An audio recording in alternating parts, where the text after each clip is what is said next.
Hello and welcome back again.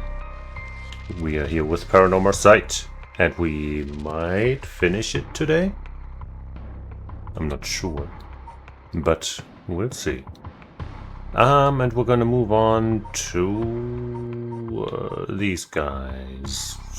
Yeah, why not?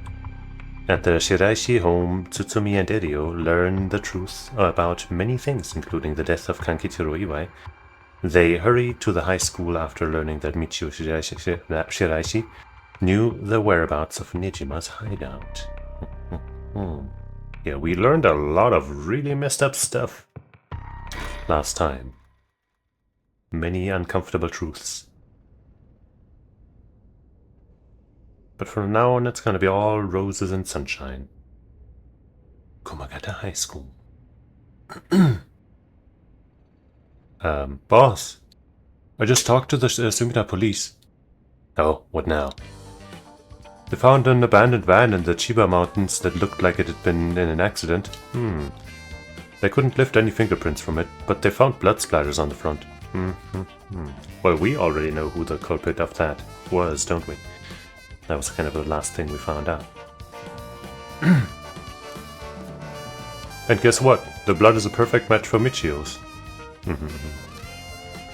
Oh, so it must be the van that hit Michio. You got it. It's all thanks to Yoshimi that we were able to find that out. The license plate had been removed, though, and they even scraped off the vehicle identification number. It'll take a while to identify the owner. Jeez, why do you have to be competent at that one thing, you dumb asshole? Now they're trying to figure out if the van was sighted anywhere between the scene of the crime and where it was dumped. Got it. Thanks for the report. He still doesn't look tired after all this running around. Wish I still had all that stamina. Well, you know, I've been reading, what's it called again? War of the Adults, I think. It's a pretty interesting manga. And recently there showed up kind of old cop who is like kind of the physically strongest person by far that we've seen in that manga. And it's not like a superpower manga, so it's just like, that guy's just kind of ridiculous. Anyway. Tsutsumi should strive to be like him, but maybe more on the good side of things. By the way, boss, we've confirmed that Michio died in a vehicular collision. But are we sure that it was really an accident? Good question. Yeah, I was wondering the same thing. Well, according to the spirit of the whatever, and the one who, as far as we know, drove the car, it was an accident, but hey, who knows. The damage done by the collision indicates that the driver was traveling at a considerable speed, but there were no brake marks to be found. Exactly, which suggests they may have been intentionally targeting Michio. Then what was the motive, do you think? Who would have a reason to kill Michio? The first person that comes to mind is Kankitaro Iwai. After all, she knew about his crimes. But then Iwai was supposedly able to control Michio by intimidation alone. There's also the teacher who was taking advantage of Michio, Kohei Jonochi. But to say he killed her to stop people from finding out that he was blackmailing her doesn't seem likely somehow. You're right. Though both of them had fallen prey to her curse. Yeah. That's true, in that case. It's quite possible that she'll also decide to exact revenge on the person who ran her over. Well, in one timeline she kinda did. Not just possible, she may have already done it last night, just like with Iwai. Is there anything else that could have served as a motive? That talisman, maybe. The one Yoshimi was looking for. Oh, do you think someone wanted to take it from her? Well, the talisman wasn't found on her remains, nor in her house. But doesn't a hit and run seem like too drastic a measure to go for a little talisman? Then in the end, it might have just been an unfortunate accident after all. Yeah, it looks that way. Still gonna get cursed to death, though. Either way, What we need now is a testimony from Michio herself. With a bit of luck, we may be able to ask her what happened during the crash ourselves. Yeah, I can't wrap my head around that particular development. I still have my doubts that it'll be so easy. Either way, we won't be able to do this unless Minio and Yako turn up. I'd rather have them come sooner rather than later, but I guess we just have to wait. Shall we head inside? Alright then. Oh hey, Elio, I wanted to ask you something. Aye, boss. Geez, you're an eager beaver. I haven't even said what it is yet. Right, well, what is it then? Can't remember what you had for dinner last night? Looks like that agent over there is having some trouble with his pen. So if you've got a spare, go lend it to him. And for the record, I had a katsudon last night. No need to worry about going senile just yet. I know I looked like a genius, but I didn't think I came across as the type to carry spare pens on my person. You a genius? You're dreaming. But if his pen just stopped working, he can get it going again with a bit of a nail polish remover. Okay. Nail polish remover. Yeah, you know, what you use to remove nail polish. Never used it before? Do I look like I would've? Don't make me sound crazy for not having used the stuff. I doubt you have either. Oh no, I've used it alright. Did you know that it can remove oil-based ink stains? Which is also why it can be used to fix old dried up on pen nibs. Well, okay, if that dried up, sure, but there could be other reasons it's not working. Whatever's in there that removes the ink also doubles as a way to unclog pens. Huh, good to know. Still wouldn't call you a genius, but it's something. You gotta make sure the remover doesn't mix with the ink though, or it'll ruin it. Doesn't that defeat the purpose? No, not to worry. I don't have nail polish remover on me right now anyway. Great. Oh, no problem then. That doesn't fix anything. Long story short, I don't have a spare pen. Geez, alright, I'll let him know. Hey, guy over there that I can't look over to. It's nice that we got permission to use the school as our base of operations. The principal and head teacher were a little reluctant at first, but they were convinced that it'd help with the investigation. Dealing with all this must be a real headache for those guys. I should thank him again later. They should thank me. Boss, I thought we were going to wait for Mio in the school. Yeah, so what about it?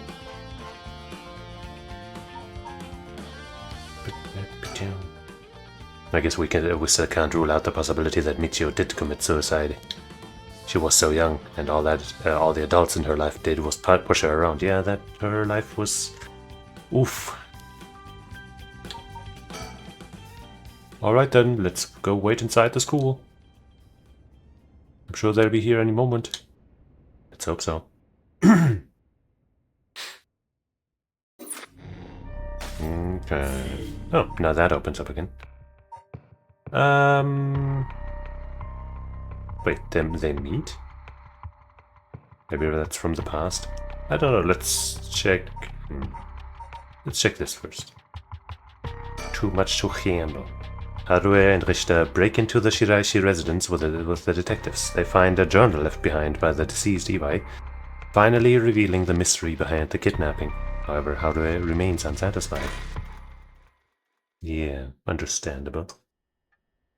In her position.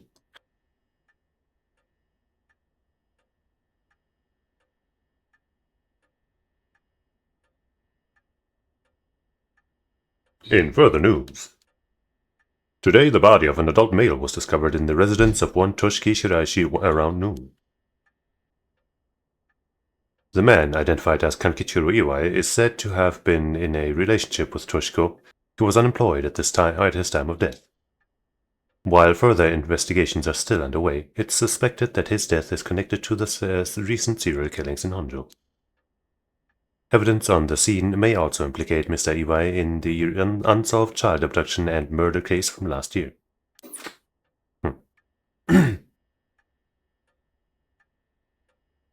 No mention of us having been there. I guess that's a good thing.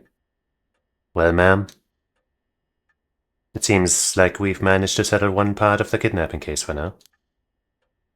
Let's begin discussing our next steps. Right. A fax machine can send images to other places along the telephone network. That's old news. Wait, we can look at it again though. I guess this means we'll actually use it in a moment. I don't have a reason to use the phone right now. I've grown so used to seeing this scroll I don't really give it a second thought. No matter how much I look at the flowers, they don't make me feel anything. I wonder what kind of music Richter is into. I imagine he likes English songs. Maybe. Already got that one. Kinda surprised it's still there, but I guess it would be weirder if it wasn't.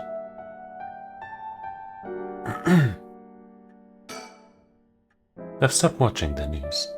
There's too much fluff. I wish they'd cut out the pointless stories and just reported on what's important. Don't worry, I know how to breathe. The ticking of the clock gets on my nerves sometimes. Relatable. He's always going at his own pace. He's rather fascinating. She wants him. Next up, what do we need to do to get our hands on a curse stone filled with soul drakes?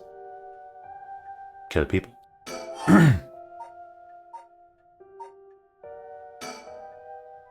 Richter? Yes? That's right. Would you mind if we make a stop on our way? We can make it quick. I apologize for the diversion, but I'd like to visit a candy store if possible. I'll take you to the candy shop. Huh? I suppose I don't mind. Okay. Judging by the official announcement, it seems that what Eli wrote is likely true. With both the kidnapper and his young accomplice dead, the police should be able to handle the rest. Now that it's over, I can't help but think how pitiful it all is. We never would have known anything had we not found his journal. Carelessness is what usually leads to crimes like these being exposed. It was pretty much the same with the Nijima murders. But stumbling across the answer by pure chance really makes you think. It makes my skin crawl to think of how many cases like this are left undiscovered. Me too. It's certainly disturbing. Very much. Well, with the kidnapping curse all wrapped up, we can focus our efforts on obtaining the right of resurrection, yes? Indeed. I'm counting on you. Probably not what you expect when you go into a case as a detective to suddenly pivot into curse magic. Alright, let's reassess this curse situation. Right. I must admit I never expected the police to be so on top of things. The Chief Inspector, Tetsuo Tsutsumi, provided us a good wealth of information. I'm surprised he knew so much about the curse bearers. Do you think they noticed I'm one of them? I'm pretty sure Irio didn't. The Chief Inspector, on the other hand, will have to be careful around him, right, I guess. He didn't directly ask us, I guess, but at least Richter has been untruthful, so Tsutsumi would have noticed there, I suppose. But if he had suspected anything, I'm sure he would have detained us. We should stay vigilant moving forward. Agreed. Even if we steal a curse stone, you may not be able to successfully perform the rite unless you're a curse bearer yourself. Would you be okay with hanging onto the stone from now on? Of course. What, have we not been holding on to it the entire time? I don't remember us giving it to him. Just don't use it though, okay? Alright, after looking to the side, in a totally non-suspicious manner.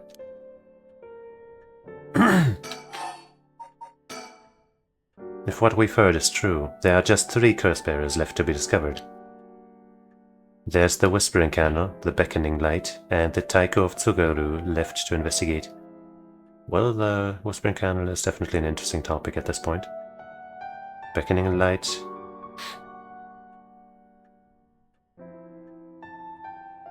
I guess we don't know anything about that until the Taiko...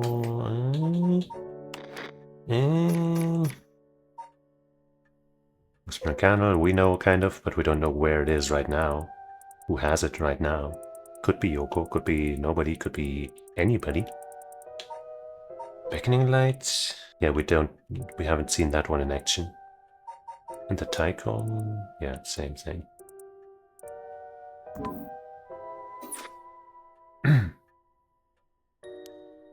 It may benefit us to visit the places connected to these stories a few times. I see. I'm still highly suspicious of the people at Hyaku Soaps. They should be the ones pulling the strings. Or could be, I think you said. Could be. That Takumi Yumioka fella is probably aware of the curse bearers we're searching for. Tracking his movements may prove to be useful. I want to follow him. If we were to follow anyone, he'd be my first choice, but... Damn it, times like this really have me wishing I had more personnel. You don't have any, do you? I imagine it's tough working on your own. It's the plight of running a small business. I'm always on the hunt for a skilled assistant. Small businessman. And then there's Nijima, who appears to be a curse-bearer too. The one-sided reed, I think it was. If we want to look for someone that's likely to gather a whole lot of soul dregs, well, look no further. You did say he would unleash his curse on a large number of people at nightfall.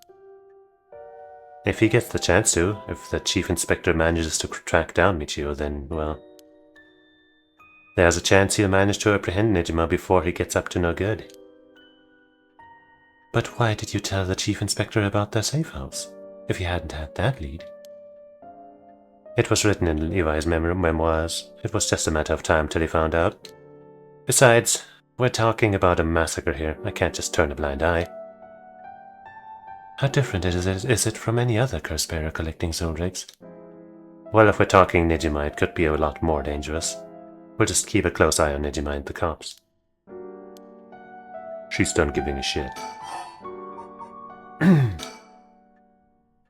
What about that girl from before, Ayame Tono? Do you think she could be a curse bearer? Well, there's a chance she could have gone and stolen someone else's curse stone by now. That's possible too, but...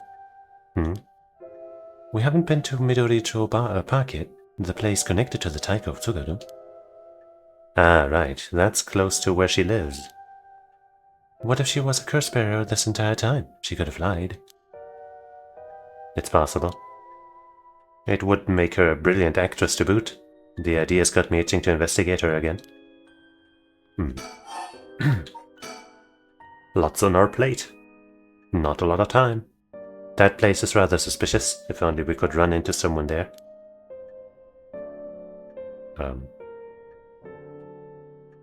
Fax machine now. No. No, I guess we're just gonna move. Yeah. Next up, whatever.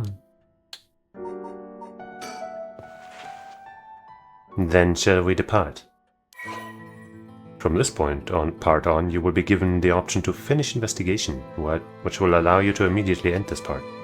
From there you can continue on the next part. You may also come back and restart the section from the point which you left off. I see.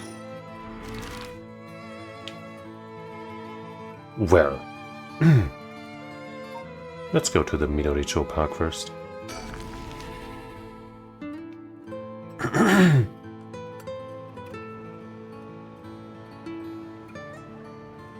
Finish investigation! No. Everyone is relaxing so peacefully in the park. It's hard to imagine it was the site of some horrid curse, and there's Our Lady. Woman. Woman!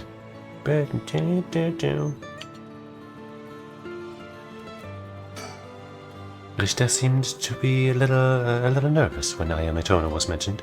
Or was I just imagining it? We've reason to believe the curse bearer of the Taiko of Tsugaru was here last night. It's possible they're already dead, but we haven't found any definitive leads. Sorry. We've reason to believe the curse bearer of the Tyke of Tugun. That's what they were.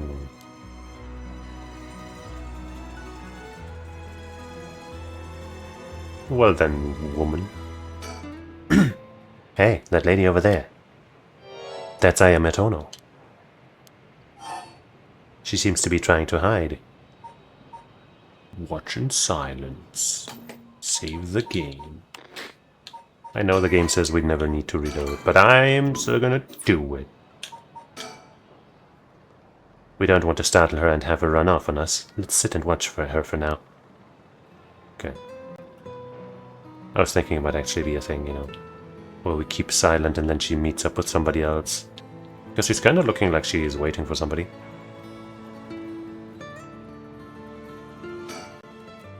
The cops have yet to determine who the remaining curse bearers are. We have to find them soon.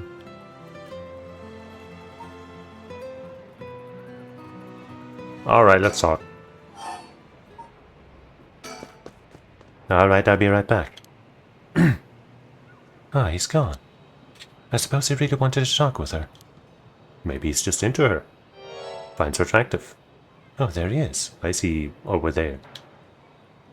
Does he mean to jump out and surprise her from behind? Interesting poses. Huh? Does he mean to intimidate her?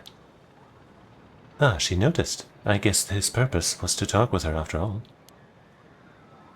I wonder what they're talking about. She doesn't look like she's planning to run.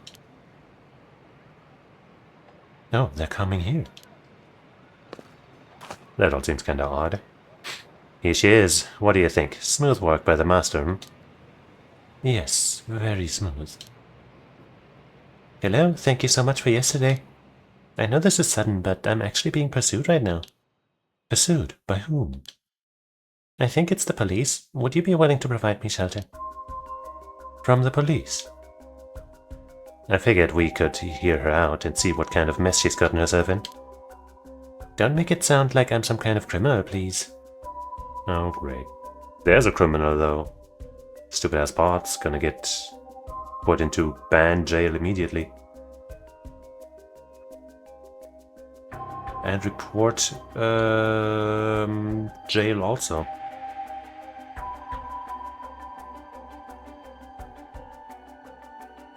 And block jail.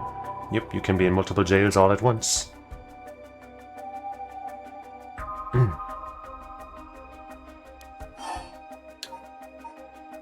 Why are you being chased? The police have my apartment staked out, so I haven't been able to return home. I heard them say something about wanting to protect me, but something didn't feel right, and I got scared. Do you have any idea why they're after you? Well, I have been searching for the curses, so we shouldn't trouble ourselves with hiding you if they're after you for a good reason. Huh? How cruel! But this handsome investigator wouldn't turn me in so easily, would he? Would you? It's unfortunate, but we've got reason not to get involved with the police ourselves. What shady reasoning? That's a really disturbed face. But if we've got some murky secrets to hide, we might as well cooperate with each other now. But guess we're talking about the resurrection instead. Anyway, how are your plans to resurrect Hokusai going? Unfortunately, that's been going quite well. Fortunately, not unfortunately. Oh? Does that mean you found someone to steal a curse stone from? Not exactly, but I found out a kind of last resort. Which is why I can't let the police get me. What do you mean by last resort? You're really asking me that? It doesn't concern you at all. Why should I tell you?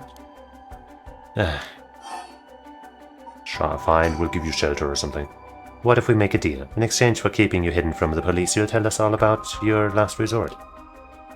Huh? Is that what you got what got you interested? Oh, I've got it. You're meaning to steal it for yourself. Not at all, I'm just curious. That excuse will not do. I don't need you to. I'll find a way to stay safe on my own. Police! Police over here! She's over here! That was a close one. I should have known the only one you can count on in this world is yourself. Huh. We can't let her get away. Let's go after her.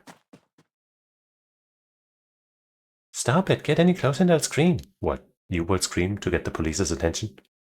Please, wait. We'll help you out with no conditions. Well, you changed your mind quick. That just makes you all the more suspicious. It's kinda true. I tried my best, but I couldn't convince her to say. Well, that seemed all kind of weird and not like your best attempt. Could it be you don't know how to handle a girl like that? Huh. Since she's looking for a safe haven, would you mind me sharing your address with her, just in case? Well, it doesn't really bother me, but you do recognize there are police officers in my close family. At least it'll allow us a way to keep in contact, no matter how small. Sure.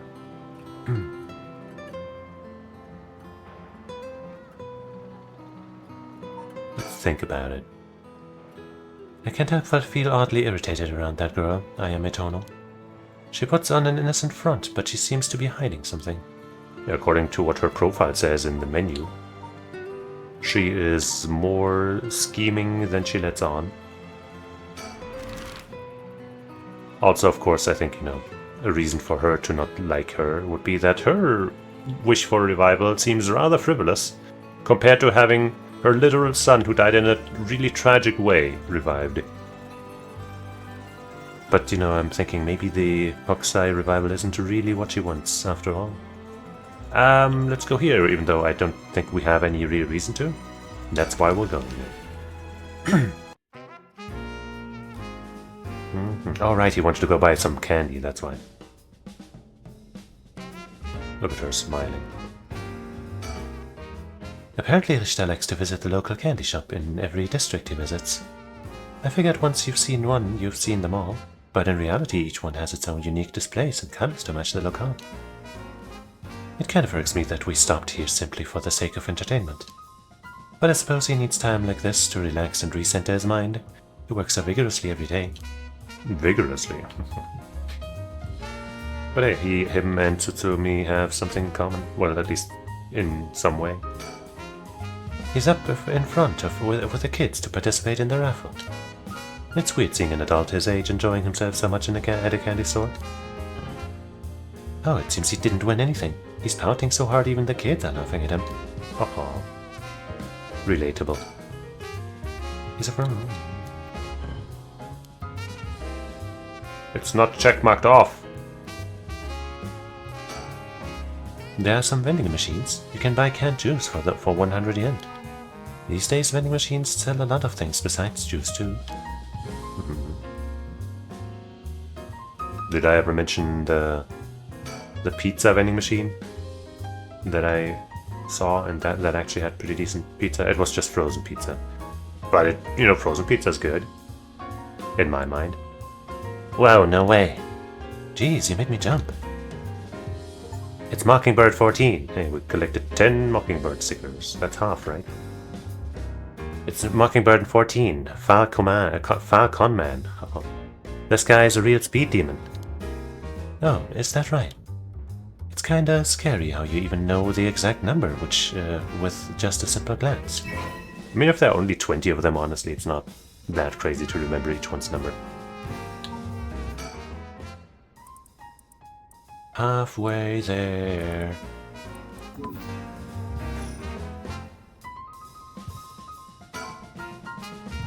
Sennoya. The children seem pretty fond of this place. It looks comparatively new. They must have had renovations done not long ago.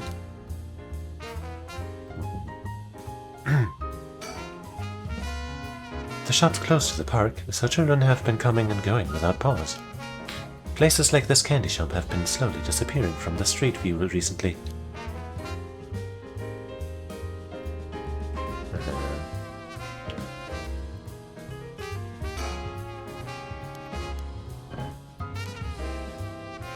Alright, let's talk then. Alright, ma'am, should we go for monjayaki or something? That's sweet of you, but I'm not hungry right now. That's too bad.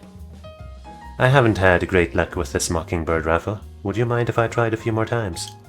Apparently most of these are just replicas of the real deal, but even so, they're well worth the price. Some of the kids were saying they managed to snatch some real rare finds in this lottery. Go ahead, don't buy them all now. Just let me know when you want to leave, okay? Okay. How charming.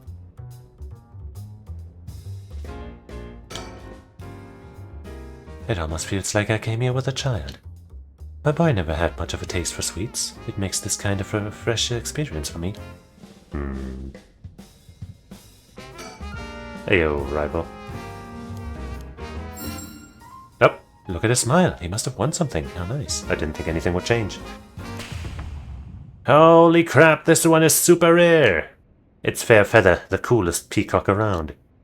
Oh, so it is. That's a pretty big win, huh? Oh, and we get it as a result. Nice. Ooh. Still not marked off, though. Maybe you can get all of them just by clicking on this guy and waiting for luck to strike repeatedly. I doubt it, though. Oh, another win! You must have won something, how nice.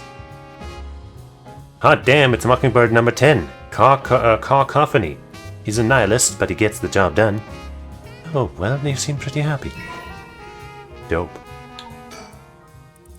Now we got 12. Okay, now we're done. Interesting. We got 3 birds in this screen. Just clicking again, just for the sake of checking to make sure. But yeah, now we should be super, I guess.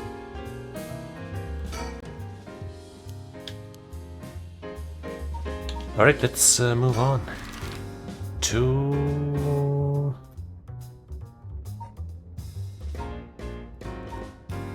Orangey Bridge. Yeah, I mean, I'm making pretty decent progress, right? I got 12 out of 20 now. Don't know if I missed any yet. I probably did. I probably missed exactly 8 and then now I can never get them again! Ah! What's that floating thing there? Doesn't look like anyone's been here for some time. I wonder if it's one of the factories that got shut down when they tightened up regulations. What's that say? Does it say panic? Yeah. Exactly.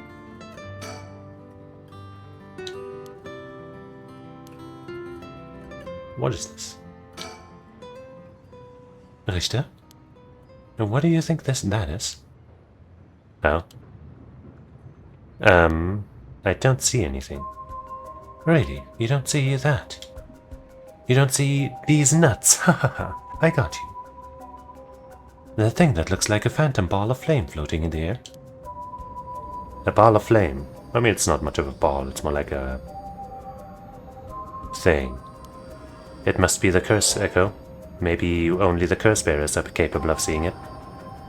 You can see the curse echoes now? But could such a thing happen happen in broad daylight? Right, it's daytime. Ah! Wait, don't run! It's gone. I wonder if that was the beckoning light's curse echo. Maybe. That phantom flame you saw might have been a manifestation of the lantern. In that case, does that mean a curse bearer is nearby? Or maybe that one doesn't have a curse bearer and is trying to beckon somebody to it or something. It's definitely mysterious. A curse bearer might be lurking in the vicinity. I'm going to check the surroundings. Huh.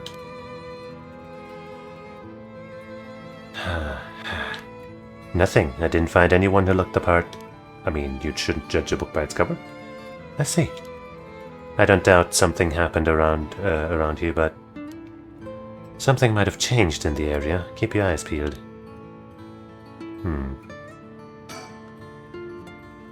Doesn't seem like anyone's been here for some time. I thought this one might change now that we've seen that thing.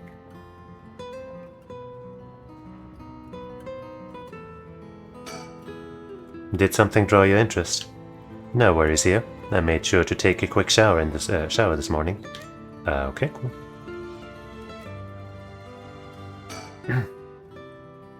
What you saw earlier must have been the beckoning light. Something might have changed after what just happened. You mean like we're supposed to go somewhere else? Maybe. Because I'm not seeing anything else to do here.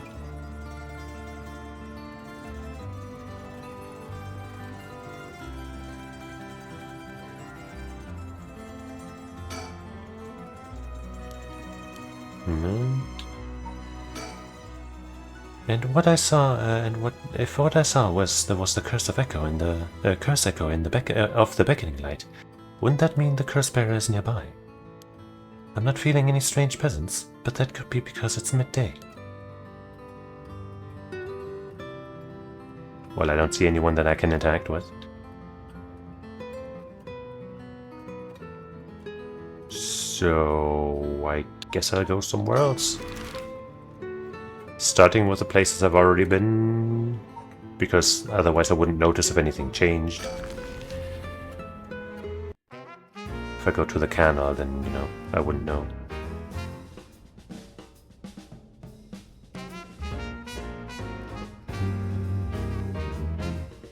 But nothing seems different here.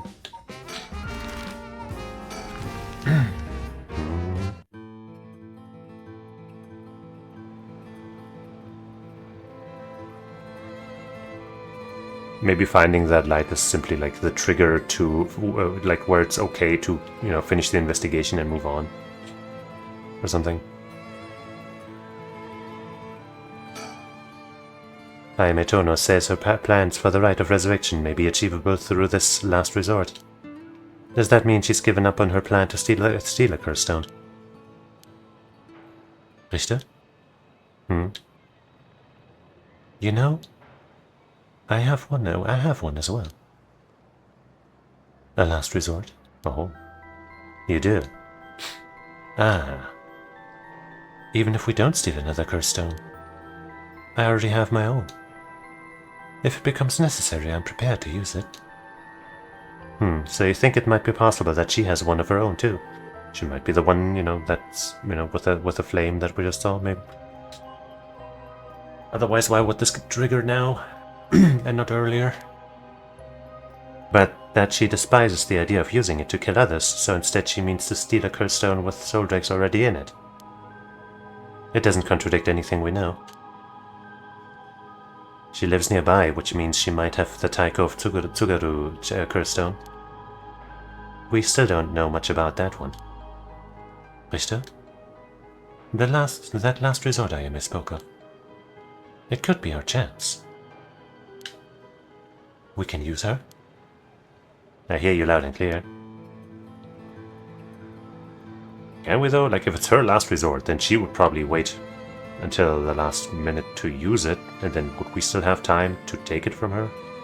Have the chance? Wouldn't she go after us if she thinks we're curse bearers, which I guess right now she doesn't know, but no. Why is the... Okay, now it's smooth again. What? Let's return here just to check if anything is different here as well. Probably not.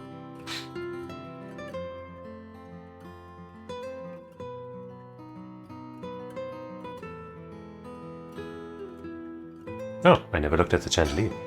Damn, missed opportunity. The lights. It's a little dim even during the day, but I like it that way.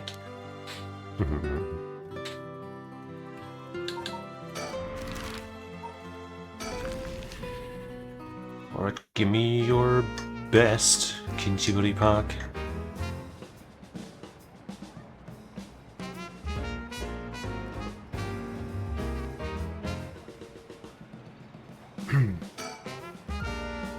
The area was closed off to the public this morning after his body was found, but the police quickly managed to complete their investigation and reopened the park as if nothing had happened. That's spooky. The people in the area are shockingly calm, considering what happened here. You'd think they'd be put off knowing there was a dead body here just this morning. From what I heard, it happened right about where you're standing now. Yeah? Q.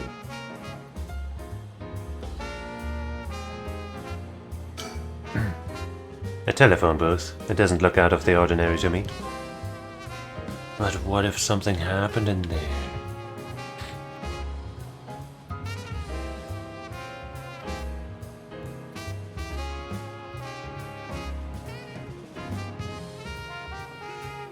Trying to find anything.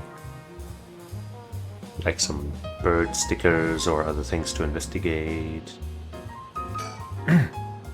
Would you look at that? That's a pretty unique looking playground. Did it catch your eye? Perhaps. Now's not the time though. It's always the time. But it did get you interested. Does he want to play on it? Make him. They made it quite the challenge to pass through if you'd have to go underneath there. He definitely wants to play on it.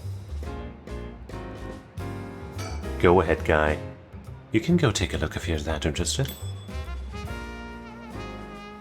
Alright, I'll go check it out just to make sure. Uh-huh.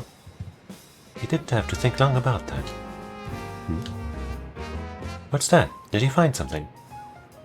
I found a mockingbird under the playground equipment. Damn, talk about lucky, it's number 19. Any prattle. Nice. I see. Congrats. Playgrounds always get me all fired up. What a fun guy.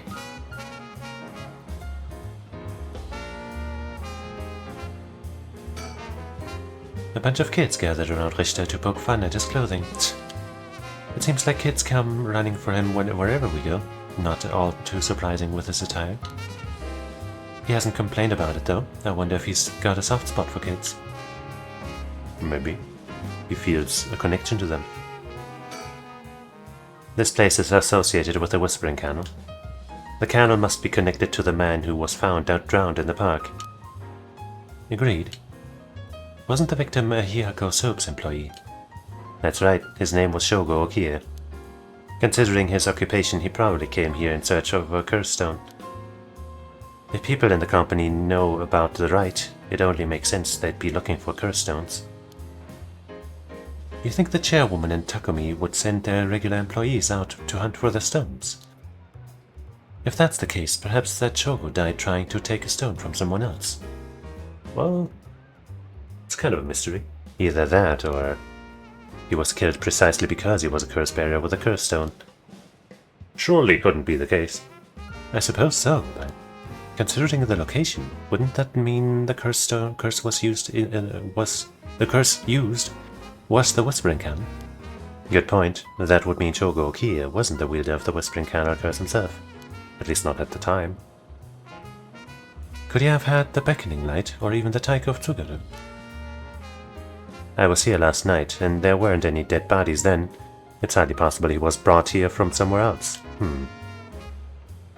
If that's the case, the wielder of the Whispering Canal has already collected this stone. Ah, ma'am. Excuse me, but there's one more thing I'd like to try. Oh, be my guest. Try what? A flip on the playground? Shogo Okie is the name of the person who died here. It's hard to believe he was here by chance, only to end up murdered with a curse. Given his ties to Hyaku, we can assume he was aware of the situation and somehow involved with these curses. Well, apparently not really. But hey, not a terrible assumption to make. So what's that thing you want to try?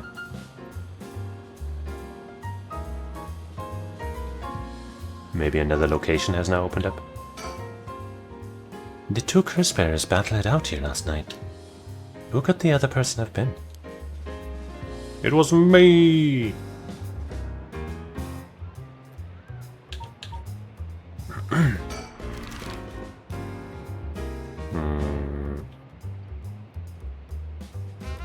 No new locations.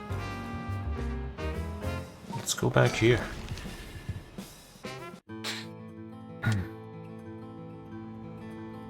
What is it that you wanted to try out?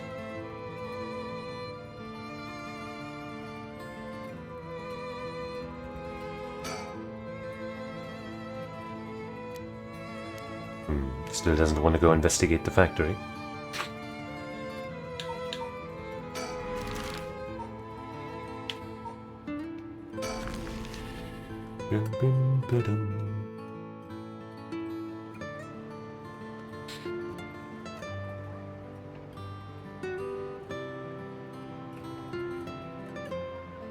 Not seeing anything new here either.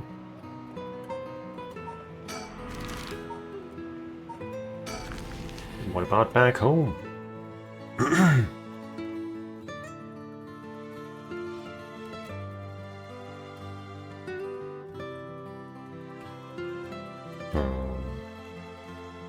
Oh, guest table.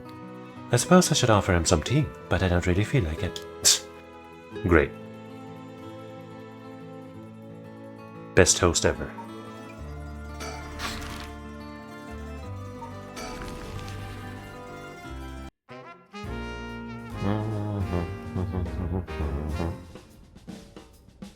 Maybe wants to try another thing here to get another bird. No?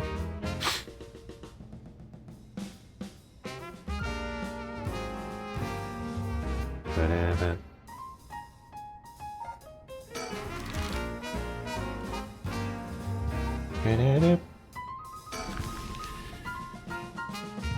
Did I miss something in the park then, or that's just a statement that I'm supposed to take for later after I had finished investigation?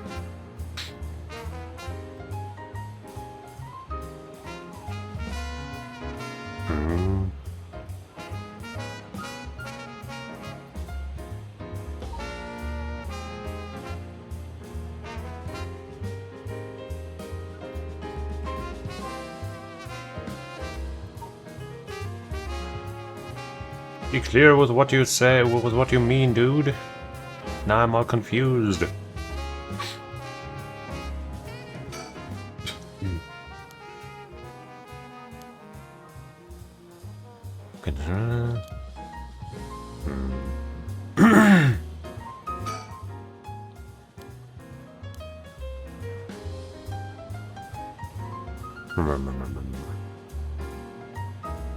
I either missed something or I am supposed to just hit finish investigation.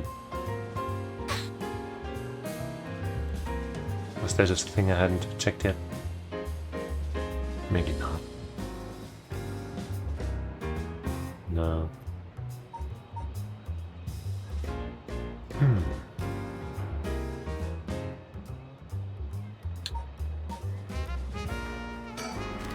This doesn't seem very satisfying right now, though.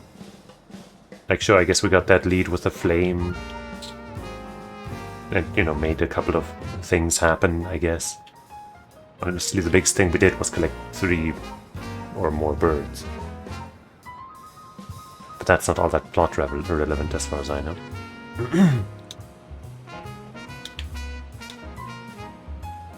Just trying to click on random stuff to see if anything happens. But of course it doesn't.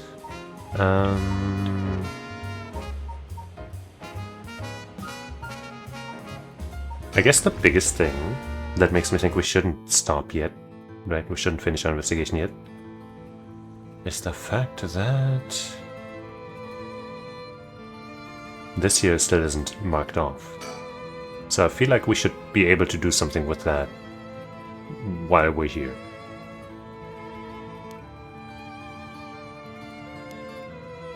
But I could be mistaken.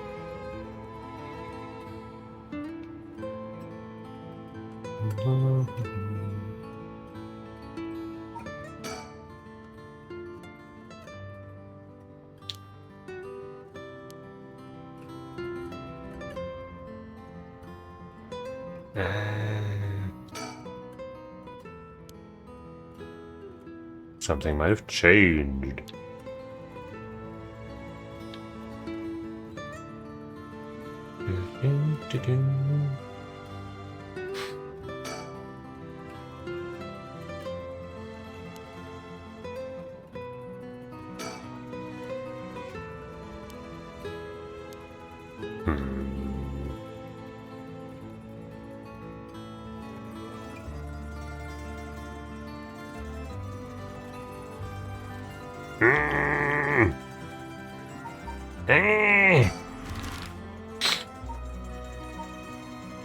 This is the point where I would actually just like to have a pointer of like, yo, no, you're done here, or no, there's something But how do I look it up at this point without accidentally spoiling other shit?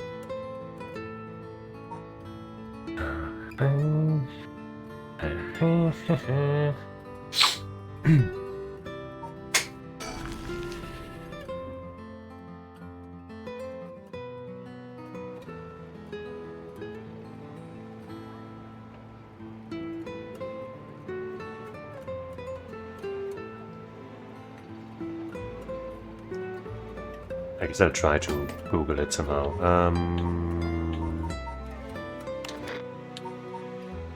Too much to handle. That's what it's called.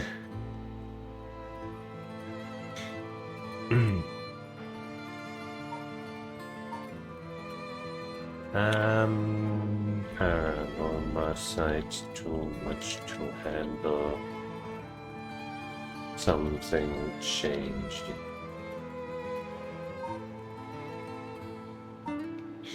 Too much to handle. Chapter start? Question mark? Question mark? That's not really like I don't like. I know I'm not stuck. I can finish the investigation, but you know.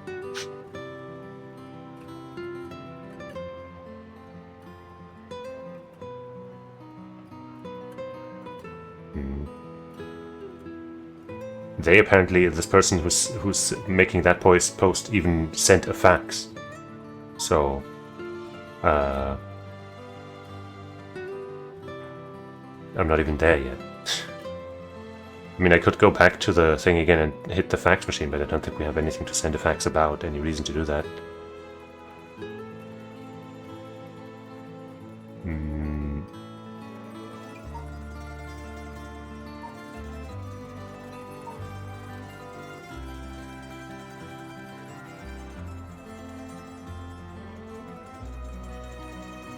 No.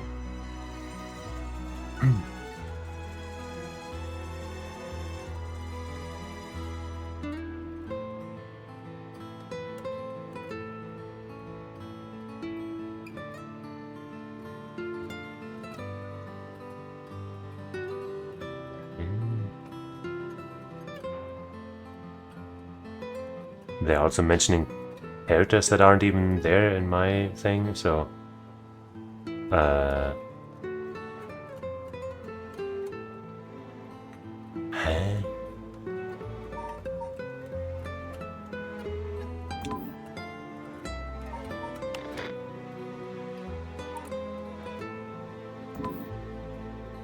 Wait, no.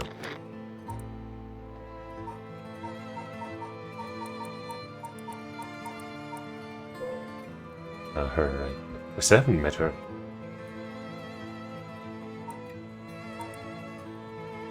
Because that name came up in the thing that I just read and it was like, huh, who's that again?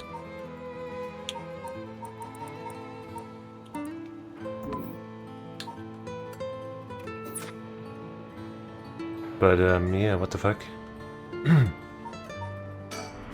Maybe we do need to first do other stuff in other chapters, and then something will change here. But I guess I'll at least try hitting the facts, even though I really don't see a reason to.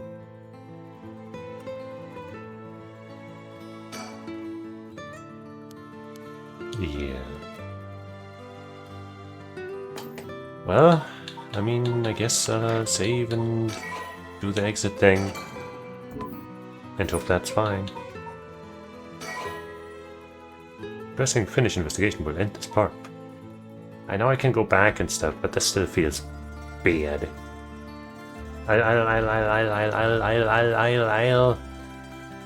I'll check once more. Just Paranormasight, too much to handle. Maybe stuck on too much to handle.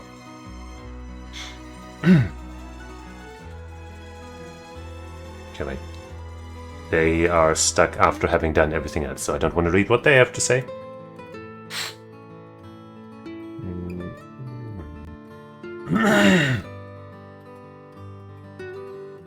A little confused.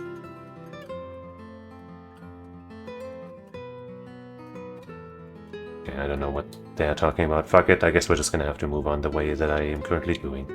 Because whatever anybody else is saying about this chapter is completely different and seems like it would probably contain spoilers if I look into it. We just can't have to come back here, I guess. Aha, darkness. Oh. Oh. Hmm.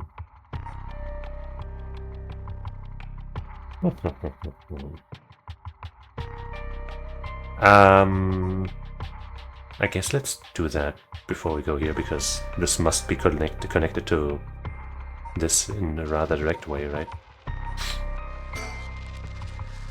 Question mark, question mark, question mark. Somebody's locked up somewhere or something? Time unknown.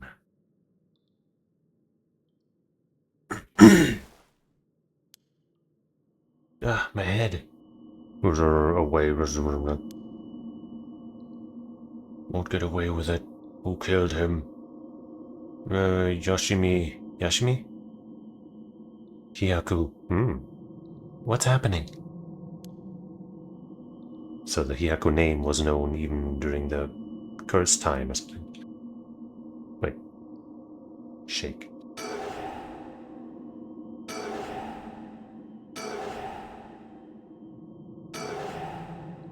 Shaking the words. I'm not even sure what kind of person we're dealing with here. I guess that could be Mayu, right? Since I accidentally just heard about her. Did I hit my head? It's killing me. And my vision is all blurry. Is that the ceiling? I feel the cold floor against my back. I must have fallen or something.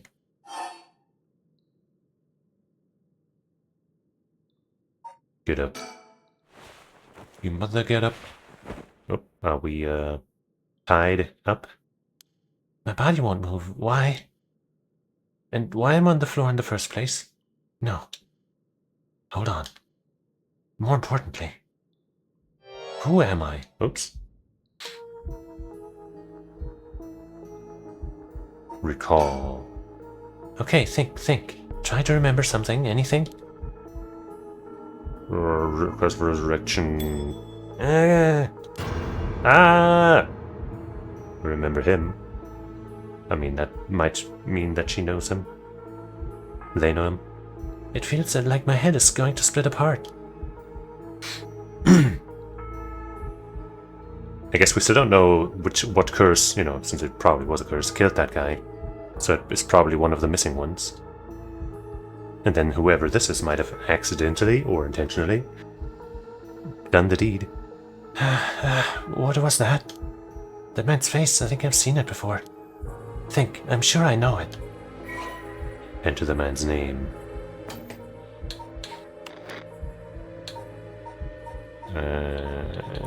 Hajime Yoshimi? Yes. Hajime Yoshimi. Oh, just Hajime, I guess. Hajime Yoshimi. That's it, I know that name. The dark mist obscuring my memories is slowly starting to clear. My head is hurting again.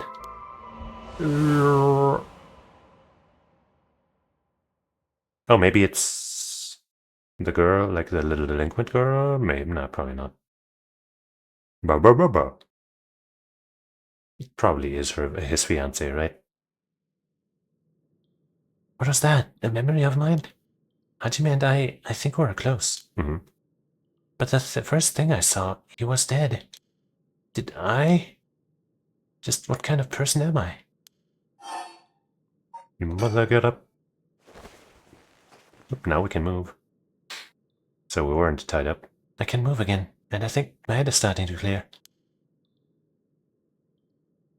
Don't jump scare me.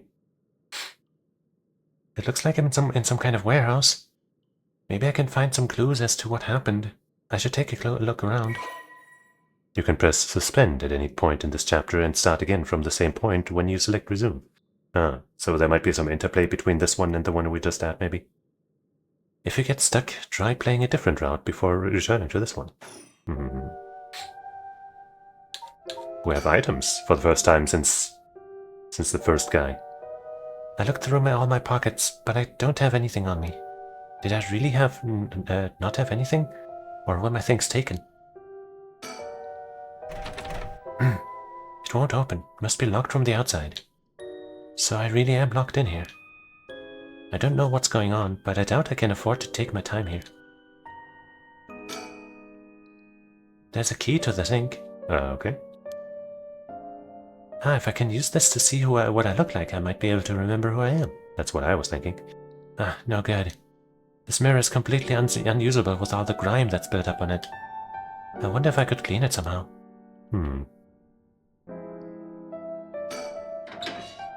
A switchboard. Looking inside, it seems that this room has electricity at least.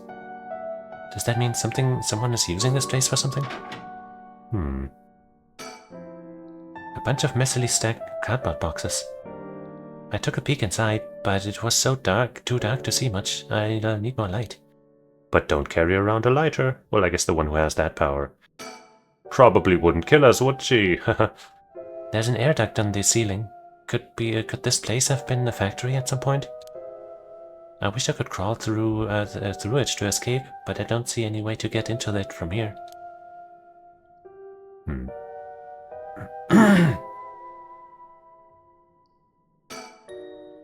There's a bunch of garbage in the corners. My guess is that this room isn't used very often, if at all. I can't just wait here for someone to come to my rescue. I need to look for a way out. A folding chair, all alone in the middle of the room, gives me the creeps for some reason. They must have set me on it earlier. I probably passed out and fell on the floor. Could be. Some storage lockers. I'm gonna not look, and boom. There's nothing inside, but there's a piece of paper stuck to the front. Chemical, flammable, liquid, ventilation, if leaked, equipment integrity, thoroughly.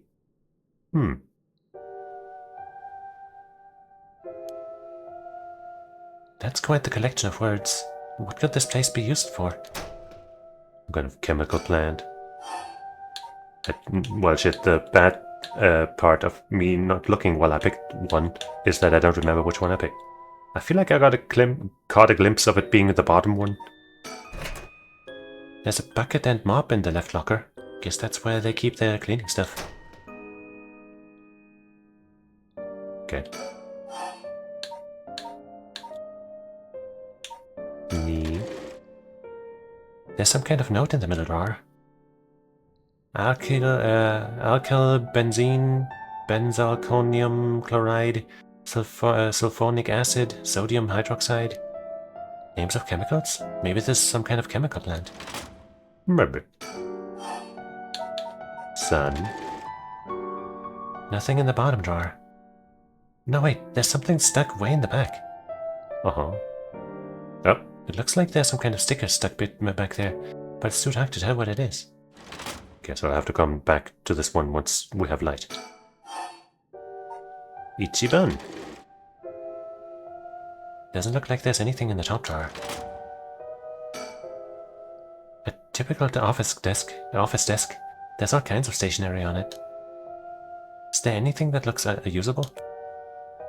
There's this pen, but I don't really need it. I'll leave it here for now. Of course you could use it. Pen.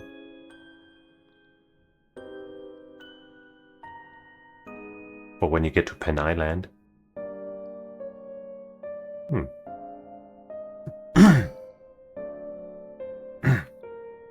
A cabinet straight out of an office. Let's see what happens if I slide this open. Looks like there's nothing inside.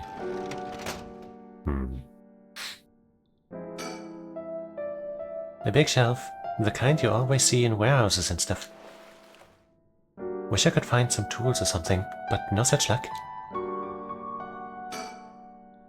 What is this? The label's been torn off, but this must be soap. There's quite a lot left inside. I mean, yeah, I'll take it. I might be able to use this. Might as well keep it on me. Soap acquired. Finally got something. And with that, I suppose we might be able to clean up this twin mirror. Oh, I could use the soap to clean off that grime. I should have known that just putting soap on the mirror wouldn't do anything. I mean, yeah, we gotta I mean, are we wearing anything? Surely we can use our shirt or something as a rag or something. You know, dire times and stuff. Desperate times. Need something to wipe it with.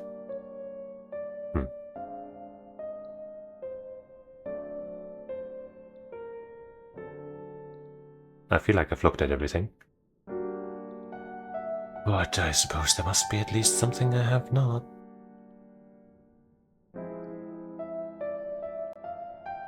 Maybe I did check the left drawer first, and then also again, so let's check the right drawer this time again. Nothing inside, but there's a piece of paper stuck in it, and that's the one.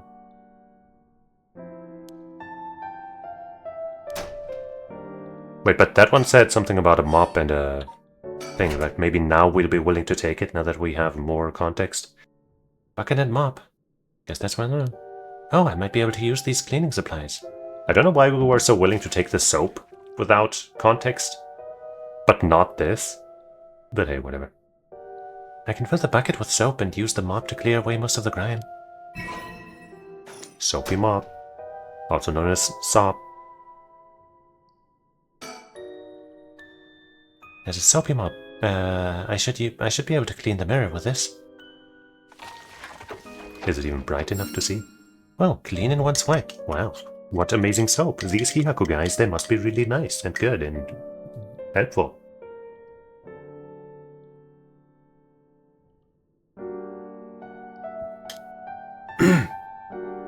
The soap is pretty good. I have to remember the brand. Aha. Guessed correctly. I don't know if I would have guessed if I hadn't been reminded of the name by accident. So this is what I look like. I'm pretty hot. Right, yeah, this is me. I know this face.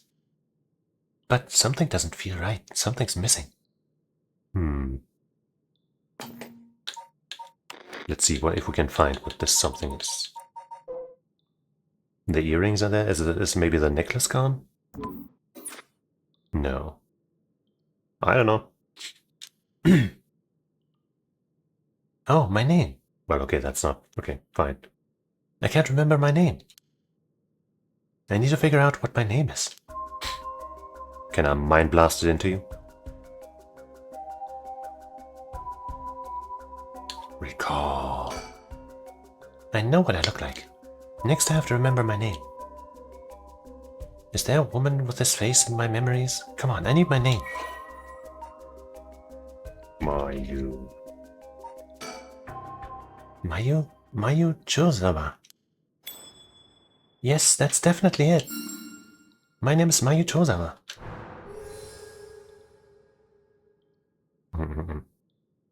I was gonna say, not a mysterious woman. I was gonna say that the Cho in Chozawa might stand for bird, but I don't recognize these kanji, except for the last one. And I guess maybe, in some context I might recognize some of them, but I'm pretty sure none of them is bird. My name is Mayu Chozawa. And that right there was my fiancé. That man I saw in my memories, Hajime Yoshimi, is my fiancé. Wait. If what I saw was from my past, then Hajime's... No. Hajime could never be killed so easily. There must be some kind of mistake. Knowing him, he's probably worked himself into a frenzy looking for me. I have to get out of here and let him know that I'm okay. Well, we'll try.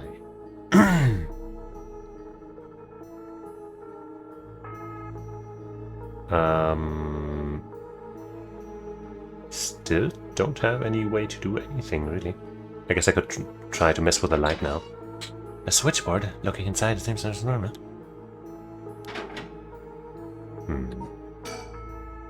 I feel a little better now that I've remembered who I am. I have to find a way out of here. It's so dark though, my eyes are adjusting, but I still can't see well. There must be some kind of light around here. Well, that's why I was going to the switchboard, but maybe there's a switch that we can now see that we've adjusted a bit or something. Did we ever check the sink actually, by the way? There's a little sink here. It's pretty dirty. I hope I don't have to use it.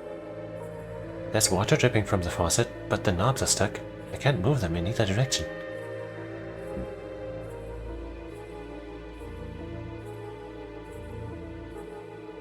That looks like it's something, but it might not be.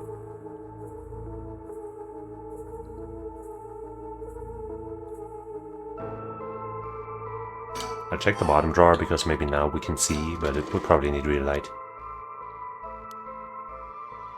Nope.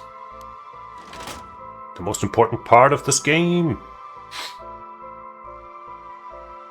I mean, maybe we can find a way to the air ducts now. But then we wouldn't get any light either. Maybe now that we've had that thought, we switch the check. We check the switchboard again, not switch the checkboard. No.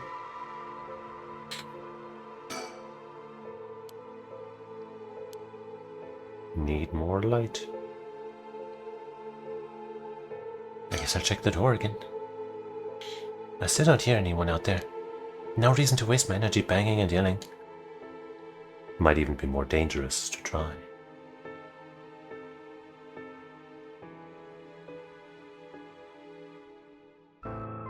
I guess we could use the chair to climb up somewhere, but we don't even really want to do that right now, do we?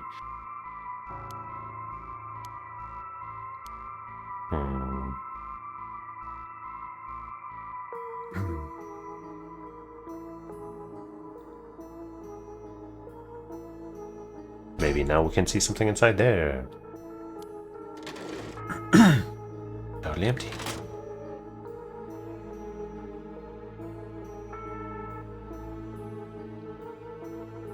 I don't know.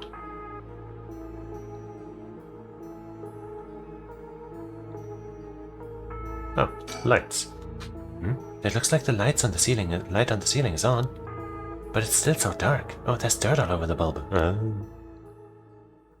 Time for that mop to make another appearance.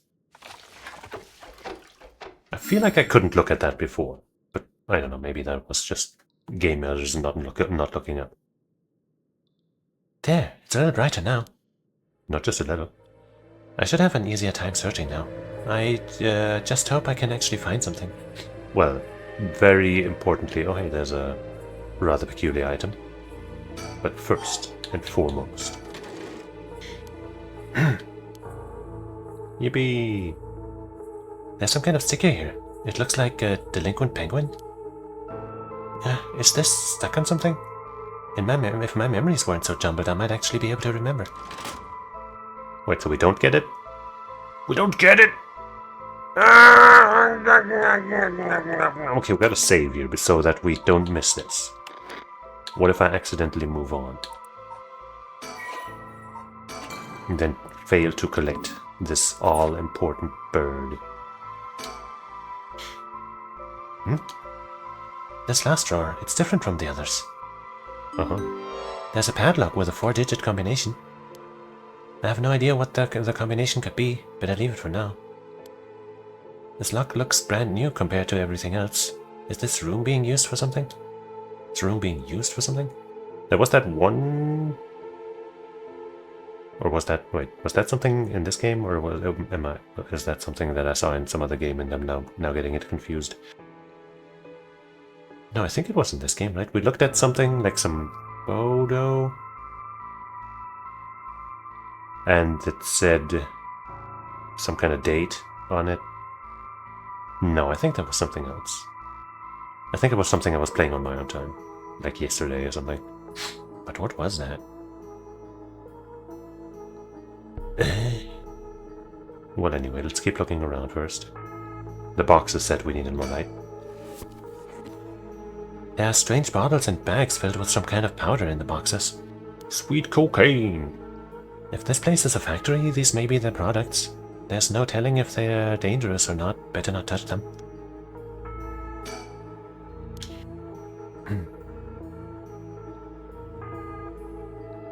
Oh, manga magazine.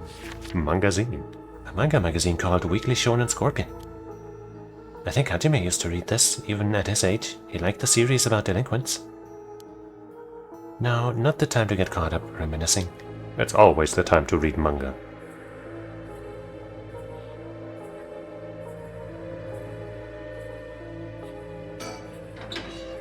Switchboard, looking inside, seems... I don't want to pick up that stone. Not before we're done. Not before we got that bird. 4 digits, huh? Guess I could try all the numbers from 0002 for 999, but that'll be my last resort. Okay, so I can't enter anything from my own memory. From my meta-knowledge. A weekly magazine, it's fairly recent, it's a fairly recent issue. Recent as far as you know. What if you've been in here for 200 years, and now you've come to way in the future? What about that? The cover story is an interview with the chairwoman of Hyaku Soaps. Not interested, but maybe you should be.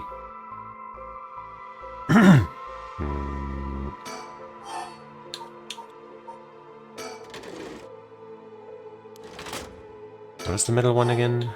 Oops. Kind of note. Right. Names of chemicals? Maybe I should be, you know, writing these down, or rather making notes, just like with the other note in here.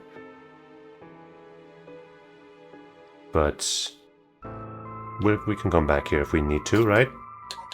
Alright, fine, let's pick up that stone, whatever. Whatever, I guess, jeez. There's something on the floor here.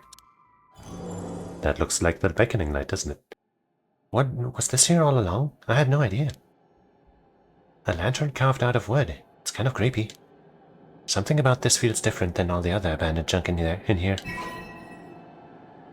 The schmeckening light. Oh!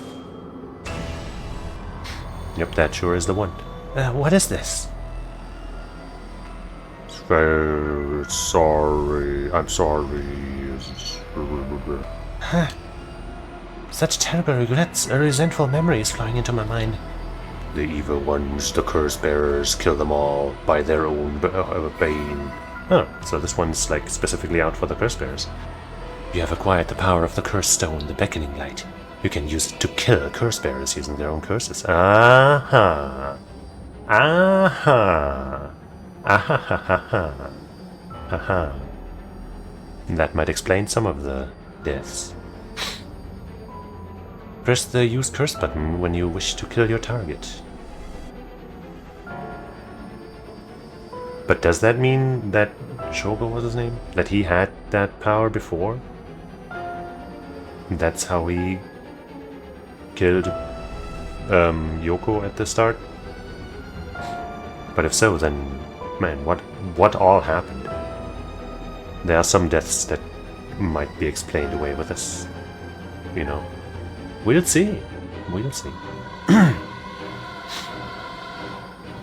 So does that mean you just kill any curse bearer and they, you know, you just decide, yo, you're a curse bearer, kaboom, and they die with their own curse? Or does that mean they have to activate their curse on you and then they automatically die? Or what's the deal? I guess it says press the use curse button. So it's either the former or you have to wait for them and then still activate it. We'll see. Yeah, the murderous impulse seeps into my soul like thick black tar. I think everyone has used that black tar comparison. Comes with the curse, I guess.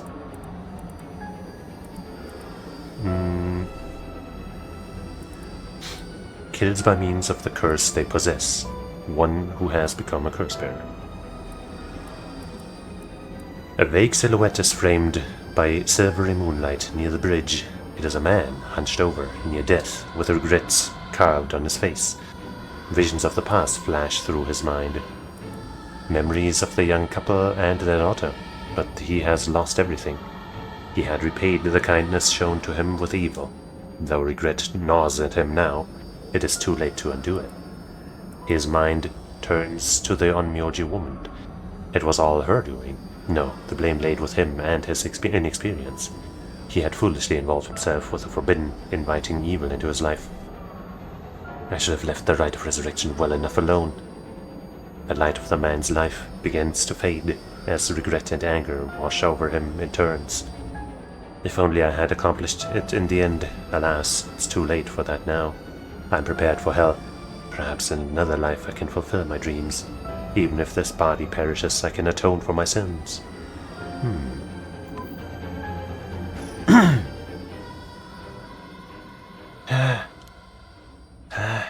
remember now. I remember everything. I know why I was brought here. That's right, earlier. Mm-hmm.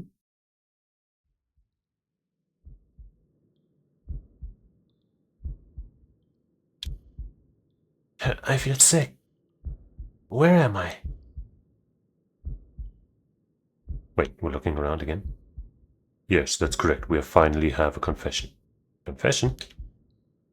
Someone's talking. Someone's talking. On the phone? Were we made to confess via some weird drug? Yes, quite stubborn. We had to use the maximum dose of truth serum, okay? Truth serum? Did they drug me with something? There's someone behind me. Can I get a look at them? Well, I'm trying, but I can't turn around. Damn, my body won't move. Ah! Yeah, I thought it was him. Oh, you're awake. I think that's what he sounded like. Your head must be beginning to clear right about now. You, Takumi? So she knew him. Shit, you tricked me. Such a harsh accusation. It was you who was being uncooperative. What did you do to me? What was that about a truth serum? I assure you, you have nothing to worry about. You are in no danger. No, I don't think that was his voice. Whatever. That being said, there may be some side effects. Memory loss, brain fog. It was you. You were the one who hurt Hajime. Try all you want, I'm not telling you shit. I think it was already too late. No matter, I already have everything I need. What? I'm in the middle of a call with a chairwoman. Why don't you have a rest while you wait? Hey, stop, get away from me. Fuck you, asshole.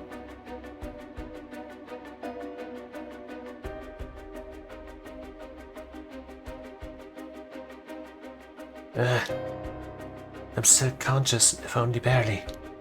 Concentrate, focus on Takumi. I need all the information I can glean from this conversation. Focus on Takumi's head and gather information.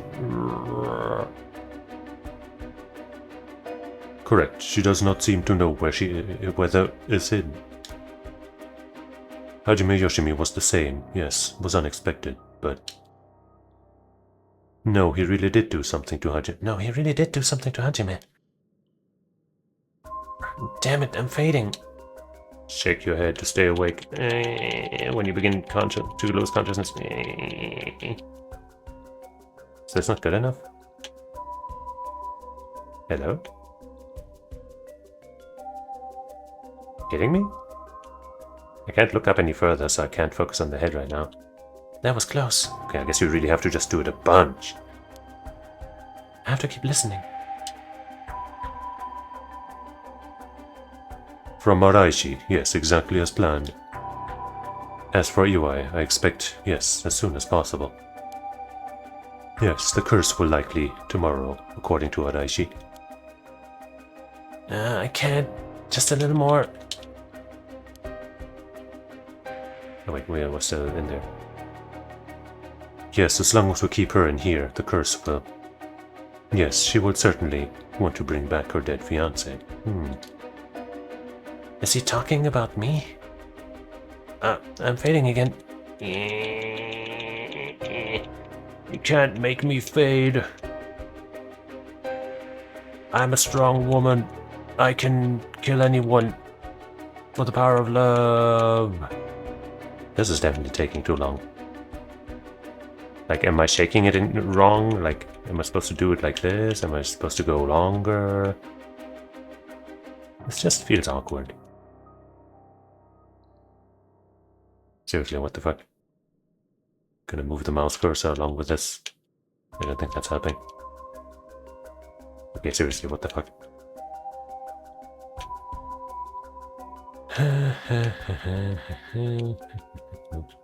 Seriously, this is taking so long! I can't, like, surely what I'm doing isn't the wrong way to do it. Jeez, keep it together, anything. I can learn.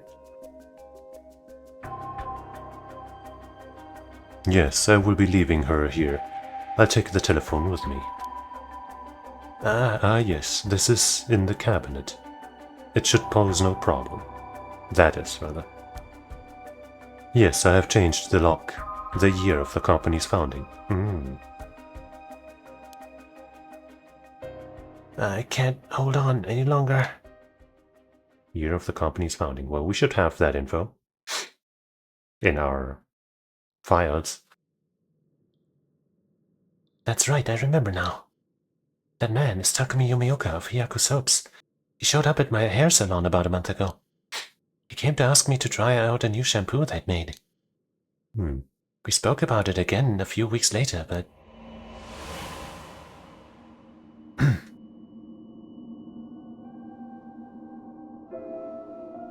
He suddenly started asking me about my fiancé. I remember thinking it was pretty weird. Hyaku is a huge company, so I tried to be polite and answered all his questions. He wanted to know what kind of family Hajime came from, if there was anything special about them, or if he was heir to anything. I thought it was so strange I didn't give him any specifics. Yeah, that is rather odd. And then that night, he never came to the place we agreed to meet, so I went to where he said he'd be going, the former Yasuda Gardens. That's where I found his dead body. I was so distraught I just ran away. I didn't want to believe what I was seeing. Sheesh. After that, I decided to put all my hopes in that rite of resurrection everyone was talking about. I searched desperately for anything I could find about the 7 mysteries of Honjo. And then, Takumi showed up again. He told me that he knew something about how Hajime died. I thought I would just act interested in what he had to say, but I fell for it completely. Huh. Next thing I knew, I was locked up in this room. Pumped full of drugs and left here on the floor, rarely even conscious, barely. I spent the night dreaming of him, praying for a chance at the rite of resurrection. And at midnight last night, I got the curse of the beckoning light. Between the drugs and the curse, I passed out. That must be why I lost my memory. But now I remember everything. It was Hyaku. They went after Hajime. They put me in here.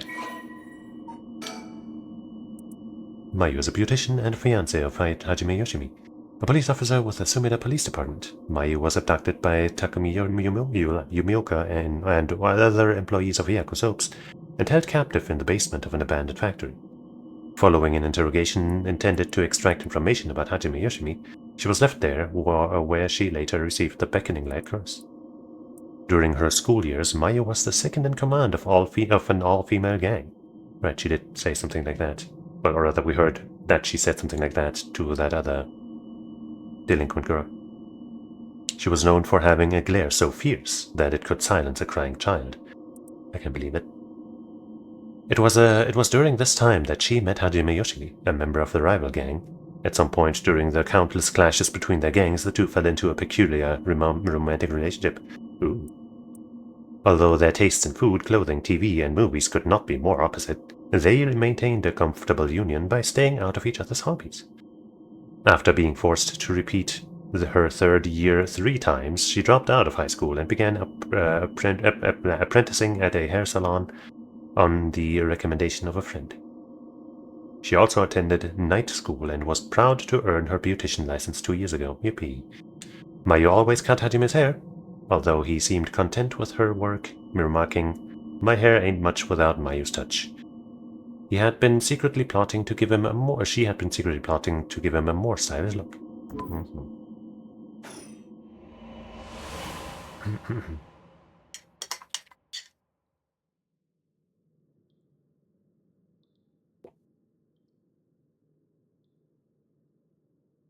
But why did they have to kill him?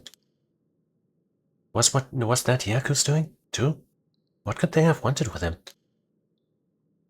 I knew his job was dangerous, but why would a company like that go after an officer in the juvenile division? I get it now. All that about the shampoo was just to get to Hajime. Probably.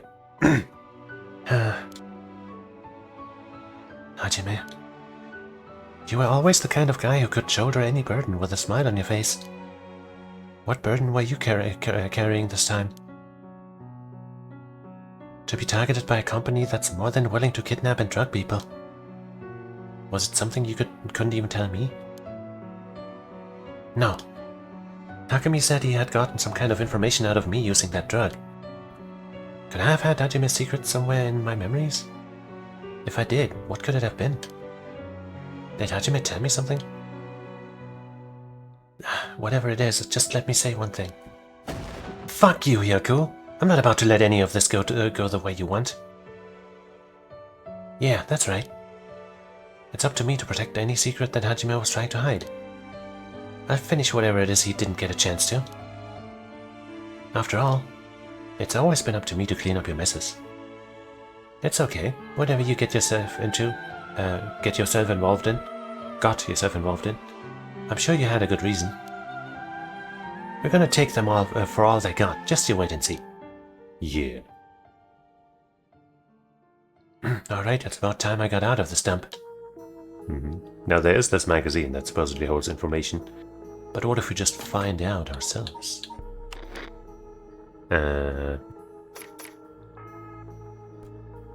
Here probably?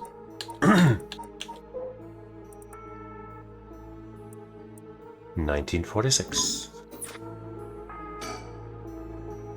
Oh yeah, Takumi said something about this. He said they put something in there and locked it. So there's probably something in here. Should I try my luck with a lock? Okay, the first number from the left. 1. 9. 4. 6, right? Well? Yes, oh, it opened. Huh? But how did the year Hyaku was established suddenly appear in my mind? I had an idea when it might have been, but did I really get that lucky? Maybe. Now that I think about it, there's definitely something different in the air here. Is this another side effect of the drug or something else? Sure. Well, it doesn't matter right now. I should see what's in here. What is this thing? Well, I guess I might as well pull it out. It's a fax machine. Or just a printer. And it looks sort of like a phone, but there's no receiver. Oh, I know. There's a fax machine. I've seen commercials for these on TV. Is it plugged in though? I don't think it would be, if we pulled it out of there. If I remember correctly, it's used to send copies of documents to other people who have one. What an age we live in, where we can send letters and things without going through the mailman. And yet we still get mail. Useless fucking mail. Stupid ass, man. Getting mail sucks ass, man. Makes me anxious every time, man. Fucking stupid ass shit, man. Only bad news come via mail, man. This means I can call for help without the telephone.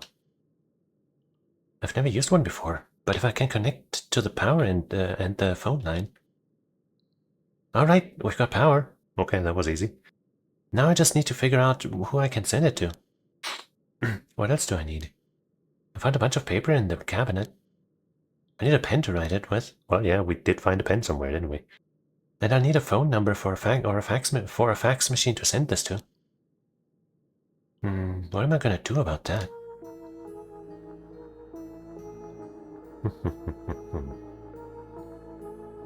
I guess now let's check this magazine. Maybe it has info about about how to is home or something. A weekly magazine, it's fairly recent issue. Not interested? Okay.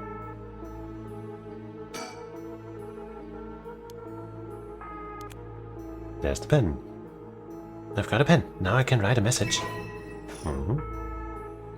Though I better check that it actually works.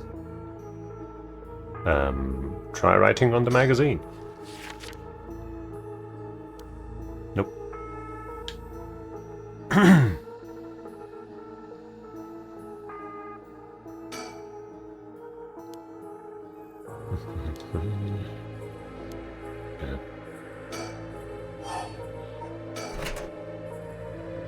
Killing supplies, wait no. Yep, I guess the right one then. Like that on a piece of paper.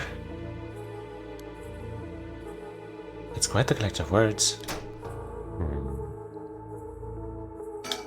I don't want to defile this manga magazine though. Good thing we won't. Right on the mirror. No, Mayu, this isn't the time to start feeling sorry for yourself. Just watch, I'm gonna get out of here in no time.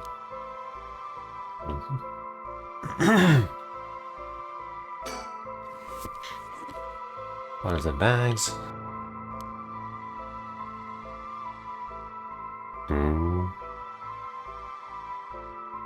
I guess we have paper already.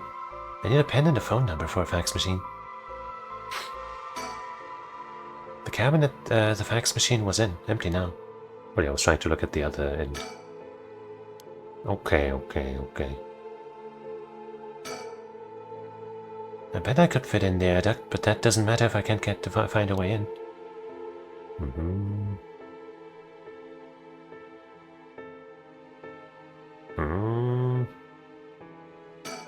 Right on the chair.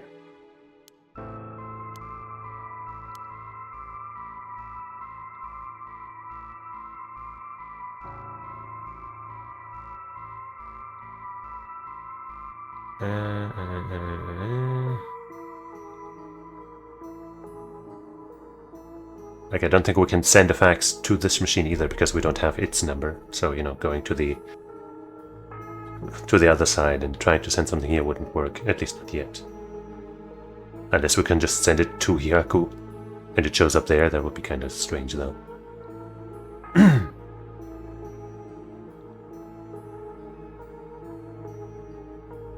Maybe there's more on the desk. Doesn't seem like anything else on the desk would be useful. Not even these documents.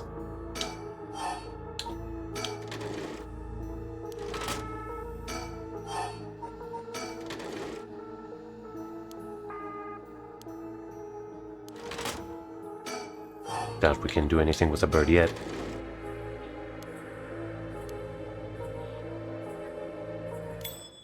Oh, wait, is this that thing? What?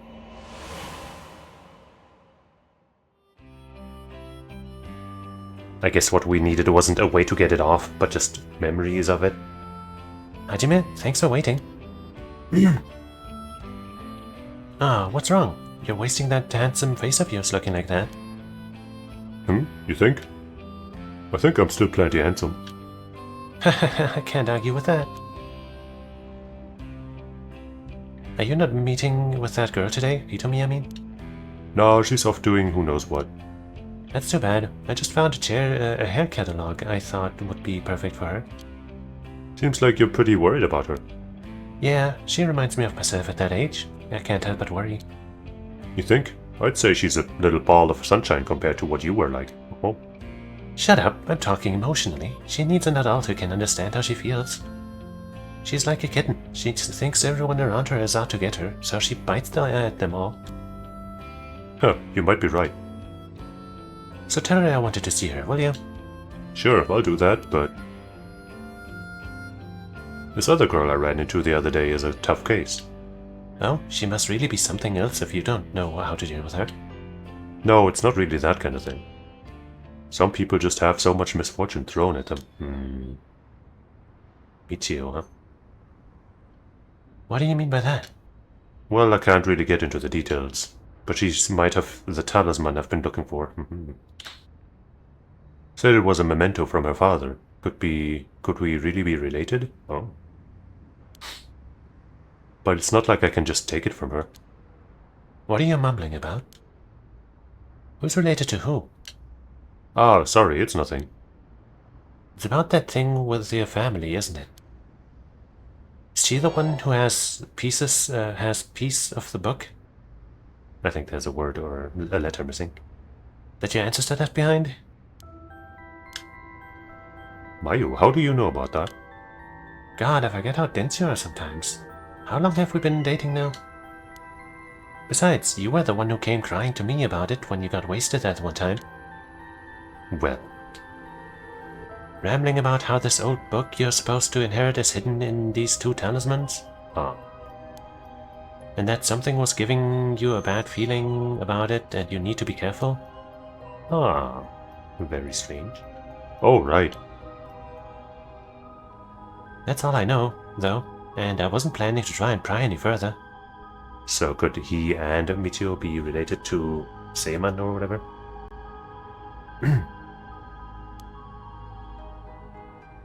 But if it's something important you need to protect, then what are you waffling about? Yeah, you're right. Thanks, Mayu. I feel better now. Whoa. Oh, that's right, did you hear? The mockingbirds were seen in Honjo. Huh? That came out of nowhere. Mocking what now? It's an urban legend about these bird stickers that show up out of nowhere. Oh. I was always kind of curious about them, but I never thought they'd be in Honjo. There may be a bunch showing up all over town, so we gotta keep an eye out. You're feeling alright? What's gotten into you? What's so special about these birds? Come on, one of them is a penguin with a pompadour. You can't tell me that isn't the greatest thing you've ever seen. That's so dumb. So we got some real story stuff out of that too. That's right. He was trying to protect something left to him. Could that be the information that Hyaku wanted? There we go. Bada boom. Approach the net. In the bright garden. Wait until you feel like yourself again. Detectives and private eyes. Waiting at the intersection. Revisiting the park at night.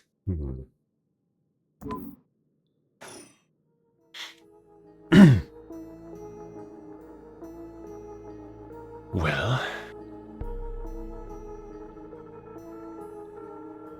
that didn't really help with what we're trying to do though. But it is the most important thing in the room. Let me have some water.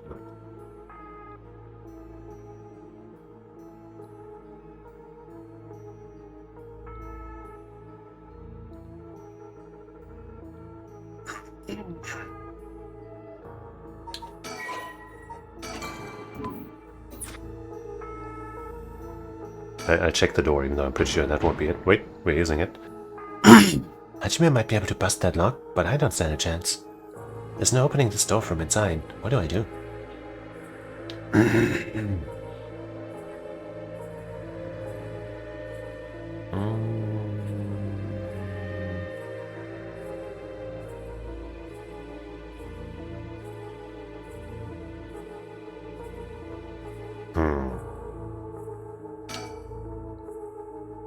And then the phone number.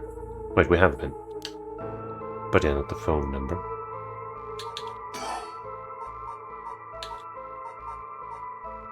Maybe the number is on the soap.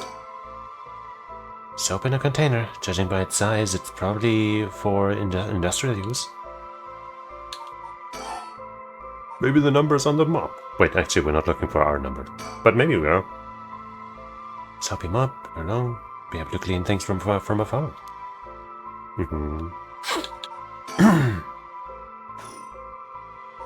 I guess maybe the pen has a number on it. No. Oil-based pen. The pen tip is totally dry. I won't be able to write anything with this. I wonder if I could fix it somehow. Nail polish remover. Haha. Huh? You can fix this with nail polish remover? What the? Why did that pop into my head all of a sudden?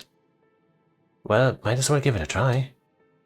This is one of Hyaku's warehouses. There just might be some nail polish remover somewhere. Inside of one of these boxes, maybe. What is in the cardboard boxes again? Supposed bottles and soap. I wonder if these could be. There it is! Nail polish remover. There's no label, but I'm sure that's what this is. Neat. Alright, so if I use this. Oops. Boop. Use on pen. The tip of the pen has been soaked in nail polish remover. I should be able to use the pen now, at least for a while.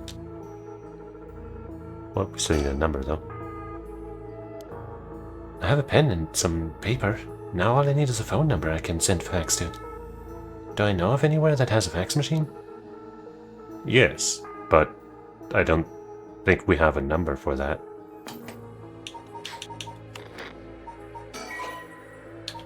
And I guess if we were supposed to enter one, it would have asked.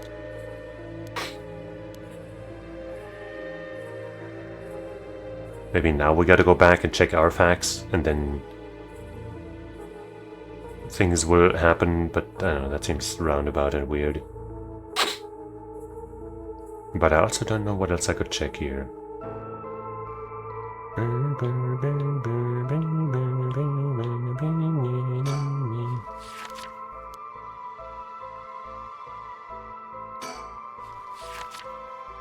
I guess I'll try that.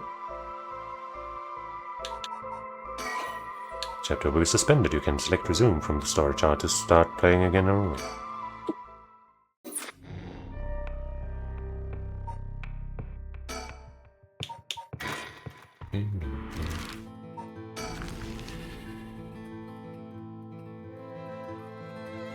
It's right in the middle of the screen. Almost like they want you to notice. A fax machine. The number for our home is 63... Ma'am, is everything okay? I'm fine, that's just something I wanted to check. Is that so? Well. Guess we won't be getting more, but... 63 something and then 4 numbers.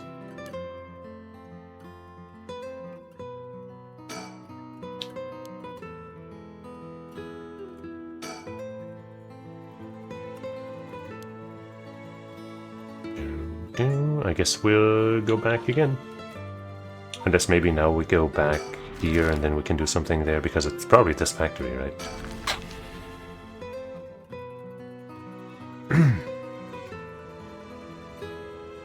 Though I guess it's probably better if we stay in the house and have the facts to check, but maybe? No? Alright, let's go back home and then switch back to the others. Or to the other one, not the others. Just checking one more time. Yeah.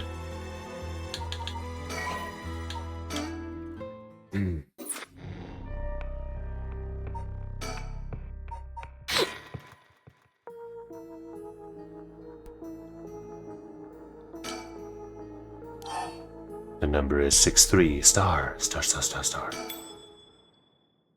It happened again. The number for a fax machine just popped into my head.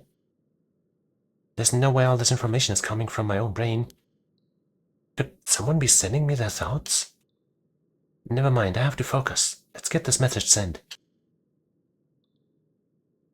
Now, I need to tell them where I am.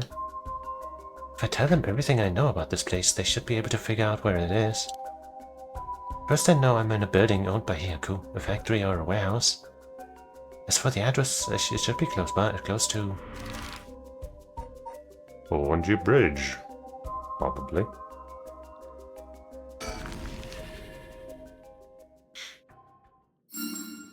That's right, my curse echo is the beckoning light. That means this place must be near Orange Bridge. Everybody knows about that stuff.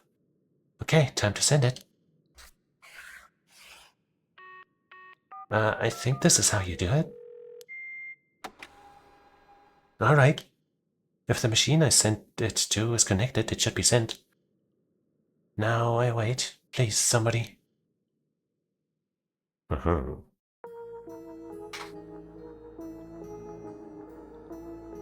guess now I'm supposed to suspend again. And come over with the gang. Let's read some manga while we wait. Yes, it is the time. Now is exactly the time. The best and only time.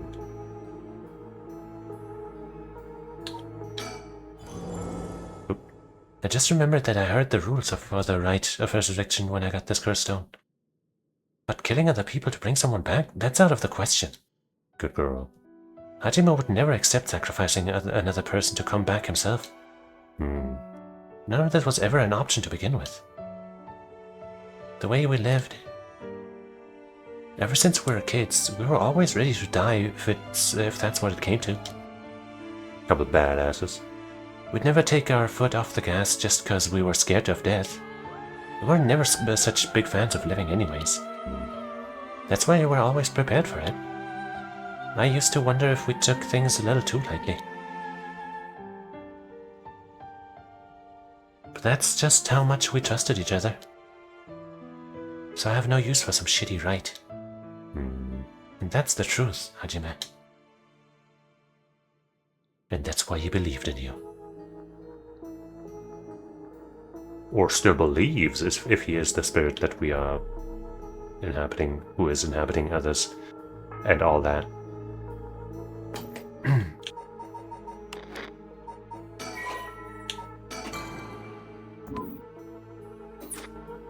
Well, now it says end, not just suspend.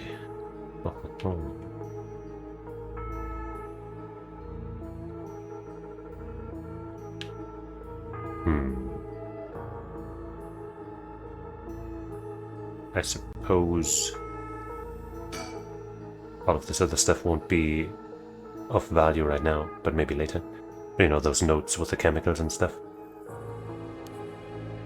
But you know what, now I will take note of the exact chemical information that we got from those lockers and stuff. Just gonna take screenshots though, because writing stuff down manually is for chumps!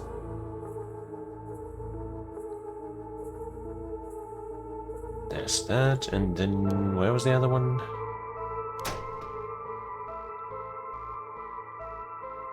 Was it on one of these? Yes. Screenshot that. And now I got 2 bunches of chemical texts. Yippee!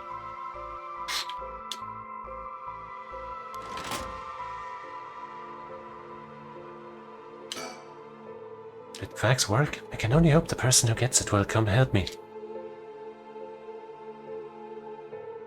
Alright. Complete the Mayu branch of Chapter 2, Mayu's Escape. Said we completed it, so we're good.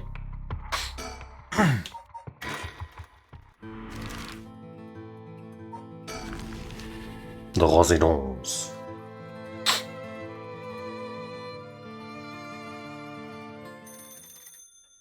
Oh, the phones. Be my guest. You wouldn't want to keep them waiting.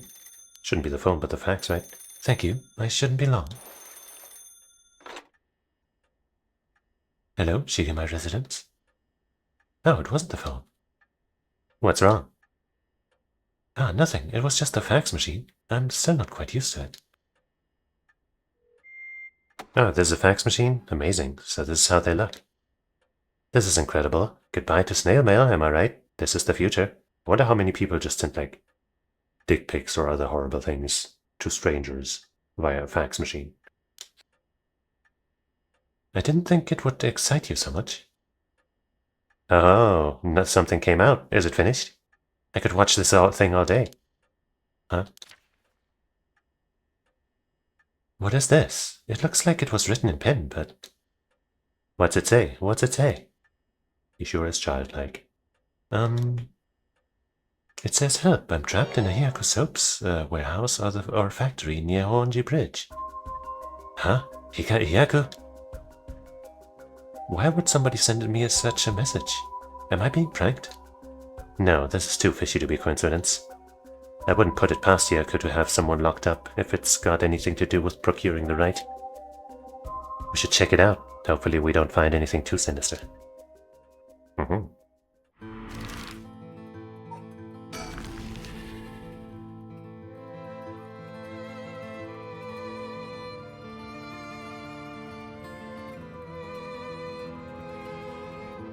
Now we can finally check the factory, right? But let's talk also. What you saw earlier must have been the beckoning light. Something might have changed. Okay, that's not new. I do wish that when you change back between these chapters back and forth that it retained the stuff that you checked. After looking around, I determined the abandoned factory is indeed Hyaku's. An abandoned factory near the Honji Bridge. Everything lines up. So the person who faxed us for help isn't here, isn't there? Let's find out if there's nothing. we should let's find out. If there's nothing, we should wrap up fast. But isn't this place locked? Don't underestimate me, ma'am. I can make short work of a simple little lock like this. Oh my, you really are something else. Please be careful then. Detectives. They know the tricks. Okay, this is completed. But we can't move on to anywhere else yet, so I suppose we'll need to do this first. Cool. Looks exciting. The Record of Fate's Yin Scroll may contain a way to put a stop to the curse. Yako and Mio head back to Komagata High School to share this information with Tsutsumi.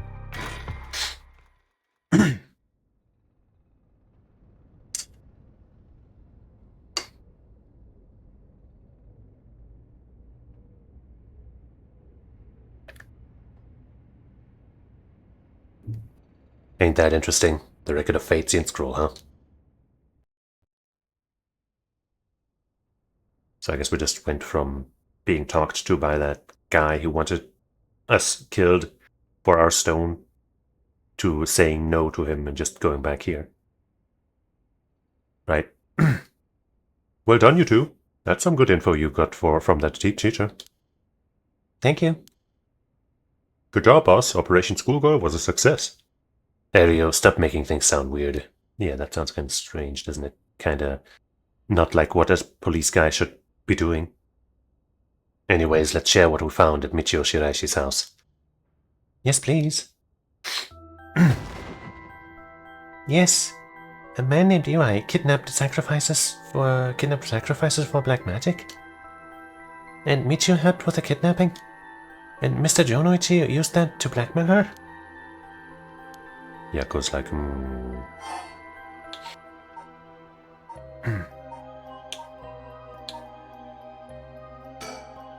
Alright, about the mastermind, I had an idea. Oh, what is it? This is about the chairwoman of Hyaku Soaps, isn't it? You mentioned her when you were telling us about that Iwai person. Yep. Whether the goal is to restore youth or to resurrect someone, she's got her hands all over this. She has money too. It would also match Hideki Araishi's account of that of a woman's voice. Yeah. An evil business lady with supernatural powers. A classic setting. If only we could confirm those powers of hers were actually real. Maybe she doesn't have powers, not yet anyway. We'll need to keep an eye on her. I'll tell HQ to look into her.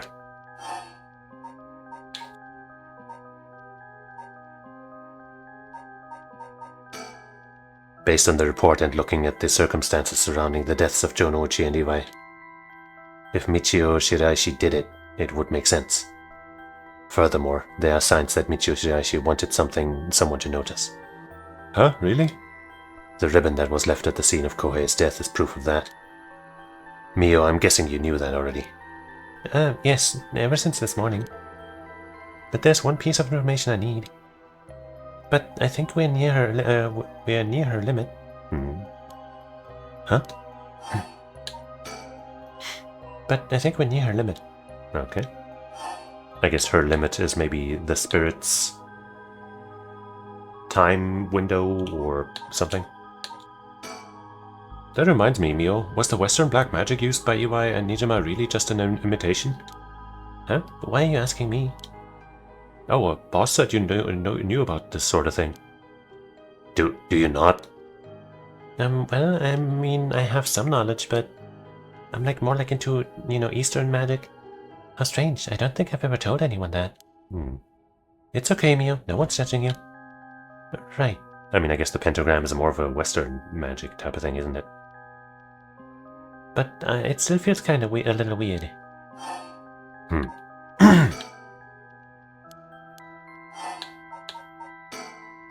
So, what's your opinion on it as someone familiar with Western black magic?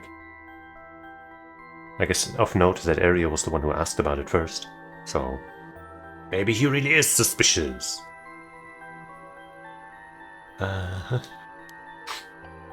If I could have a look at their grimoire, I could be sure, but based on their methods, I'd say they imitated black magic popular around 300 years ago.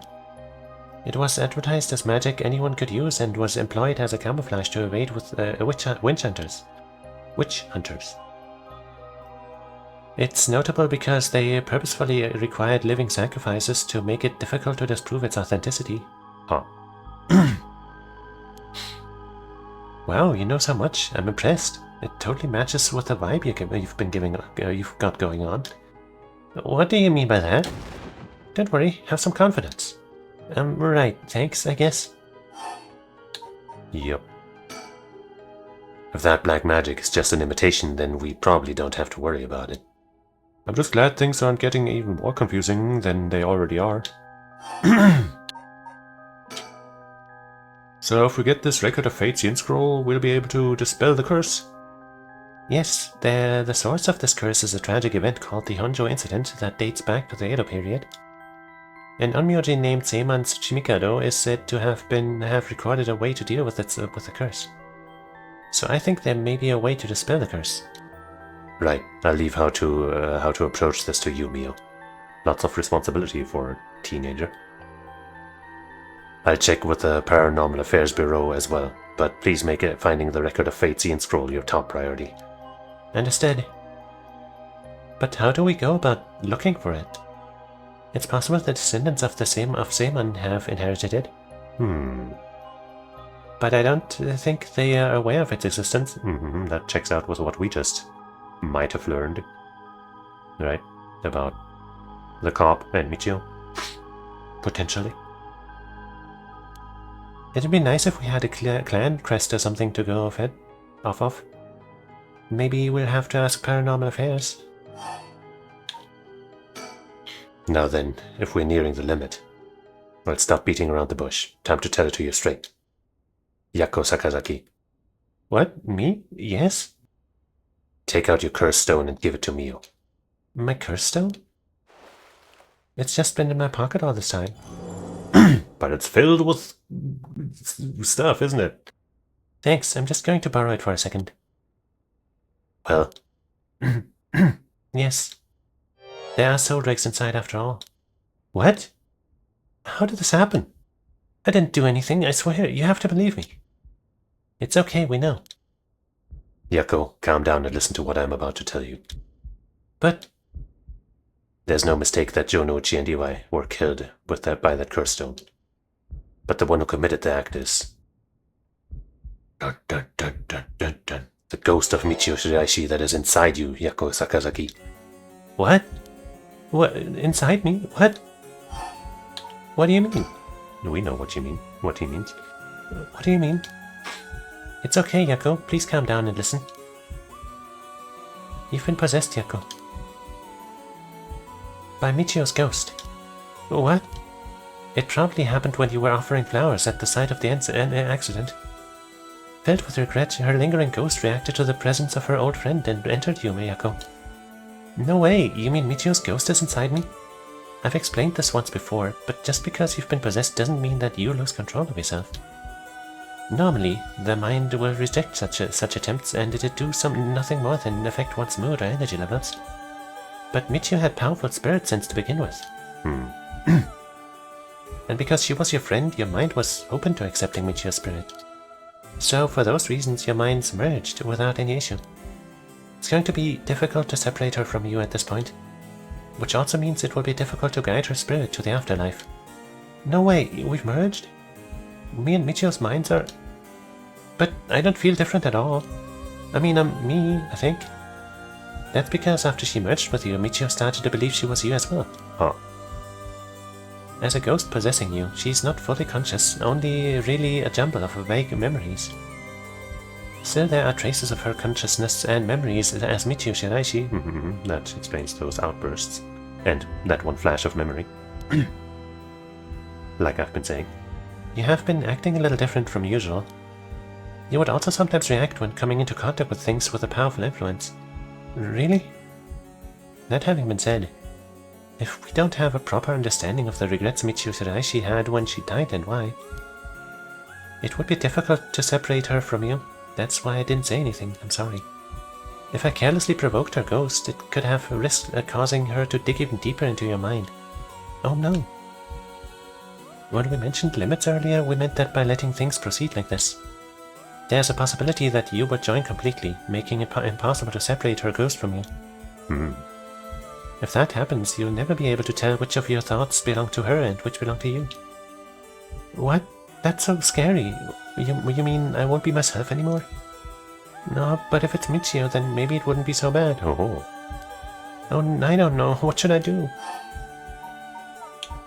But it was actually Michio who used the curse stone while I was unaware, wasn't it? Doesn't that mean her ghost has already taken over my body? Well, about that. I think that's probably the effect of the curse amplifying murderous impulses and the influence of the Feast of Shadows. While you were sleeping, the ghost's powers were boosted. And strengthened by the feast, Michio's consciousness surfaced and took control of your body. Then that means... It wasn't your fault. I was the one who killed them. I cursed them both. Yako, no, you are being controlled. Right, Inspector? Yeah, that's right. It's likely she'd be recognized as not being responsible for the crime due to the possession. It's not something you can control. No need to worry about that. That's easier said than done, probably. No, you're wrong. I wanted to kill them too. Those feelings must have come out. It's not only Michio's fault. I mean, when I learned that Michio didn't commit suicide, I wished that all the cruel adults around me would just die. I mean, lots of people have thoughts like that, and they don't go to jail. I had the curse stone with me, and I wanted to get revenge for Michio if the chance came. That's how I felt. Yako. Because Michio wasn't able to escape her terrible situation. It was so hard, it wouldn't be unusual for someone to take their own life. And I had this curse stone. I made Michio get revenge all by herself. Michio tried so hard to keep on living in silence, and I treated those feelings like they were worthless.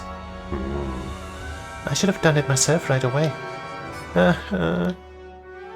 Sorry, I'm so sorry, Michio. That's a different kind of guilt. Also understandable in a way. That's why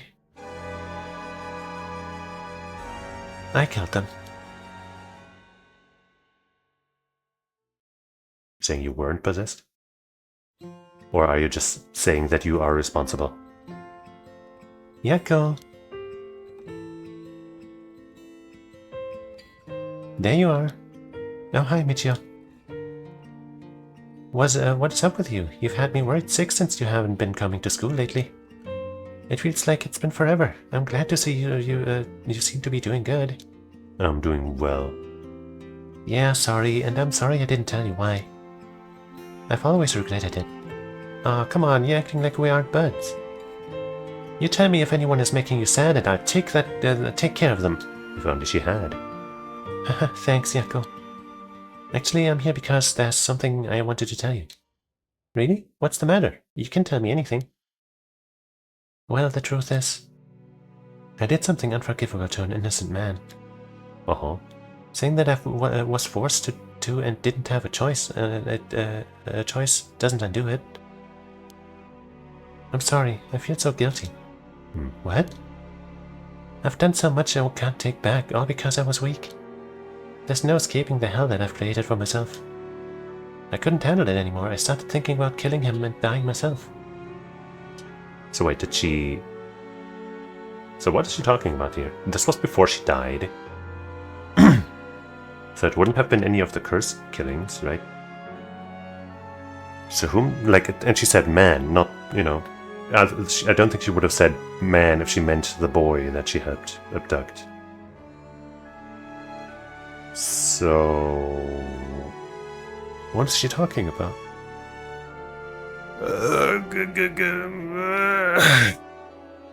Stretching, sorry. Whom is she referring to?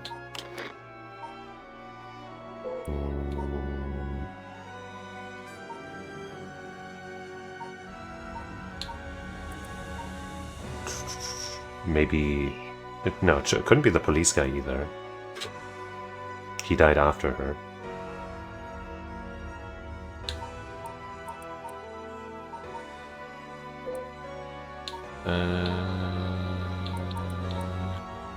Maybe it's somebody we just don't know about yet.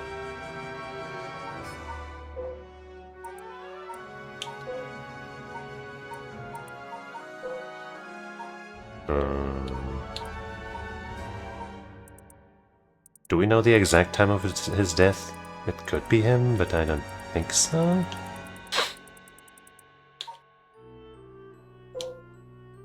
Not him, he's alive. Probably not him, he seems sort of alive at least, to some extent. The storyteller! Everything else about him remains a mystery. Even sexist question mark, even though it specifically says him. I think this one will just have to remain a mystery for now. Neither of us deserve to live in this world. What?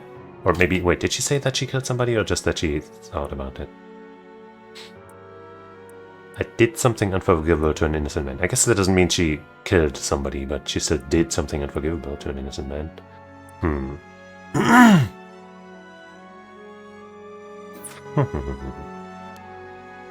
But something went wrong, and that's why I died with regrets. Oh wait, so this is not from the past, this is maybe an internal thing. Okay, that changes things then.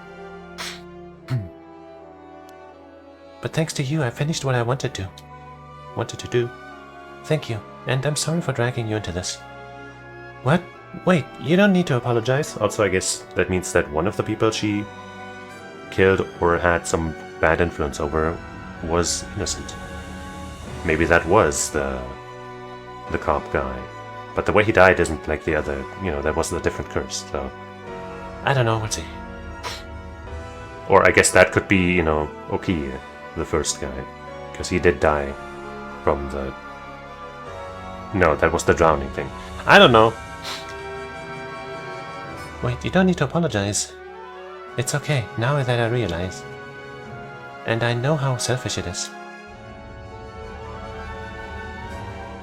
But I hope you remember the time we spent together as friends. And how we were able to be together at the end. Please don't forget me. How could I? Huh? No, Michio, wait!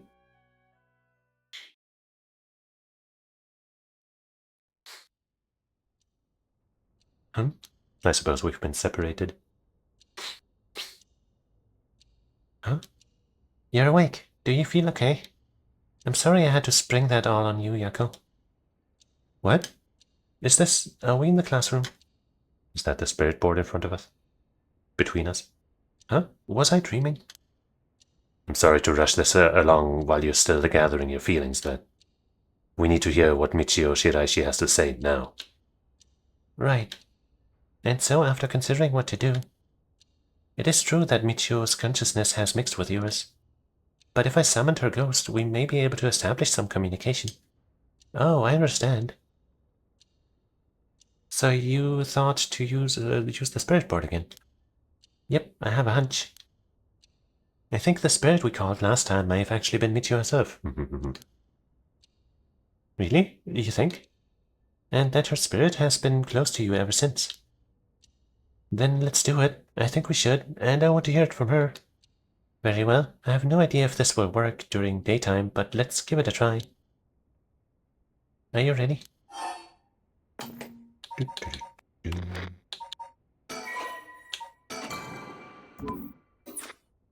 I'm ready. Yeah, I'm ready. Okay, here we go. You remember how to do it? Place your finger on the 10 yen coin. Yeah. So...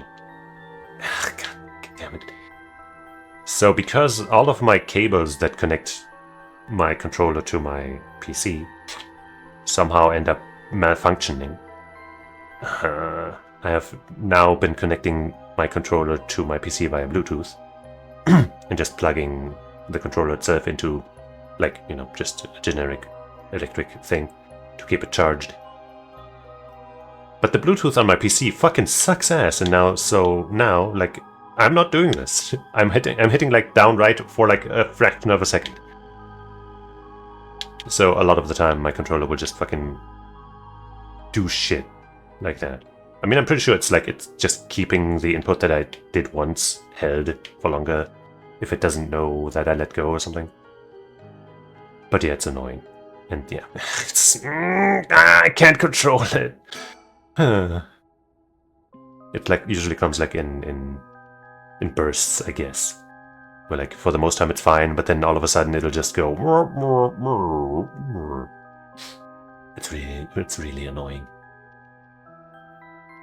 Right, like this. Good. Now do as I do. Oh, Spectre of the Spirit Board, please visit us. Oh, Spectre of the Spirit Board, please visit us. This time we don't have to select. Please tell us if you are there. Yes. It's here. Now, if the is it the spirit of Michio? Yako, would you ask the spirit? All right. Are you Michio Shiraishi? Oh, Spectre of the Spirit Board, are you the spirit of Michio Shiraishi? Yes. But it hovered a little weirdly to the yes. Didn't go quite on it. Ah, it said yes. Don't be so sure. Some spirits like to play tricks. Can you try asking it a question only Michio would know the answer to? A question only Michio would know the answer to? Let's see, then... Oh, Spectre of the Spirit Board. How much did the ribbon I bought with Michio cost? 4.9 4.90 4.90 yen, that's right. Well, it seems we have the right spirit. Okay, can I have you ask her a question? Okay, what do you want me to ask her? I want you to ask about the location of Fumichika Nejima's hideout and the location of the talisman as well. Okay. Where's the talisman? Oh, Spectre of the Spirit Board. Do you know where the talisman that you had is? Yes, actually. She does know. I wonder if we can find a way to narrow it down. I'll try asking. Oh, Spectre of the Spirit Board, did you carry around the talisman with you at all times? Yes. Lots of yes answers so far. So, she did carry it with her. Then did you have it with you when you had your accident? Yes, okay. So it was taken from her body then. Presumably not by the guy who ran her over? Because he would have had to stop to do that. Unless it got stuck on the car somehow. Huh? She had it with her? But there was nothing resembling a talisman in her articles left behind at the scene. So that means someone took it with them and ran off with it before the scene was investigated. Or maybe one of the cops did it. Aereo! I don't know if he was the one. That he might be okay, but I'm gonna keep being suspicious of him until I can finally say I knew it. And if I'm not, if he isn't, then I can say I was just kidding about it anyway. But who would do that? This would mean someone knew Michio had died before the police did. The first person to discover and report it was the caretaker of the apartment building next door. Should we check with them? Let's see. The other possibility I can think of is the perpetrator of the hit and run. But it was a hit and run. Wouldn't they have run away? It might be possible they came back driven by fear of something else. Or something else. Even if so, they didn't report it and went through her belongings. But to only take the talisman seems hard to believe. Yeah, unless they knew something about it beforehand. Then it wouldn't have been an accident anymore, right? But I guess the only people who claimed it was an accident was he himself and Michio, who might not have known, right? To her it might still seem like an accident. Unless they were after the talisman from the very beginning. How likely is that? If the talisman really is so special? Aereo mentioned the same thing, but to run someone over just to take something from them. It's possible they just picked up the talisman after hitting her for no particular reason. Either way, if it really was a hit and run, then I hope they get caught. It's possible she remembered something after seeing that picture of the car. Well, she should be able to identify him now that we've met him and she remembered. No? Then shall we try asking? I'll try. Who was responsible for the hit and run? Oh, Spectre of the Spirit Board. Do you know who was behind the hit and run? Yes. She says she knows. That's a relief, if she hadn't known. Huh? In order for Michio's spirit to find peace, we need as much detailed information about what happened as possible.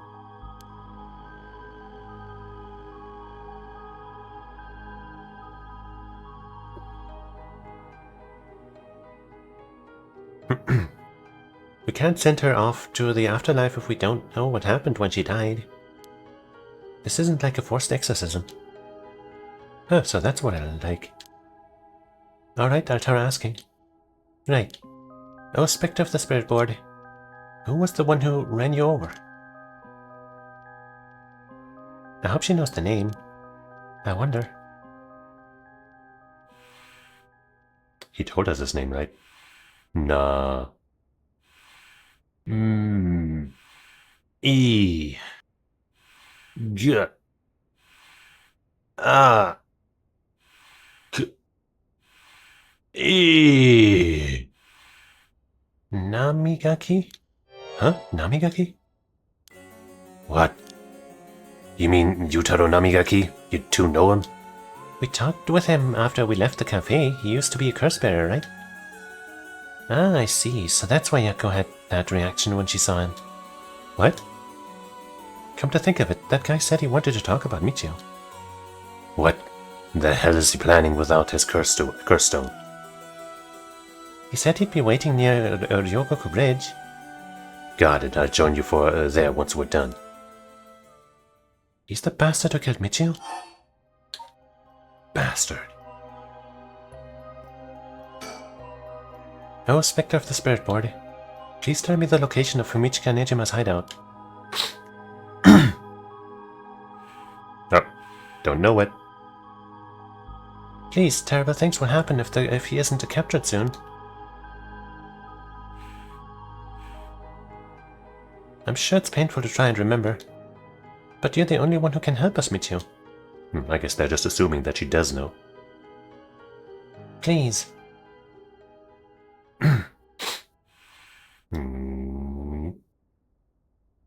It moved. I guess we're going to save some time by just having... This is an address. She's giving us the address. Amazing. Thank you, Michio. Okay, I have the address. Thank you. Alright, Ario. Get a move on and check out that address. Yes, sir. I'll contact HQ and order a simultaneous house search and sweep of the area. I just hope the information is accurate. I know it is. Yako? This should be enough information. We can release Michio from her suffering now. Let's do it. Alright. Are you really okay with that? You're not going to interfere?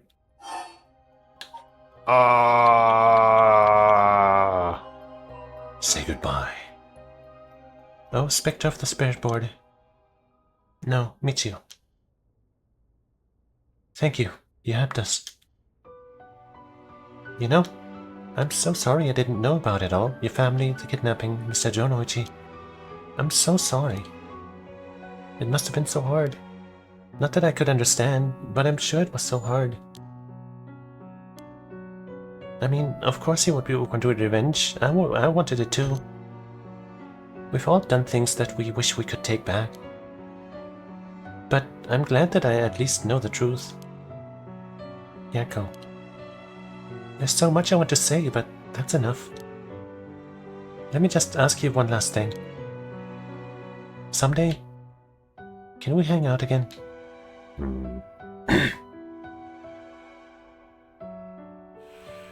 Oh. Once say yes, yes. You mean it? Okay, it's a promise. How are we gonna do that? Another spirit board session? Have you asked everything you wanted? Yeah. Okay, I'm going to guide Michio's spirit now. Yeah, it's time to say goodbye. Michio, with this, I'll finally be able to free you. Hey, Yako. Yeah? You never accepted the idea that Michio took her own life. I'm glad you never stopped trying to find the truth. Yeah. You're right. Even though I didn't realize just how hard things were for her. Mio? Aww. Sorry. It's just Michio. She was taken advantage of by so many of the adults around her. She put up with so much. I should have tried to talk with her more. I mean, you barely showed up before she died, right? I know how you feel. Thanks, Mio. It hurts thinking about all of the things I could have done. Why did this have to happen to someone so kind and hardworking? Yeah, it's super fucked up. It feels like she was ill-fated to the very end. It's just too cruel. But even then, she didn't even tell me about this stuff. And she let herself worry more about revenge than living. I'm mad at her for that. Sure, I should have noticed something was wrong, but come on. What was she thinking? Seriously, I mean seriously. Am I really that unreliable? Of course I'd help you get your revenge, you idiot. I don't care how you had changed or whatever. I just wanted you to live. Yako. I take responsibility for what's been done. But one day if we meet on the other side, I'm gonna have to give her a good punch. Then I'll tell her she's the real fool's procession or something. Oh, then we'll hang out like always. Sounds like fun. Alright, I'm sending her off, okay? No, wait. Look, the coin, it moved to no all its own. You're right. When did it do that? It seems she still has something keeping her here. Yako, do you have any idea what Michio wants? Me? Oh. Please, don't forget me. I think she told me that she didn't want me to forget. I see. Then, Michio, if you can hear my voice, let your feelings that you won't ever forget her be known. Show it through an action. What? Suddenly the coin just gets flicked into Yako's eye or something. Do something that shows you won't forget. Save. That means I won't forget. That actually was right.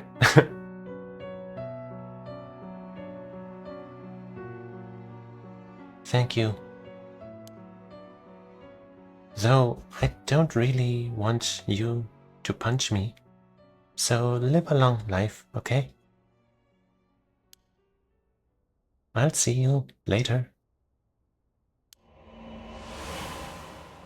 Oh. What a good scene.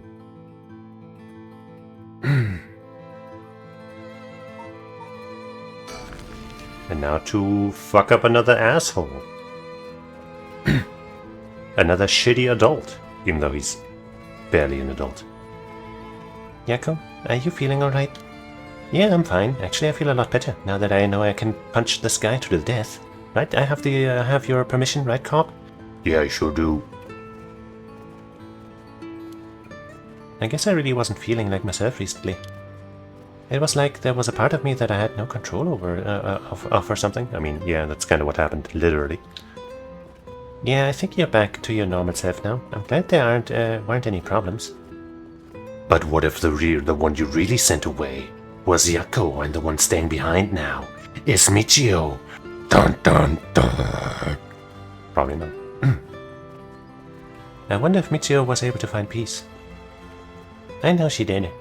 You don't have to worry about that.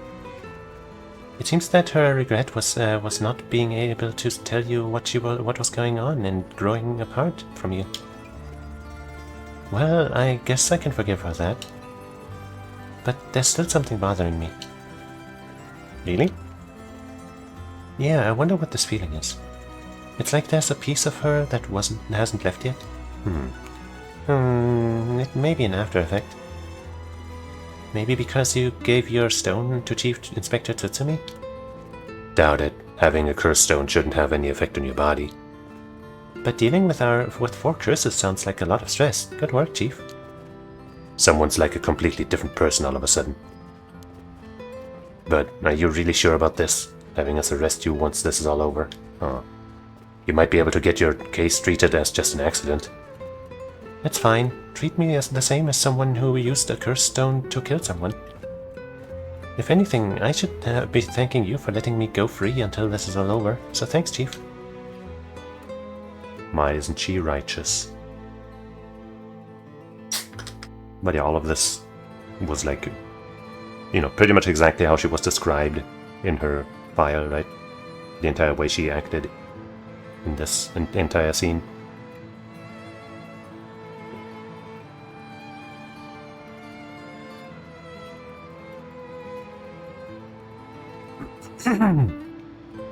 Well, you didn't say anything about bringing the police. Sorry, but we don't have time to care about what you have to say about us. What business do you have with this girl now that you've lost your curse stone? I'll tell you this for free. I have her curse stone already.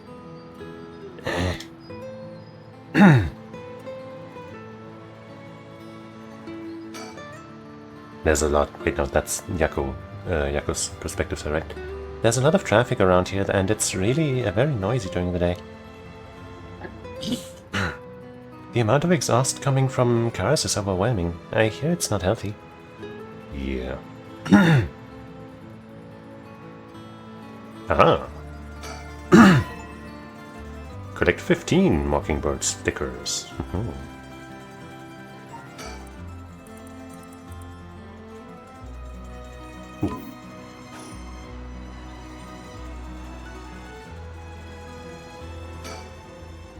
We should let him take care of this. The Chief makes some weird jokes sometimes, but still, it's reassuring to have a veteran policeman with us. One of the few good adults. Well, leave this to me, okay? Yutaro's visibly shaken. That must mean there's some reason he doesn't want the cops around. I don't have any ill intentions. I wanted to tell you that I wanted to help if you intend to resurrect Michiru Shiraishi. That was my intention from the beginning when I received my curse stone. And that's why I took your curse stone, man. Curse stone. And that's why I took your curse stone. Man, can't be too careful. Besides, what connection do you have to Michiru Shiraishi? We met once. Yeah, when I ran her over. I was so sad to hear the news of her death the other day. Uh-huh. Met once? I see. Well, I'm sure it must have been painful for you, but... Do you think bringing back the dead will erase the fact that you hit her with your car? What? I'm sure that I have no idea what you're talking about. I'm sure that, you know, if we check the car that ran her over, we'll find traces of you. Even if you were careful with the number plate and all that. If you don't know, I'll tell you. And you'll let me ask you some questions in return. Did you just get your license recently, Found a van with bloodstains on it, you see. It's only a matter of time before we find who the owner is. What's that supposed to mean? Why don't you tell me a little bit more about your relationship with Michiru Shiraishi? Not only that, you killed someone with your curse stone, didn't you? Stop! Stay away from me!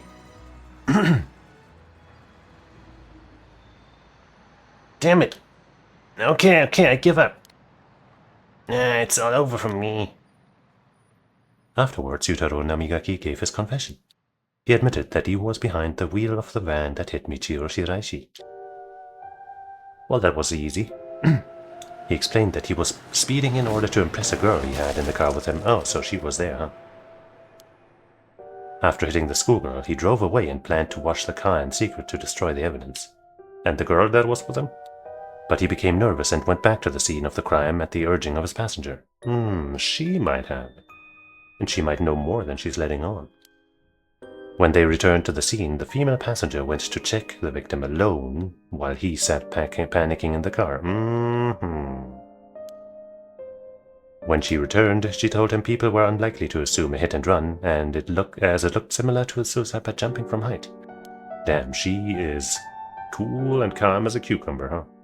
Afterwards, the pair parted ways and Yutaro dumped the vehicle deep in the woods under the cover of night. The two of them decided to keep the accident a secret. Yeah, they sure did.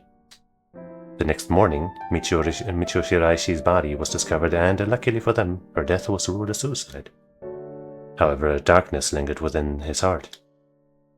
From that day on, the schoolgirl appeared before him covered in blood, her limbs bent and broken to spite him in his dreams every night. Even when awake, he would see a phantom of her corpse in the dark, moaning and cursing him at all times. Troubled by the constant hallucinations, it was only a number of days before he suffered a nervous breakdown. He couldn't bear hiding what he'd done anymore and planned to turn himself in, but was stopped by the passenger from that night. It was then that he first heard rumors of the rite of resurrection. He thought that if he could resurrect the schoolgirl, that it would be like if the accident never happened. I mean, not really, but better than nothing, I guess. And with that, the darkness enshrouding his heart could be dissipated. From then on, he searched the areas associated with the 7 mysteries of Hanjo every night. And he received the curse of the foot-washing mansion as a result. But you know, if you want to make up for one accidental killing, going on a killing spree to undo it is probably not the way to cleanse your suffering, your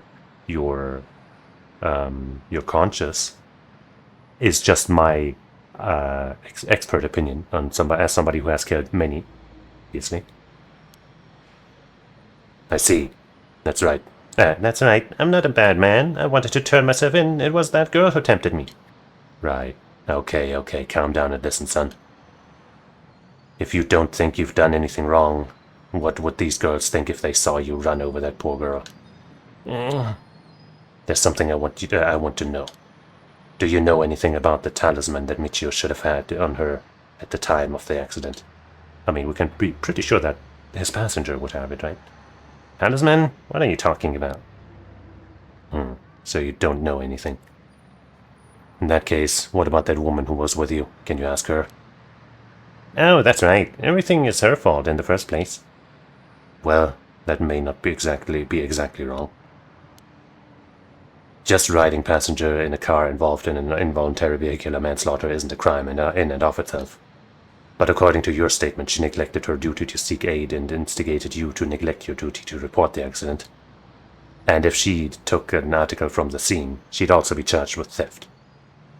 Can you tell me who she is? You have no intent of hiding anything anymore, do you? Yeah, that's right. It's her fault. Do what you want with her. It's time for her to face what she's done. Is she just gonna have a heart attack and die now or something?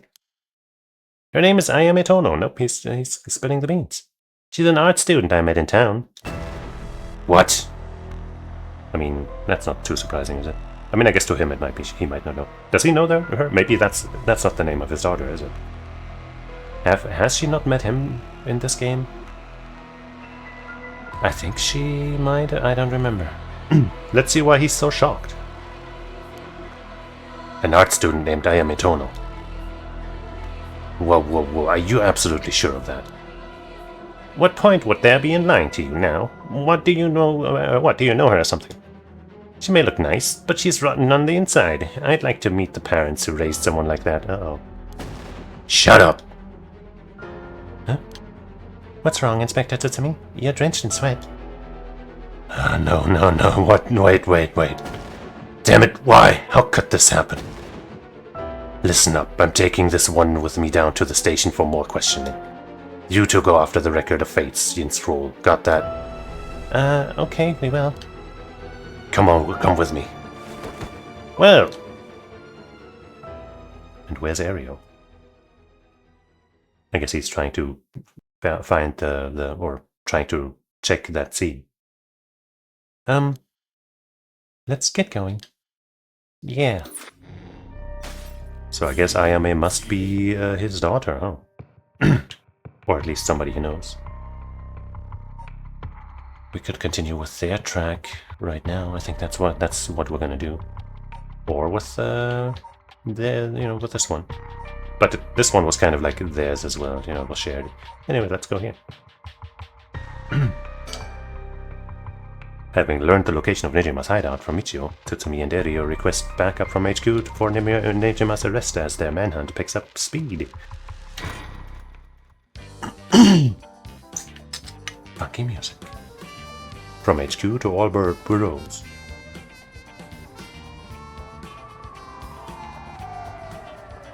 Officers have discovered the residence of paroled offender Fumichika Nejima, currently wanted under suspicion of criminal threat. Suspect escaped his residence prior to officers' arrival and is now at large in Sumida City. Suspect is thought to be fleeing on foot. All bureaus are instructed to pursue, ensuring that he does not take refuge indoors. Furthermore, suspect is believed to possess a weapon capable of causing large-scale casualties. All officers are instructed to exercise extreme caution in their pursuit, remaining vigilant of signs of explosives and poison gas. Sure. Something like that. Or my Yasuda Gardens.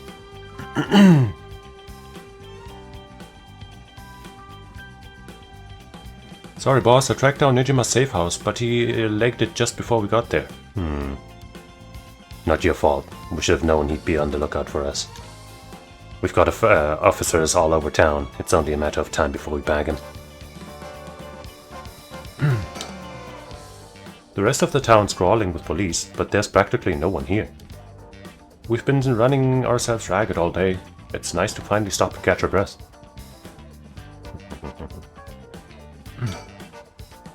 The rest of the town's crawling...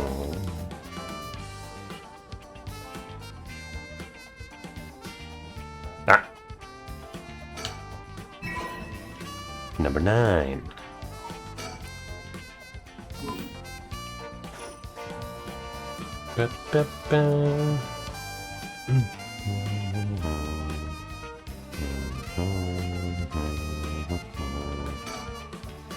Oh, I changed my shirt, boss. No need for a BO check. The hell? Why would I be trying to sniff your pit stink? Oh wait, is that not what you were doing? To know where you got that idea, but you can put it right back where it came from. I'll get you in the mood for a good whiff someday, boss. I'll stake my career in it. Okay. Hell no, not even for your career. Nice to be working with non-insane people. Oh, you sure are eyeing me up, boss. Don't tell me you've got a thing for me. No, nothing like that. Sorry, I shouldn't stare. So, boss, what are we doing here anyway? I figured Nejima might show up. Call it a hunch, but he used this place as a hideout 20 years ago. Fair enough, but will he even remember it after so long? I mean, why not? Remember that mugshot of Nejima we circulated? I think it was from when he got out of parole, but except for a few wrinkles, he looked just like he did 20 years ago. Yeah, no idea how he kept up that weight on a prison diet. That's a stroke of luck, though, isn't it? It means he'll be easy to spot. Wait, but the janitor that we thought was him, and is it not him anymore? Oh, so this updated.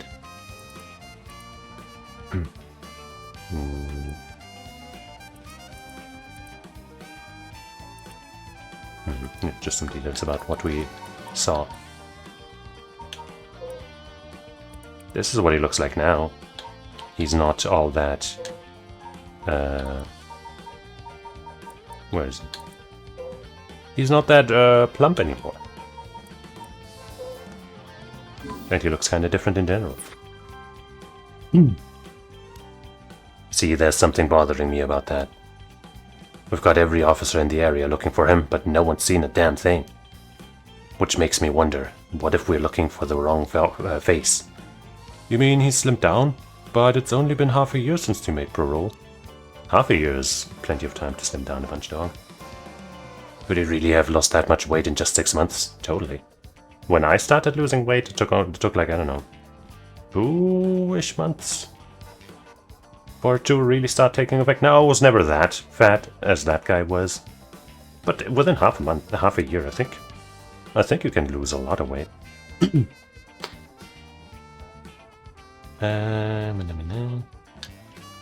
Well, he must look different enough that no one recognized him when he started working at Kumagata High. Good point, but that means the photo we've got is useless.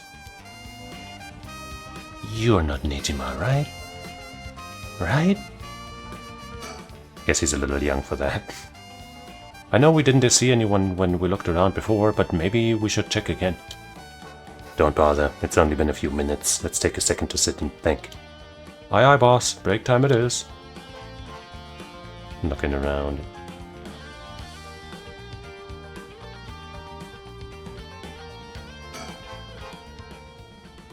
Huh? Hey, boss. I think I hear something coming from the bushes over there. You sure it ain't the wind? Hello? Hello, is anybody there? That sure is the guy. Well, I'll be damned. Hey, you, let me ask you something. I'm sure this Ashimiya guy might recognize Tsutomi. And how can I help you two fine gents? Huh? Do I know you? I could swear I've seen you somewhere before. Yeah! You sure have, probably. Unless it's not him, but... Afraid you ain't gonna charm anyone with that tired old line, sir. Not even this old-timer. Playing hard to get, eh? My mistake.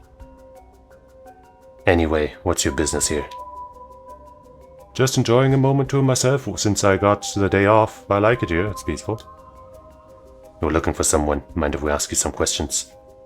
Sounds like a lucky man, sir, to have a strapping gent like yourself after him. This one's business, not pleasure. I've just dedicated my life to putting this guy behind bars. Oh, he must be having such a blast messing with you right now. You can say that again, boss. Put in so many hours even if his wife and kid left him. I guess during the day we wouldn't be able to make use of our lie detecting magic. Enough, Ario, you'll set him off. Sorry to hear that, sir, but if you glared at them like that all day, I can't say I blame him. Oh, that's right. The guy I'm after used to laugh just like that. You sure you haven't seen him? Oh, no, sir. Don't know anyone like that, sir. But with a laugh like that, he must be bad to the bone. He's a nasty piece of work, all right. But maybe he can still do the right thing. You'd like to think so, eh? Ario, call for backup. So, okay, he's not that stupid. Huh? You mean that's him? Crap, he's getting away. Wait. I go after him, you get backup. Okay, I'm on it.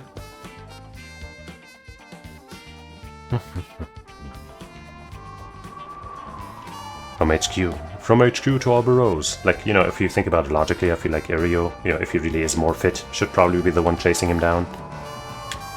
But that wouldn't be as personal and cool. The suspect has been sighted in the former Yasuda Gardens and is fleeing towards Kumagata Bridge. Ario, go the long way around, we'll trap him on the bridge. Got it. Sorry, I already called. I guess calling for backup just takes a little phone call. A little walkie-talkie action. Give it up, Nejima. There's that gunshot. You're surrounded. There's no way out. He could jump from the bridge. Hey now, you're really gonna pull that thing on poor old me? When did the boys in the blue get so trigger-happy around unarmed civilians? Unarmed my ass. We know what the curse you're packing is capable of. I mean, we know it's capable of a lot. We don't actually know what exactly it's capable of. But we also know it can't do shit in daylight, so give it up and come quietly. Can't do shit in daylight, eh? What do you think I am, some third-rate amateur? I'm a goddamn black magician. No way, can black magic really do that? Like hell it can, he's pulling that out of his ass. Black magic is from the West and these curses are Japanese. They don't have anything to do with each other. I mean, don't they? Wouldn't all magic pull from the same secret sauce somehow? Maybe not. But it's possible that one of the people involved in the curse ritual thing was Western or something, and so through that there's a connection. Besides, if he could use curses while the sun was up, he wouldn't have given us till dusk. Oh, nice of you to take me at my word on that. Now that EY is out of the picture, I'm shit out of options. Good to know. Sounds like it won't take much to get you to give up. Careful now, I might just be desperate enough to try something. Try what? And the kid over there might just be desperate enough to shoot. Bit of a wild card, huh? Folks are starting to gather. That's no surprise given the scene we're causing. But if Nejima's packing explosives, he won't need a curse to cause a bloodbath. These idiots need to get out of here, but they won't listen. Why do rubberneckers always have to have balls of steel? They're stupid. It's not about balls of steel. They just don't realize the threat they're under. I'd save on a different file because, you know, we gotta keep remembering this moment. Can't ever save over it. Nejima looks nothing at all like I remember him. Did he really starve himself skinny just for this? Is he that hell-bent on revenge?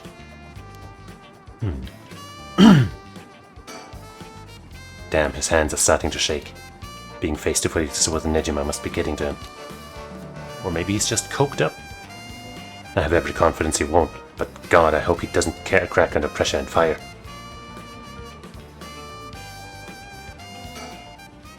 I doubt he can pull off what he's threatening, but we can't be too cautious here.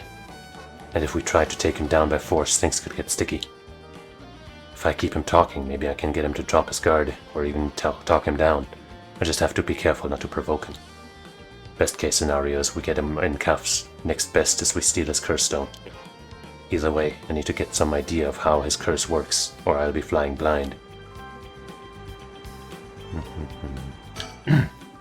Ario, if he makes any funny moves, shoot him.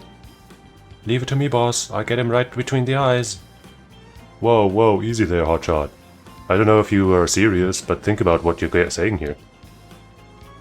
If I really am unarmed, you'll be all over the news faster than you can say excessive force.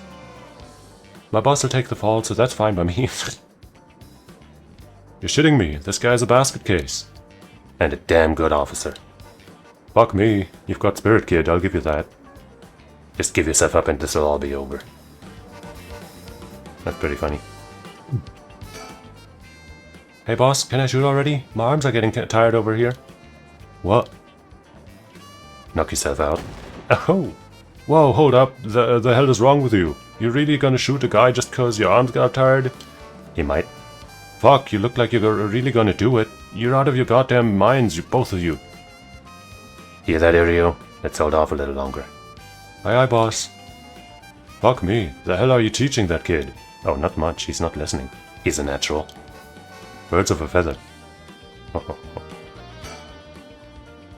Don't take your eyes off this guy for a second, Ario. Got it. Got any bird stickers around here? You know, I'd be willing to let you go if you can give me a couple bird stickers. Gotta be mockingbirds though. But not like mockingbirds, but like mocking birds. You know the ones? You listening, Nejima? He doesn't know anything about the mockingbirds. Let's kill this guy.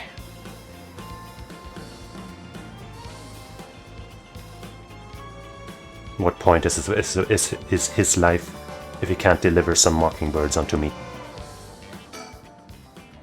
If you want to talk, I'll talk, but first you gotta put that thing away. I can't think straight with a gun in my face. Not a chance.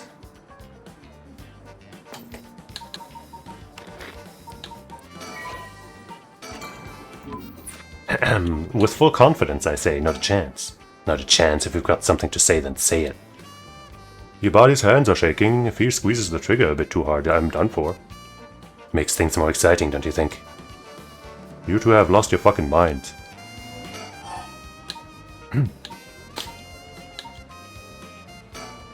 You have the curse stone for the one-sided read. Of course I do. Take a look. Oh, hey. Looks kinda nice. That's it, alright. Whoops, better put it somewhere safe. Wouldn't want something to happen to it. How did you find out about the curse stones? They don't have anything to do with black magic. Someone else turned you onto them, didn't they? That puffed-up teacher at Aishi couldn't shut up about him. He's desperate for a chance to flaunt his smarts, and all I had to do with that was act impressed. That still doesn't explain how you learned so much so fast. Curses and black magic ain't as different as you seem to think. As far as I'm concerned, they're just two ways of harnessing paranormal powers. You're sure there isn't more to it? All that matters is whether that power is the real deal. And this curse is very real, as you well know. Joke's on you, Nejima. Don't you know the one-sided read is a fake dropped in with the rest? I'll give it a rest, I've tested it myself. You used that thing on people? Son of a bitch. When something this special falls into your lap, you gotta take it for a spin. I'm just good at covering my tracks, good enough not to get caught at least. Let me guess, you're back to your old tricks, attacking schoolgirls in the middle of the night. Ah, so you know about that, huh? One of the brats put up a fight. Bought enough time for the other one to get away, so I went ahead and called it quits. Sounds like your curse is a real pain to set off. Nah, I had that sorted way beforehand, but she pulled some kind of spirit bullshit on me. I would have gotten the little bitch eventually, I just didn't have the time. Way beforehand, huh? Interesting.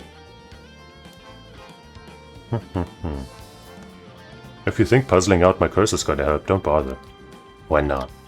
Because you won't be able to do shit about it either way. I'll let you in on the secret. I could fuck up a good few hundred people right now if I wanted to. A few hundred. Yeah, now you're getting it. I could kill any of them at any time, even during the day. Then I guess we've got ourselves a situation. You're telling me your curse can kill people you can't even see? Seems a bit unfair. If you really can do that, why do you even bother showing up in person last night? Wanted to make sure the curse worked, and I figured I'd need to clean up after.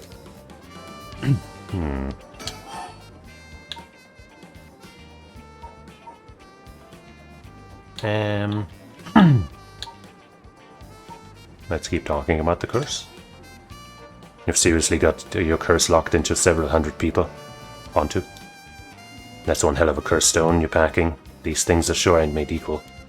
Yeah, they really aren't. And of course you got the nasty one of all the shitty luck. I'm told I pulled a good one.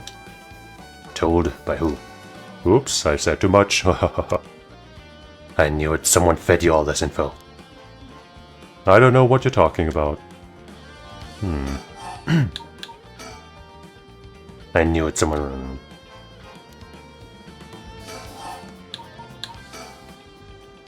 What's it been, Nejima? 20 years you've been studying black magic? And now you're just giving it all up for Eastern curses? I didn't have you down for a cheater. Hey now, black magic screwed me over first. You can't blame a man for going with a girl who can meet his needs. The girl, well, I guess that's just a metaphor. Screwed you over how? Because your resurrection ritual didn't work? That was the real point of the murders, wasn't it? Must have been rough, putting in all that work for no payoff. I imagine my surprise when I finally found out what you were really after.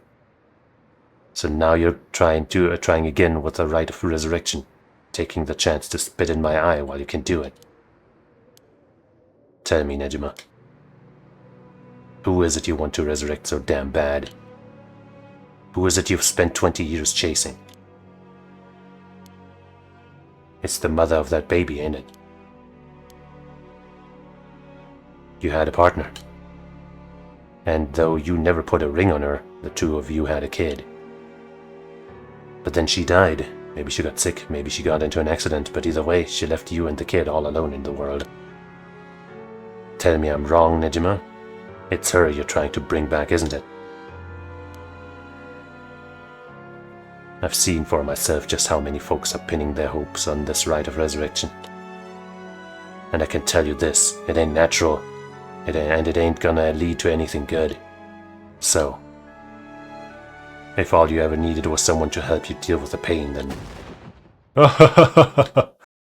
God, you're so fucking stupid. Huh. Is that really what you think? That's hilarious. You don't know goddamn thing. What? Damn it, for a second there I really thought you were gonna talk him down, boss. Well, that would have been too easy, wouldn't it? Listen up, Jump. I'll tell you what really happened 20 years ago. What really happened? You got half of it right. I did have a loving girl back once, sweet as could be.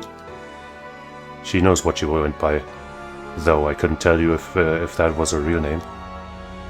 Don't know where she came from either. She traveled, I think. Might have been an angel for all I know. She sure seemed like one to me. But then she got sick, and just like that, she was gone. My guess is that it was the pollution, but I never knew for sure. Couldn't afford a decent doctor. My life after that was a living hell. Until I found this grimoire in an old bookstore. Grimoire, huh? It told of a resurrection ritual, black magic that could bring Shino back. So I was right. Not exactly. See? Who said the ritual didn't work? You said it yourself. Black magic screwed you over. Oh, it screwed me alright. But it worked just fine. Is Yoko or Shino? And not the child after all, or something? I don't know. We'll see. What's that supposed to mean? See, the ritual doesn't bring the person back as they were when they died. Ah, it's more like reincarnation, rebirth. So it might actually be her. If that child is Yoko. Which, come on, it's gotta be. It's gotta be. Rebirth. Wait. Oh no, oh hell no. You mean that baby? Damn right, the resurrection ritual brought Shino back to me as a fucking baby. You've gotta be kidding me. You're telling me that it wasn't her kid, that it was her in the flesh? The hell I am, that little brat was not my Shino. Her mind was gone, she was totally helpless, she didn't even know who I was. I mean, she was a baby. Her warm arms, her gentle voice, gone, gone, gone. There wasn't a damn thing left for her. What the hell did you expect? She was a baby, seriously. If you'd really cared about her, you would have grown some balls and acted like a father. Fuck that. I snatched sacrifices off the street for her, chopped them to pieces for her, and that's what I get. A screaming little bundle of shit and piss. That wasn't my Shino. Give me back her softness, give me back her warmth, give her back to me. So you just left the baby to die? I knew you were scum, but you really are the lowest of the low. Yeah, that's fucking horrible, man. Look me in the eye and tell me that if your wife turned into a baby, you'd love her just the same. I think most people would at least take care of them. Or get them to be taken care of. I think you're definitely in the wrong here. Not like you ever weren't, but especially now. How could I do that when I couldn't even be sure it was really her? Yeah, I get it. I get that you're human garbage who doesn't care about anyone but himself. So now you're going after the rite of resurrection in the hopes that you'll get luckier this time. No. Luck doesn't come into it. The rite really works. There's proof. I guess he also isn't aware that she's probably still alive, right? I guess he might not have known that the baby was saved and taken care of, right? He probably thought she just died because nobody took care of her. He probably assumed that the police showed up too late or something. But we know that's not the case. Of course, there's still a chance she died somehow, but I think there's a higher chance that it's somebody we may have known in this game. And what happens if you get the same results? If you let Shino, if your Shino comes back as a baby again? Shut up! Don't you put that lie in my head. It'll work this time. It has to.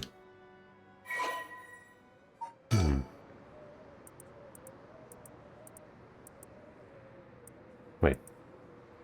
Oh, I guess we never got a full entry for him before, huh? Curse Echo, none. Well, I guess that's because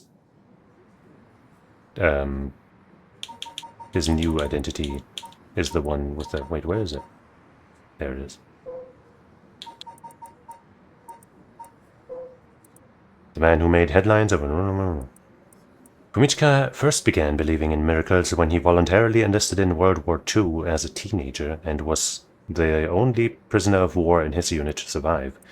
By the time the war ended, and he was freed, he had learned some English and gained considerable weight from the food he was given in captivity. Upon returning to Japan, Fumichika found that the area in which his parents' home was located in Tokyo had been burned to the ground, and his entire family wiped out in the disaster. Starting over from nothing, he worked hard and eventually opened a small general store near the Sumida River. Though it was not a thriving business, it was enough to put food on the table.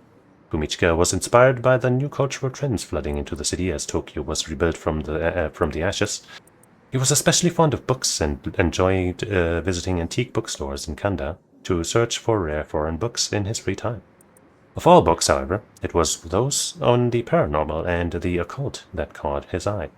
As he was already open to the existence of such things due to his miraculous return from the war, what was initially a passing interest gradually became a deep fascination with Western black magic as he gathered more information on the subject. Still single after 30. Wow, who would ever still be single after 30, right? Fumichika tried performing a black magic ritual to summon a partner. Well, I should try that. Soon after, he met a woman who called herself Shino. Coincidence? Though her real name remains unknown, Shino had left her hometown in the countryside where she had no family or work to support her, and somehow made it to Tokyo while earning a meager daily wage. When she met Fumichika, she was haggard and on the verge of starvation. Fumichika, who felt a connection with Shino due to the ritual, decided to take her into his home and let her live there. Both of them having lived alone for most of their lives, the two turned out to be a perfect match. Shino gradually recovered, but still was not strong enough to work. Fumichika was by no means a skilled businessman, and their lives were far from financially secure, but Shino, who had experienced wartime Japan, was simply content to have food on the table to eat every day. The two spent their days together, poor but happy to be by each other's sides. And then the story turns horribly wrong, doesn't it? But let me drink some water.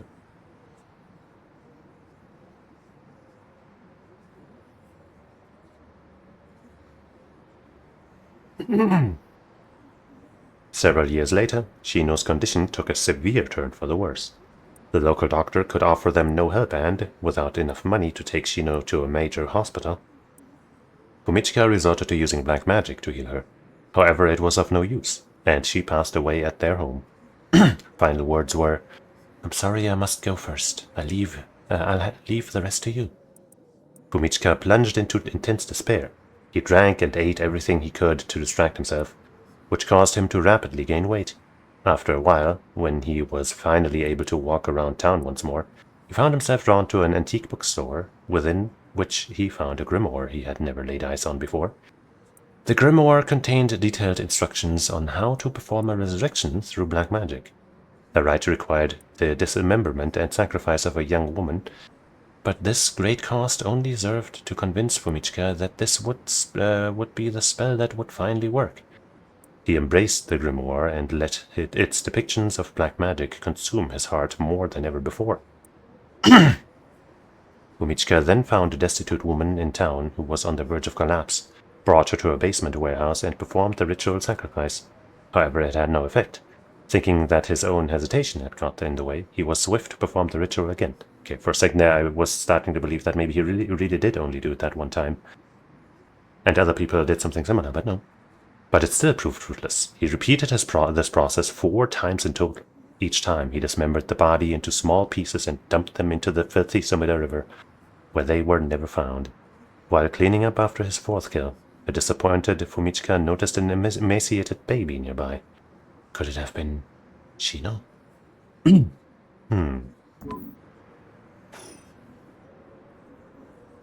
Fuck.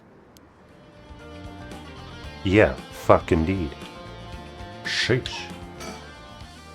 If I keep on talking,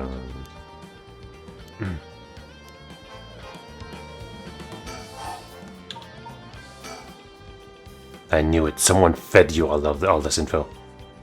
You know what?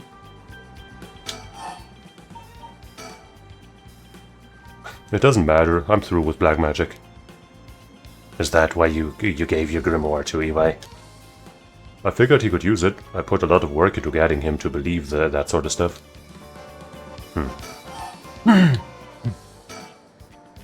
That massacre you told me about on the phone, did you mean it? Every word, don't you worry. Soon you'll have the case of a lifetime. Oh yeah?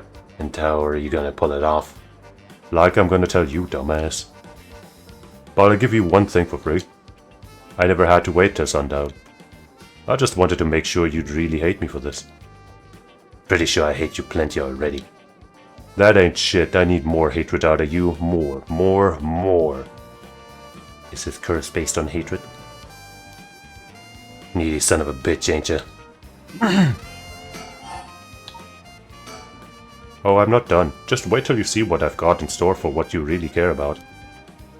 You should be quaking in your fucking boots. That's not gonna happen. She's got enough to worry about without your sorry ass getting in her hair. Huh, now that's more like it. There's the face I wanted to see. Yeah, that's the stuff. But she is apparently also scheming and doing lots of things, unless it's not her daughter and it's just somebody else. Could also be that that's the name he knows is the child that they found from him, and Yoko is somebody else entirely. Yoko could still be his daughter also. There are many possibilities. I'm a man of my word, as you're about to find out. Fine then, keep your mouth shut, but I do know one thing. All that about being able to use your curse during the day, it's bullshit, just a bluff. Oh, is that what you think? Your back's to the wall and you still haven't used your curse. If you really could pull the plug and at any time, you'd have done it by now. Now there's the Tsutsumi I know. Fine, I admit it. It's exactly like you said.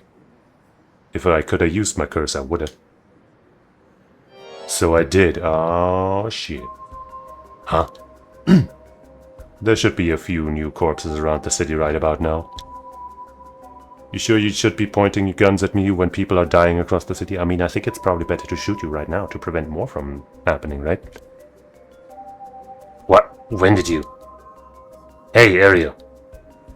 Get someone to check that out. Just don't take your eyes off Nejima. Well, that's gonna be hard. Aye, boss. Hey, I need someone over here. Look who's in the background right now. Yeah, that's right. Get to earning that paycheck. If you don't see you to him soon, there'll be plenty more in the way. However will you get out of this mess?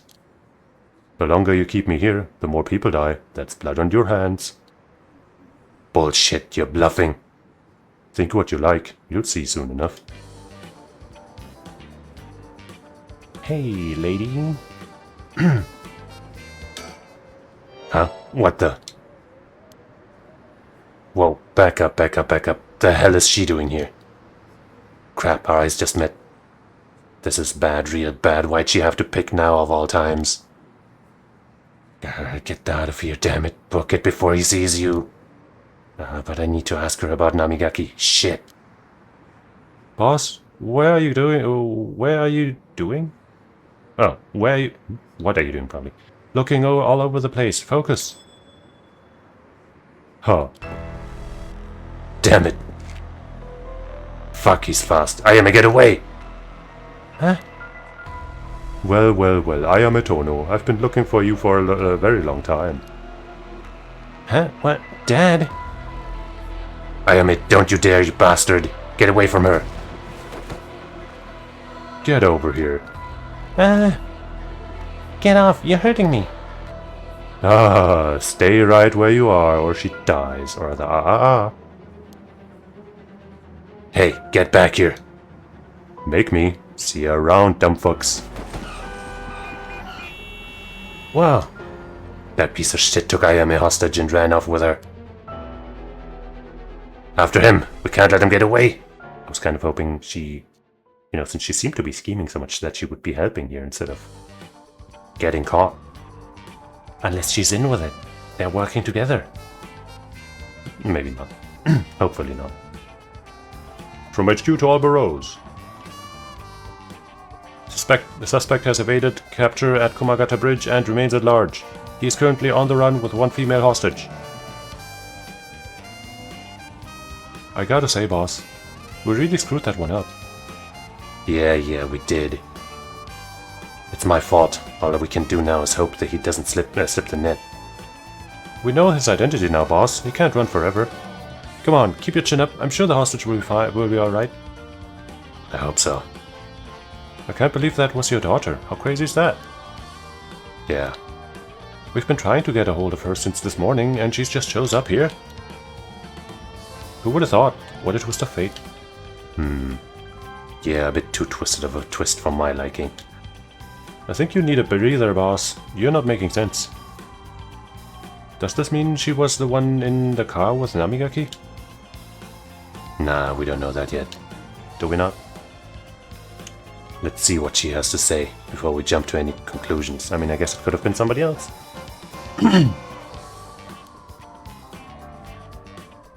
Maybe it was Yoko in the car, but she just claimed to be Ayame or something. Maybe it was somebody else claiming to be Ayame. You sound tired, boss. That standoff must have really done a number on you. Come on, let's treat ourselves to some mitsumame. That'll put a spring in your step. Smiling. Yeah, that sounds good. Some sugar might be just what I need to get my brain working. Whoa, hold on, boss. Sounds like Patrol's just gotten a message. I'll go check it out. No, don't interrupt the sugar times. Sure thing. Please be good news. Please be good news. Spoiler, it's not good news. Good news, oh. They found Nejima. No shit, what about the hostage? Dunno, they just said to come quick.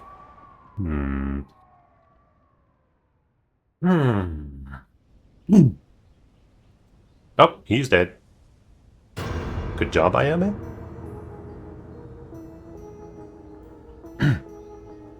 That's not a type of death that we've seen from any of the other curses, I think. Damn it, guess we'll find out when we get there. At 4:28 p.m., Fumichika Nejima, also known as Makoto Ashimiya, was discovered in the former Yasuda Gardens, beaten to death. Yeah, he looks just like he was beaten to death, yeah. I mean, it's daytime, so most curses shouldn't usually work, but, I mean, he claimed his would. We still don't know if that was a bluff. So maybe another one might. Or he, Ayame just fucked him up. Or somebody else did. The body suffered 110 distinct instances of blunt force trauma. The case is being treated as homicide. 110 distinct instances. Holy crap. Ayame is like going fucking martial arts kung fu style, like. Oh, the camera didn't catch that. But I was moving my hands so fast that they couldn't have caught it anyway. I want to believe that Ayame is just a martial arts master and fucked him up so bad. The deceased possessions have not been recovered and appear to have been taken post-mortem. Maybe she did let herself get caught on purpose. The location of the deceased's female hostage remains unclear. Police continue to pursue her as a person of interest. Well...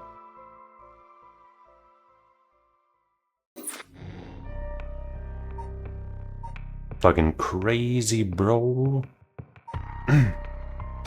Let's do this. Having gained control of herself, Yako rejoins me on a search for the Records of Fate's Yin scroll that they can stop the curse. So that they can stop the curse. However, they find themselves with scarcely any leads to follow. But something's happening, clearly, from that thumbnail.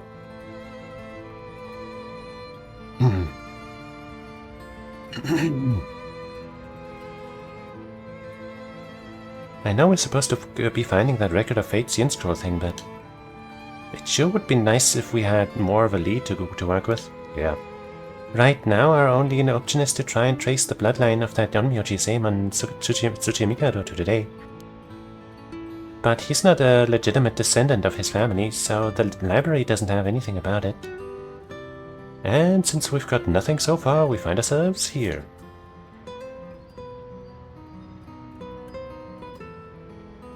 Any birds? Aha! Number 17. Maybe we'll find them all. But I feel like I probably missed 1 or 2 already. If not 3.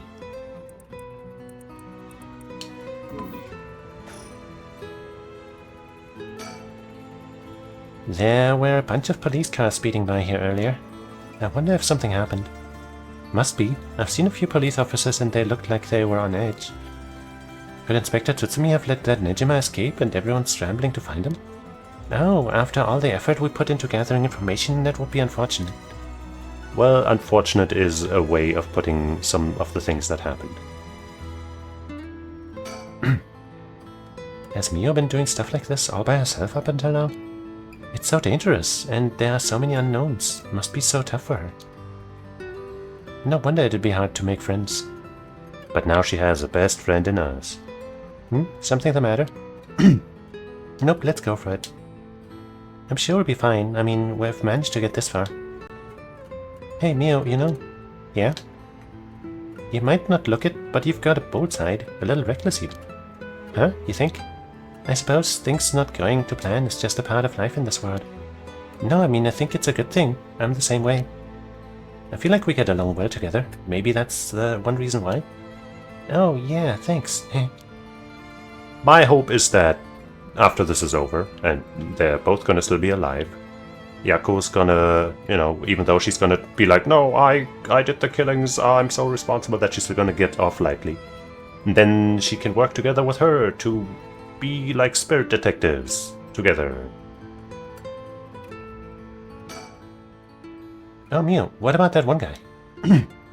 The one Inspector Tsutsumi checked with. I forgot his name.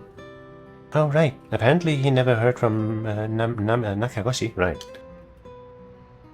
Not that we have a way of contacting him directly anyway. We just have to leave a message with the Paranormal Affairs Bureau's messenger and hope it reaches him. He's always the one who contacts me, and even then it's only instructions.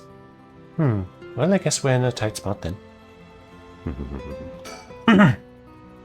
We won't get anywhere just waiting around. Let's do our best, do the best we can working on our own.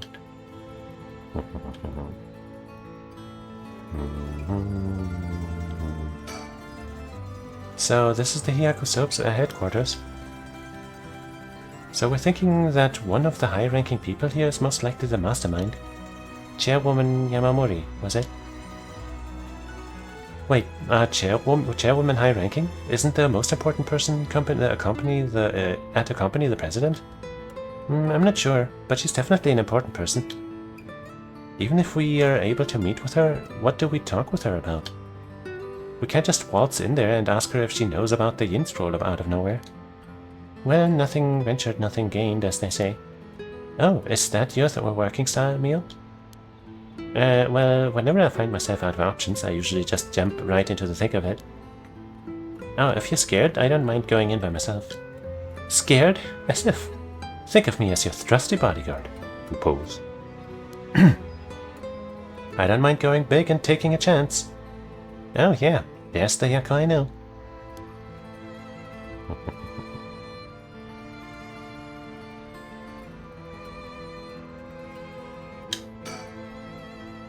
Now, shall we?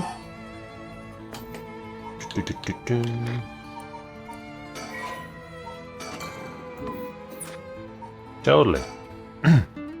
All right, let's give this a shot. Now, excuse us.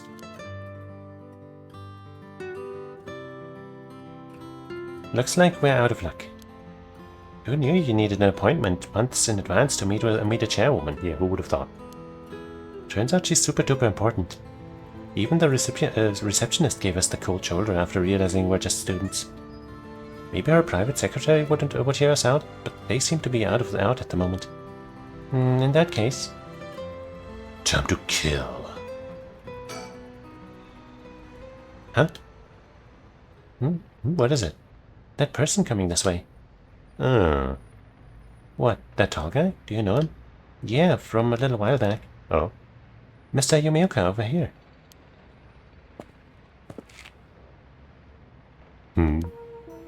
Oh. You're Gamyodo's manager, Mr. Yumioka, yes? Good to see you again. Miss Kurosuzu. What a coincidence running into you here. Gamyodo? Yumioka?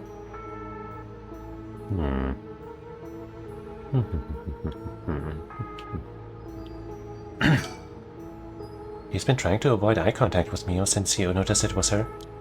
Something's fishy. Yeah. How have things been since we last met? If she just stays with her training, she won't have to rely on cheating people anymore. Yes, she's been keeping at it. Cheating people? What are we talking about? Miss Kurosuzu, we're so glad to see you are doing well. I assure you we've had no issues you need concern yourself with.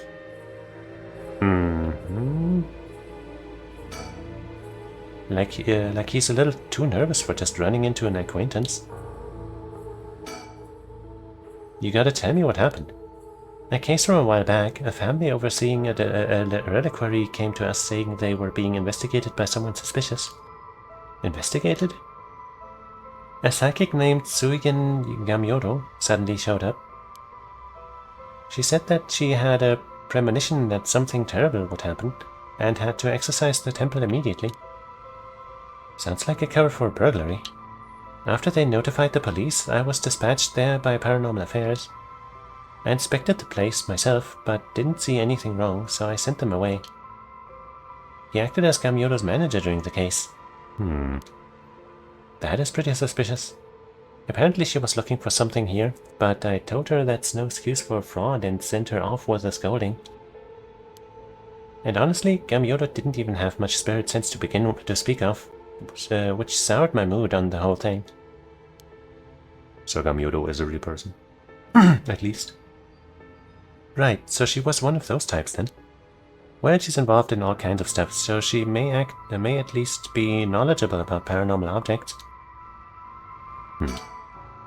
But essentially she's one of those fraudulent psychics that are so common nowadays. If you have no further business with me, then I'll be on my... Oh, before you go, Gamyodo seemed to know a lot about paranormal objects. It would be a huge help if we could ask her about something. And what might that be? Is she familiar with an ancient text called the Record of Fate Scene Scroll? Should we be openly saying that to him? Or anything about the descendants of an onmyoji named Seiman Tsuchimikado? I beg your pardon? Miss Kurosuzu, how do you? So you do know about it? Yes, I see. If that's what you're after, then that means... Hold it! Don't tell me you're trying to snatch up some innocent schoolgirls this time. Stop right there. Huh? Hey, there's my gang. If it isn't Yumioka, what a pleasure to see you again. What? Mayu Chozawa, what are you doing here? Huh? Chozawa? This investigator here helped me out. You really did a number on me. What do you know? We just so happen to have some business with Hyaku ourselves. Why don't you join us? You can do that much for us, can't you? You work for Hyaku after all. Depending on how this conversation goes, I won't have to get the police involved. They are pretty busy anyway. Huh? You work for Hyaku? What's going on? There's really no way you can refuse though, is there? You two young ladies must be involved as well. Would you care to join us? Oh, I'm sure. What a wild meeting.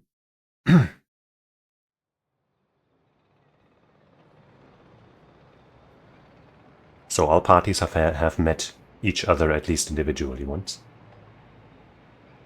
I say parties because not all people, because, you know, she hasn't met anyone but these ones here now. Quite the view, isn't it? How long can you play dumb with this many people lined up and wanting answers from you? You'd better give in and come clean with everything you know. Ugh. She's Mayu Chozawa, the fiancée of Hajime Yoshimi, the police officer. I'll have to talk to her about Hitomi later. We were introduced briefly earlier, but this flashy-looking guy is a private investigator. I thought they were only like this in TV shows, but I guess they're pretty intense in real life too. The client. She was only introduced as the investigator's client. She's cool. It feels like we wouldn't stand a chance against a full-grown woman like her. Excuse me, are you new to all of this too? Oh, I guess I'm kind of just tagging along. Yeah, me too. Let's make sure to not get in the way, shall we? Right. Any birds here? I mean, we already got some birds in this area, but, you know. But Mio's amazing too, keeping her cool at a time like this. You must be used to dealing with adults by now. Excuse me, I had no idea that Gamyodo was connected with Hyaku. So I'd just like to ask, was it Miss Yamamori from Hyaku who obtained the record of fates and passed it on to Araishi? No, that was not the case. Oh, my mistake. Was it Sweden Gamyodo's doing then? No, it was not. We first learned of the record of fates from Mr. Araishi. It was then that Miss Yamamori gained an interest and extended a contract to compensate him in return for his research and findings. Then who was it that activated the Feast of Shadows to call forth the curse of the 7 mysteries? We're just putting it all out there. I give you my word that we had no part in that. We had learned from Araishi beforehand that something would happen at midnight last night, that is all. Hey, there's no way that's true. Stop lying. I must ask you to, ask that you please refrain from violence. Nuh-uh. Hold on, Yako, it's alright. The minute I learned that Gamyodo was none other than the queen of Hyaku herself, I felt that was the case. She doesn't have strong enough spirit sense for it. Oh, gotcha. While it is somewhat shameful, if you require proof, then so be it. What, so that talk of supernatural powers was just hot air? I don't think she has 0 spirit sense, but even Yako here has more than her. I do? Also, the spirit power lingering in this park has been bothering me for quite some time. The person who died here must have had considerably powerful spirit sense. If they were a Hyaku employee, then maybe they should have been the one running things? My, to think Shogo Okie was so talented. At any rate, Hyaku wasn't the mastermind behind exposing the record of fates to the world and initiating the Feast of Shadows. I think we can be sure about that. Alright.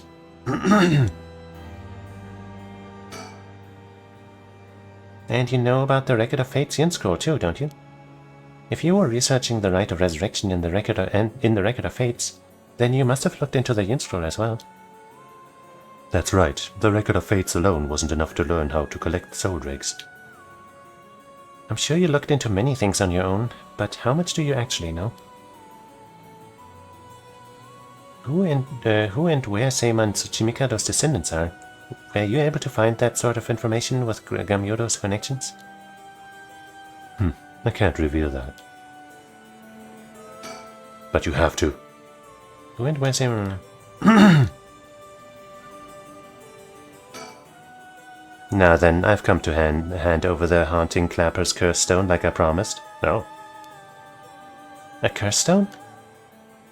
Thank you, I have to admit I'm surprised that you are a man of your word. But first, I've got some questions about the Curse Stones you already have. What exactly do you want to know? Earlier you said that Hyaku have collected 6 Curse Stones already. 6? I'd like to confirm which of the 7 mysteries they could correspond to. And why do you need to know that? Because I don't trust, of course. If you really collected them like you say, you'd have no problem saying which Curse Stones they are, right? First, the Whispering Canal. I mean, that could be. Good, and what else? Mayu Chozava over there has the beckoning light. Okay. Yep, you are the one who made sure I got it. What? Unfortunately for you, I don't feel like handing it over. So I don't think it counts as one of yours. Huh. Good to know. Anyway, do continue. Then next there's the ever-burning lantern, which we gave to Hideki Araishi. So you gave it away, which means you don't have it. So you consider that one of Hyaku's then? Whatever, we'll worry about that later. That's 3. What about the others? Well, the others are... the foot-washing mansion and the Evergreen Beach. Well, we know those are bullshit. What? And lastly, the Fool's Possession, if I recall. Sure. So you claim. How about it, mademoiselle? That's wrong. Those 3 are with Inspector Tsutsumi. I gave the Fool's Possession to him myself, so I know he's wrong. There you have it. Too bad for you, pal. If our agreement was founded on lies, then I have no duty to hand over my curse stone like I had promised. Meaning the only curse stone you have is the Whispering Canal. If that. And it inevitably follows that you used it to kill that young man at Kinchiburi Park. Well, somebody did that probably. Such a horrible act, and to your own employee no less. No, there you are mistaken. To be entirely frank with you, we do not possess a single curse stone. What? We plan to collect soul dregs using any method available to us, of course, as we needed the right. But committing murder ourselves was too much of a risk. We intended on having others collect the soul dregs for us. That sure is a popular plan around here. Is that so? Therefore, I myself have no soul dregs in my possession. It was our plan to arrange for particularly greedy individuals to receive the curses. What? Well, yeah, right. When we were in Mayu's shoes, we heard him or somebody say something about she's sure to, do stuff because she wants to revive her husband, but her fiance rather. But we know that she wouldn't do that. So they were misreading everything. It is possible Shogo Okiya came to possess the Whispering Canal because of that. But by the time I became aware of this, he was already dead. I don't believe you. Are you really trying to talk your way out of this now? Do you really want me to believe that a Hihaku employee was cursed by complete coincidence? That is the truth, whether you believe me or not. It must have been someone else entirely who took Shogo Okiya's stone and killed him. I have no idea whatsoever whose hands the Whispering Canal is in now, nor where it may be. How could it really be? Then it wasn't Hyaku who put the idea in Fumichika Nejima's head to get a curse stone either. Nejima, the only ones who we've negotiated with are Iwai and Araishi. Interesting. So, you really were talking to Iwai, that's unforgivable. Excuse me, but does that mean you don't know the location of the remaining curse stones either? There's one that hasn't been mentioned. What about the Taiko of Tsugaru? Oh, good question. My mysterious mademoiselle. I'm afraid we have no information in that regard either. Have you heard enough about the curse stones? I have nothing else to tell you.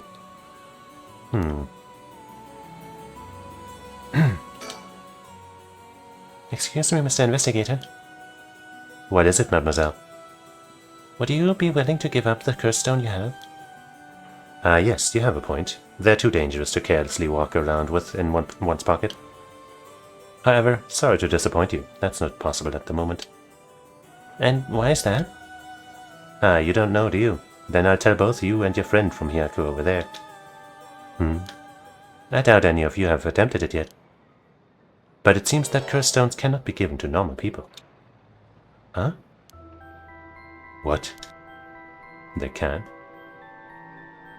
I actually tested it with the madame here earlier. Even if you give the cursed stone to someone else, the curse bearer doesn't change, and the stone eventually makes its way back to the bearer. Maybe they tested it the other way around and he couldn't get it, or he's just bluffing. It's almost obvious when you think about it, seeing as how the cursed stones appeared to the curse bearers of their own accord to begin with. But Inspector Tsutsumi has collected cursed stones from other curse bearers because he's not a normal person. Then Inspector Tsutsumi must be a curse bearer himself. Ah. So from what you're saying, curse stones can only be transferred between curse bearers. And obtaining a curse stone alone doesn't make someone a curse bearer, so they can't use it as cursed? Exactly, so they aren't quite as dangerous as you think. As for Hyaku's intentions of just collecting the curse stones for themselves, unfortunately for them, it was never going to work unless there's a curse bearer among them. Another reason why you should have protected Okiya, eh? That damn Araishi, how could he not know this? That must be why I sensed that I couldn't take Yako's curse stone. I returned it right away when I borrowed it from her earlier. That's precisely how it works, my mysterious mademoiselle. I'll give mine directly to Inspector Tsutsumi later. If you know Inspector Tsutsumi, then I think that's best, thank you.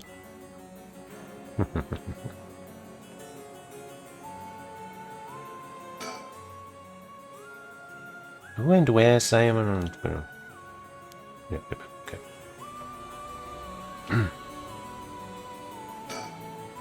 He's clearly shaken by all this. It feels like he's desperately racking his brain for a way to get out of this. It's almost hard to watch. He just can't tell the truth. I'll cut to the chase then. Are you the ones who killed Hajime Yoshimi? No, we did not. Don't try and play dumb now. If not you, then who? That much I don't know. While it is true that we were after the information he possessed, he was killed by someone else before we could acquire it. Which forced us to target you instead, Miss Josepha. So wait, what did I say just now? While it is true that we're after the information he possessed, okay. Yeah. And that's why you forced me to talk and why I ended up with this curse, huh? Indeed, though I never thought you would escape. Well, it took a couple of miracles, but yeah, I got out. And just what information did Hajime have that you wanted? You really think you can get away without answering now? But... well, it must be the knowledge that he can't reveal related to... Seiman. Fine, I'll let someone else ask you something for now. Okay.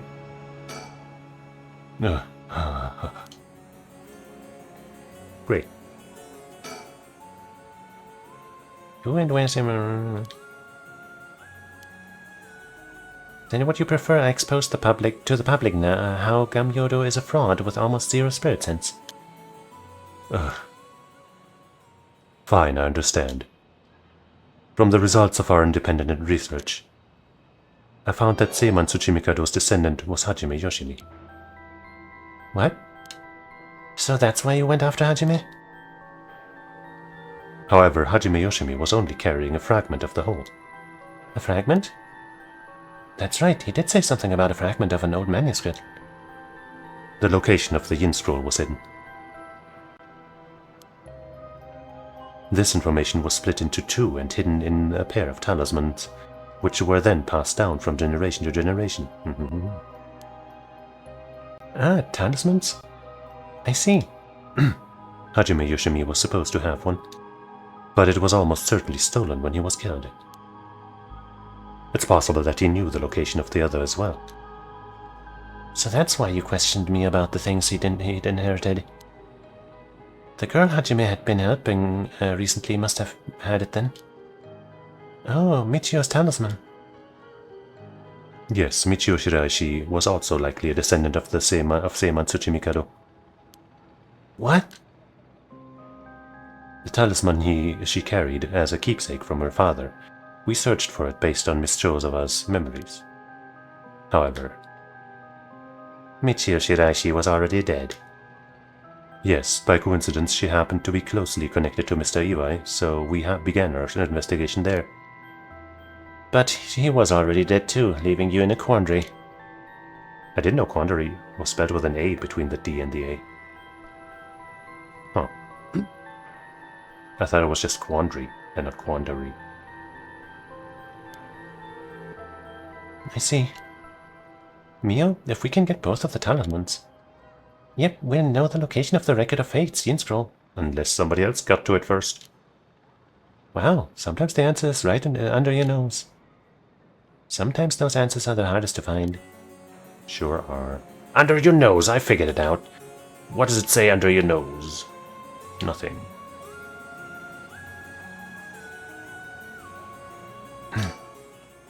Yako, let's keep quiet about the location of the talismans for now, okay?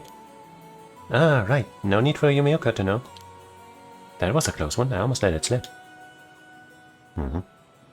Wait, do we know where they are? Okay, I think that's about all we have to ask him. We'll let you off for today, since you went along with all your questions nicely. All our questions nicely. Damn, even though he drugged you and kidnapped you and wasn't gonna let you out? A pleasure working with you. We're done here. But the information you have.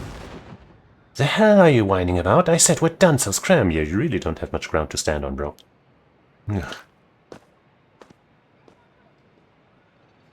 That's all our business as well. All our business as well. So I shall be bidding you all farewell. Yes, right. Excuse me, Mr. Investigator. Please don't forget about that curse stone. Don't you fret. I'll hand it over to Inspector Tsutsumi, like I promised. I'm glad I didn't end up having to give it to that Yumioka. Let's take our leave, madame.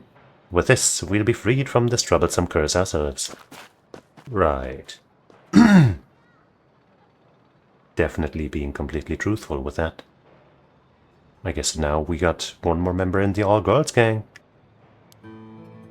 That lady and the investigator. We should keep an eye on them. Agreed. Really? Why? I think they're up to something. Just my intuition, but still. Yeah, I wonder what that investigator really wanted out of all of this. If his goal was getting information about the curse stones, then this might be bad. Alright, I got one of those curse stones too, the beckoning light. Alright, if you wouldn't mind, would you give it to Inspector Tsutsumi without using it?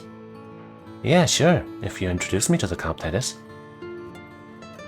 I feel like if I keep carrying it around with me, I'll start getting some weird ideas too. Maybe she'll meet Ario and then she'll be like, "You're that guy who killed who was always mean to my husband, to my fiancé or something," and then we'll know. We'll finally know. And then I'll be like, "I knew it." Or it doesn't happen, then I won't say anything.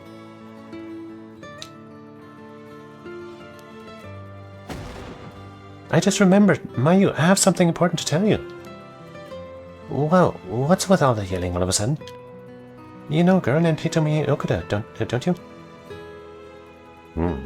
Right. Really? Hitomi has Hajime's talisman? Right, I forgot about that. Yes, he entrusted it to her in a panic just before his death.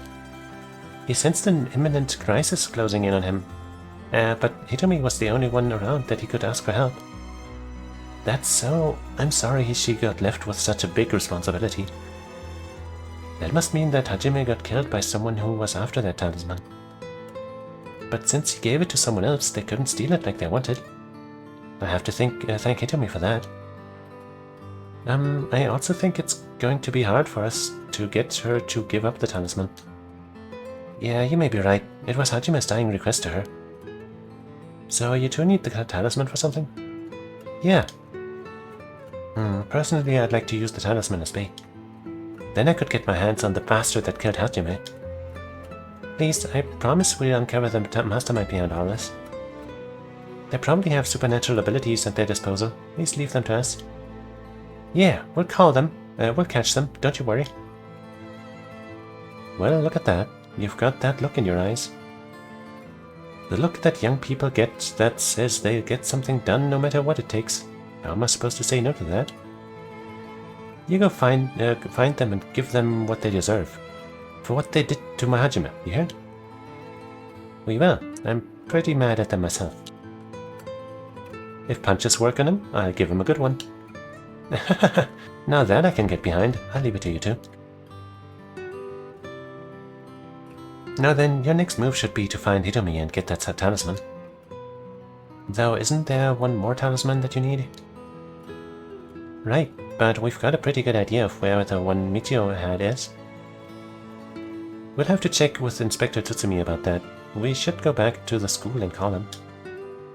You got it. Okay, I'll head to the high school now and wait for you there. Perfect.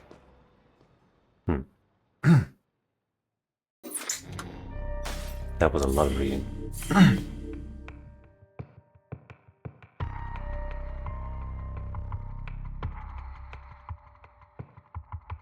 Also kind of looks like we're not done here. Maybe we did it wrong.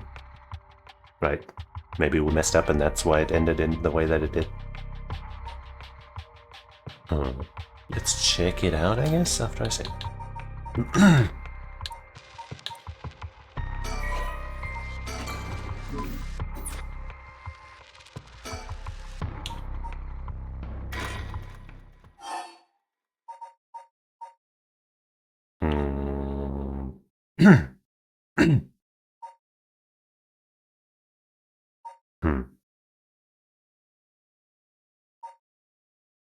Maybe not?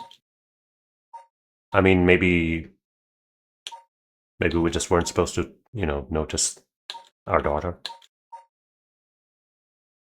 I don't know, where does this put us here? Okay. So this is, yeah, okay. Alrighty then.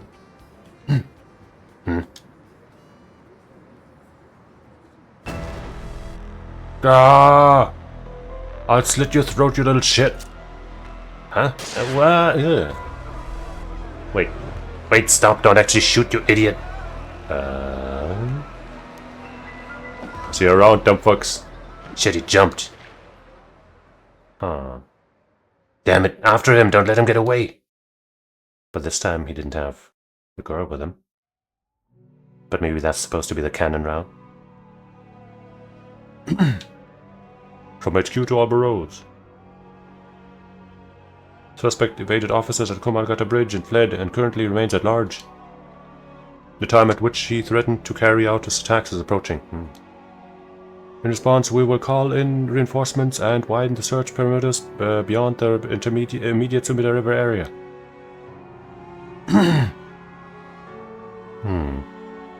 Boss. Boss, I'm sorry. It's all my fault. If only I hadn't lost my nerve and opened fire. Enough. I told you already it's on me. Should have told you to lower your weapon. Thinking that chasing him to the river would corner him was also a miscalculation. Sure, it's possible that right now he's sleeping with the fishes at the bottom of the river. But somehow I doubt things would be that easy. Do you think he really can kill the hundreds of people? Who knows? Him saying he already used his curse stone turned out to be a bluff. Hard to believe he could kill hundreds at once, even with a curse stone, but all we can do is pray that he was lying. That sounds like the less good ending, maybe. The condition for Nijima's curse stone, the one-sided reed, was only later discovered.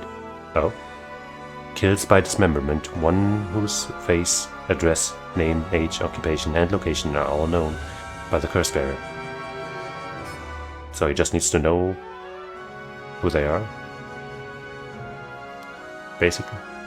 And so, at sunset that day, that's why he remembered, you know, that detail about the janitor, that he remembers all of the names of all of the students. That's why. But then he would have had to know beforehand that he would need to remember everyone. So it could have been a coincidence. But I feel like it wasn't. And so, at sunset that day, out of 632 students who are enrolled at Komagata High School, the 377 who were at home, each had one arm and one leg severed, one by one, in the order they appeared in the school register. They bled to death while screaming in agony. Shit. I guess he didn't need to remember them. He could just check the list. Having no known cause, this atrocity terrified the public, resulting in widespread panic. Before long, fear and speculation plunged society into total chaos, and misinformation about the curse began to spread. A series of unrelated incidents broke out, unleashing pandemonium beyond all control. While it is uncertain whether Fumichika Nejima intended things to go this far, Tetsuo Tsutsumi's daughter, Ayame Tono, was also killed by Nejima's curse shortly after. And Tetsuo Tsutsumi, unable to bear the heavy responsibility or the people's blame, quit the police force and fled from the public eye.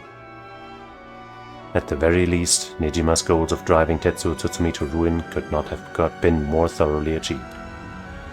Thus, with this rapturous satisfaction, the curtains close on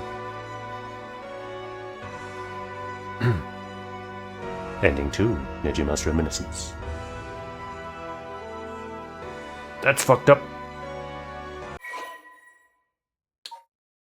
I'm not sure if there's anything after the credits, so if it had said skip the credits, I would have said yes, but now, the performance, I'm not sure. So we have to sit through it. Now I'm not sure if I want, if I'm really close enough to the ending to finish this today without, without taking too long. If this wasn't a game where I have to read so much, I'd just go for it, because I think I'm probably only I don't know, 3 hours at most, away. But since it is a lot of reading, 3 hours is kind of a lot. So I really don't know. What Nejima went on to use his enormous hoard of soul dregs for remains unclear. Yeah, I guess I could have revived at least 3 people.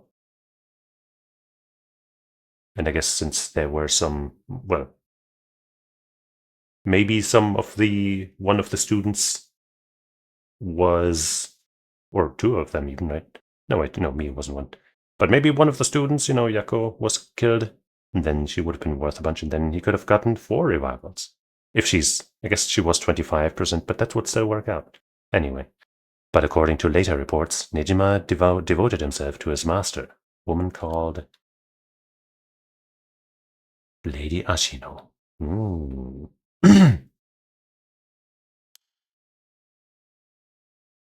So Shino was like a nickname. Nejima's Reminiscence. Reach Ashimiya's bad ending. Okay, and now this is grayed out, so I guess, yeah, we were supposed to get both endings, I guess. But we didn't, technically do anything wrong by doing the first thing we did. This is my last resort. Be preparing for battle.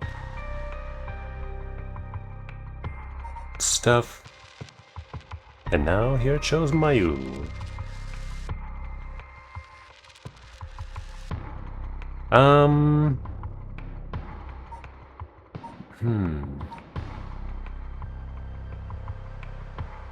How do I find out how much longer I have without spoiling myself?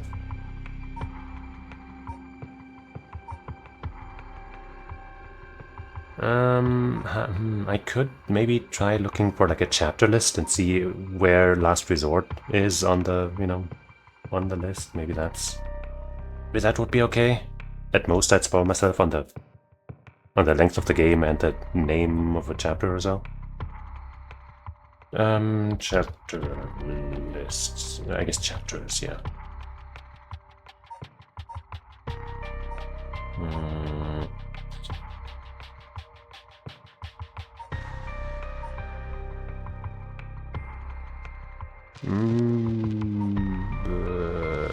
Chapters list. I don't know, maybe this 100% walkthrough has a list, I don't know.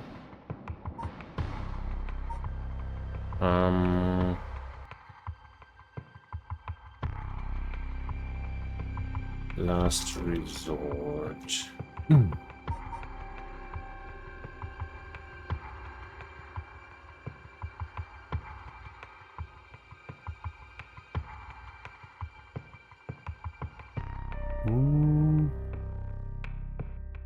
Okay, then I'm not so sure if that's showing me what I want.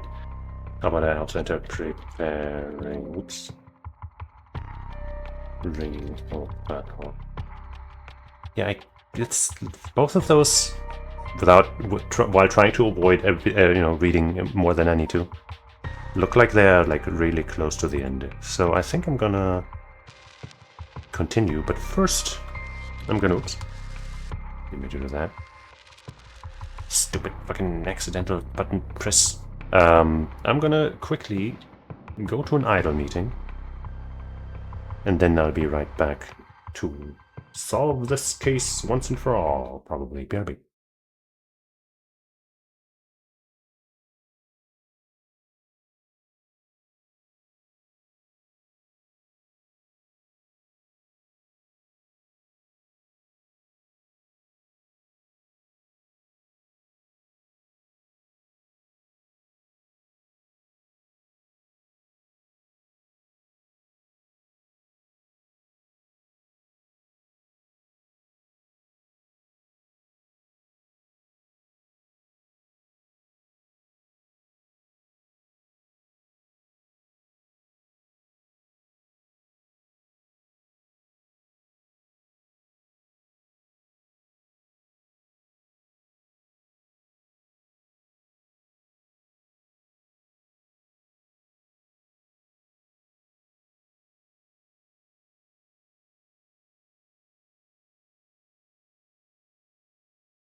Bada boom. Got my water bottle filled back up as well. So it's all good. Let's go for preparing for battle first, I guess. Together with Roshime's fiancée Mayu, Yako and Miyu report all they've learned so far to Tsutsumi and the others. Putting all their stories together, they can see their final objective at long last.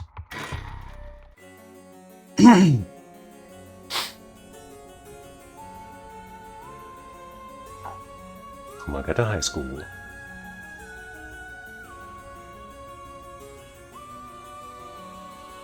Mr. Tsutsumi, this is Mayu Chozawa. So you're the one. The Sumida police was looking for you. Glad to see you're alright. No thanks to you guys. Sorry, I shouldn't have told someone I was okay. I should have told someone I was okay. I was just so pissed off. I don't think you did anything wrong. Falling right into Hyaku's hands, I got myself into some deep shit. Hyaku seems like they're still up to something. We'll have to make sure they clean up their act once and for all. Get it? Because they sell soap? Amazing. 10 out of 10. Nice one, boss. You're really on top of your game today. Stop trying to make me feel better. I shouldn't have said anything. More importantly, Mayu, thank you for your cooperation with Yoshimi. We'll get to the bottom of it, I promise. Oh, you must be Detective Ario. I heard a lot about you from Hajime. How you're like a Satanist and a curse worshipper, and how you always caused trouble for everyone and killed people. I'll be counting on you. For anything illegal that I might want, anything evil. Catch whoever did this, no matter what.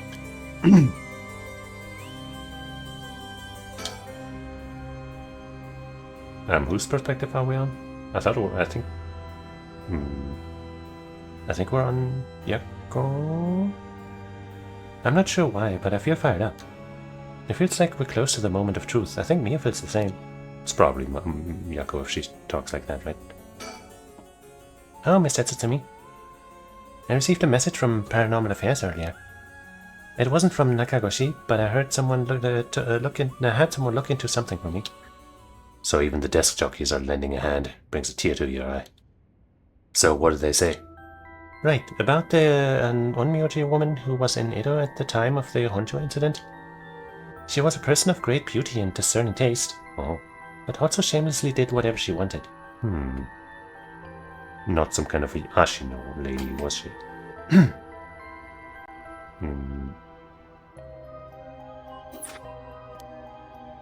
It seemed to match the person seen in the resentful memory of the foot-washing mansion. Huh, so she must be the one who fought with Seiman over the right. And they found that her name was Ashino. Ashino, huh? What else? That's all. That's not much help.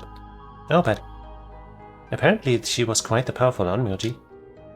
And she died bearing a similarly powerful resentment. It's possible that she became a vengeful spirit with a connection to the Seven Mysteries. A vengeful spirit. If any descendants of Ashino or people otherwise closely aligned with her live today, there's a possibility that spirit awakened and possessed them. Yeah, you mentioned before that spirits can possess people who are closely in sync with them. That was the Shino. Then also maybe nowadays, the reborn Shino, or something. Though this, of course, doesn't mean the spirit houses her complete personality. Her resentment and her spirit power, those are the parts of her that would have the strongest influence. Since Seiman's descendants are still around in the present, it wouldn't be surprising if Ashino's were too. They might just be desk jockeys, but they wouldn't give us this info if it was only speculation. I guess also, I was thinking what spirit we are. We could also be Seiman's spirit, I guess. As a force to combat Ashino or something. But that would be... I guess that would work too. They might just be... They might have found some amount of evidence looking into abnormal phenomena or things like that. Oh, the Feast of Shadows. There it is, our abnormal phenomenon. Mio, what do you mean? The person who initiated the curse this time, who we've been calling the mastermind, they might be possessed by the vengeful spirit of the Onmyoji named Ashino, the enemy of Seiman. Do we have any idea who they could be or where to find them? Like, if you looked at them, Mio, would you be able to tell right away? It's like how I didn't realize that Michio had fused with your consciousness, Miyako. Common spirits will leak spirit energy left and right, so I can notice them just by looking carefully. But when spirits of a higher caliber fuse with someone's consciousness, detecting them isn't so simple. Oh. I'm sorry, my skills still need a lot of work. And I don't have anything else to offer. You've done plenty. Mio, that's not true at all. You're fine. We'll make this work somehow or other. Thanks. Friendship. Basically, I believe the mastermind behind everything is a woman possessed by the vengeful spirit of the Onmyoji Ashino. I see. Is this mastermind also the one who killed Hajime trying to get the Record of Fate's Gin Scroll? Yes, I think that's very likely. So that's how it is, huh? Then I want you to catch them no matter what. Yeah. Maya rushed to Hitomi's place and back for us. She's been trying to appear calm, but I'm sure she must still be in shock. Oh, Mayu, did you meet with Hitomi? Yeah, I met her at the spot I was told. She was acting tough, but I think the incident with Hajime has her really shaken out. I briefly explained our situation and had her give Hajime's talisman to me. Yippee. Here, this is what you're looking for, right? Yang talisman, so we need a yin talisman too, huh? Yes, I believe that's it. Thank you so much. Mr. Tsutsumi, about this? Right, you should hold on to it, Mio. Not like we could use it as it is. Try to figure out what we'll need to do once we get both halves together. Understood. We'll see what I can do. Do you know where the other talisman is? Yes, probably. This is Hajime's last job. Finish it for him, okay? We will. I guess this is the end of his family line too, huh? All the people who inherited that talisman before him are already all gone.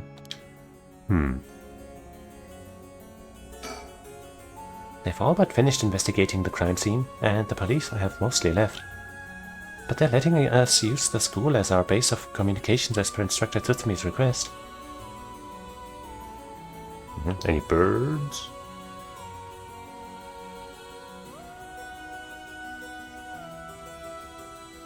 Any chirpy chirpies?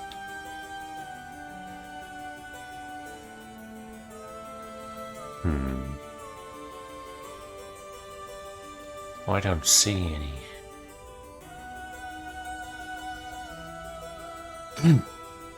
Detective Aria was nice enough to get us something to drink earlier. Seeing a detective take time for little things like that helps put my mind at ease a little. Come to think of it, did old man Ashimiya end up getting away?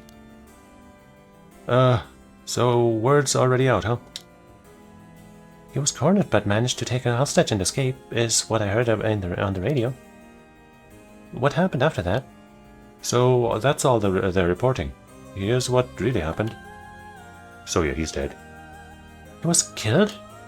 And the hostage was Tsutsumi's daughter, whose whereabouts are still unknown? Yep, his daughter showing up was a huge surprise. Even Boss couldn't believe it. Damn it, the hell do you expect? No one could have seen that coming. Except a schemer. So there's already an emergency search underway for her as a key witness and suspect. I'll be rejoining the search for her after we're done here. The key witness and suspect? But wasn't she a hostage? Could she have killed Nejima and fled the scene? Well, it's just a possibility. If we're talking possibilities, might as well tell them everything. It's very likely that Nejima was killed by a curse stone. What? By a curse stone? Curse bearer? Oh, it's already evening, so the effect of the Feast of Shadows would be starting to return. Yeah, which makes it likely that a curse was used to kill him. Boss, you're repeating yourself. Try to calm down for a sec. But that would mean... The inspector's daughter is probably a curse bearer, right? Huh? Did you say something? Maybe I'm losing my hearing in my old age. Boss, you can hear just fine. Don't play the old man card every time you want to get out of something. We even talked about how she might have the Taiko Tsugaru, if that's the case. Did we? My memory's a little hazy. You've got a soft spot for your daughter, don't you, Inspector? I mean, yeah, obviously. It just hits a little close to home now. A little too close to home now. But either way, we have to find her as soon as possible. That's why we'll be joining the search as soon as we're done here. One more thing. There's a very good chance that his daughter has Michio Shiraishi's talisman. All the more reason for you to get back to that search. Best of luck. What the hell has she gotten herself into?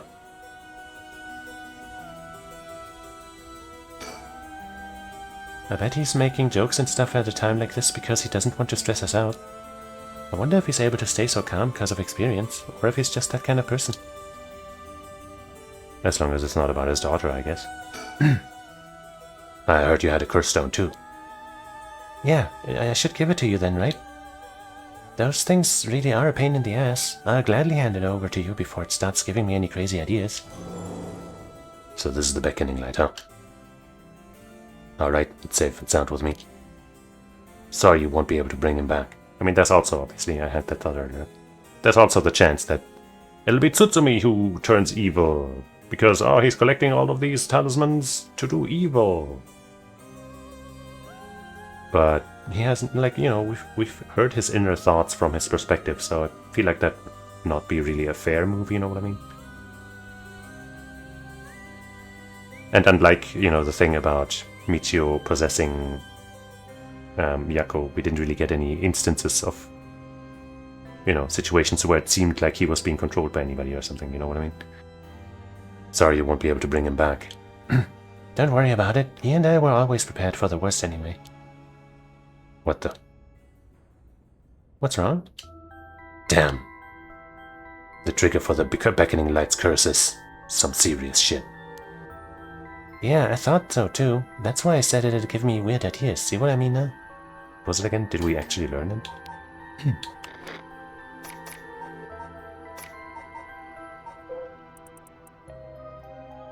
Right.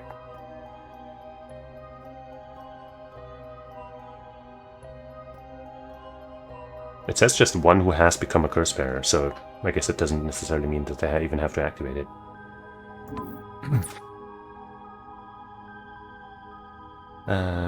See what I mean now? How's it work? I'll leave you a note you can read later. We have more important things to worry about now. Any reason you don't want to say it out loud? Right. Mr. Tsutsumi, does that make it 5 curse stones that you've gathered now? Should be.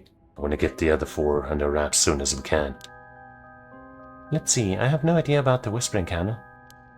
Someone made off with a one-sided reed with which Nejima had. Yeah, damn shame. After that, you said earlier that the Taiko of Tsugaru might be with your daughter, Inspector. Well, let's set that one aside for now. So, we can assume that curse bearers are still prowling around out there with those ones. What a headache. Hopefully we can find them soon. Now is that everything we needed to chat about? If you don't need anything else, we'll be going back to the search. There actually is one thing. Oh, what is that? What's that? Just completely hypothetically.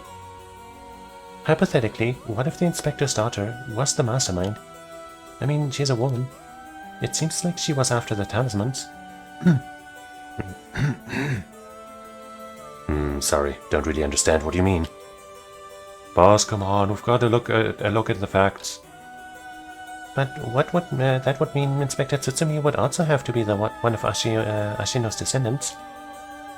Oh right, you're just a normal person, right, Inspector?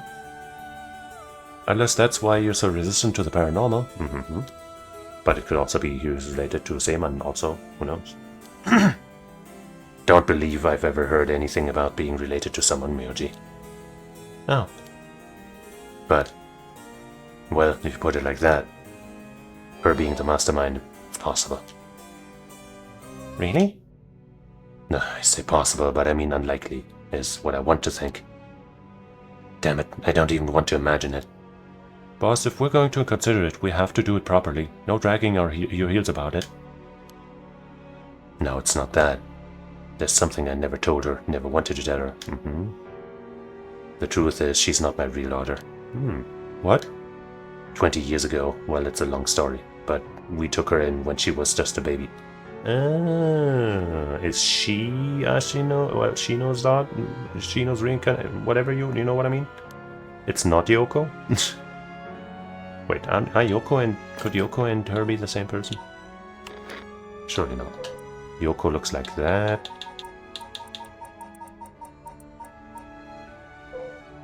They have very similar eyes. And other features might also line up well enough.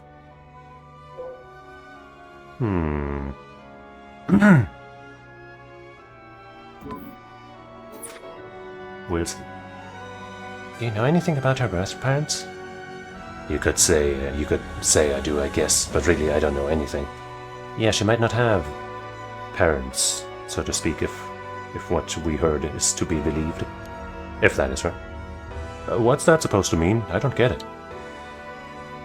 Ario, you heard what I said, didn't you? Just now? About 20 years ago. No, boss, that can't be. Nejima's?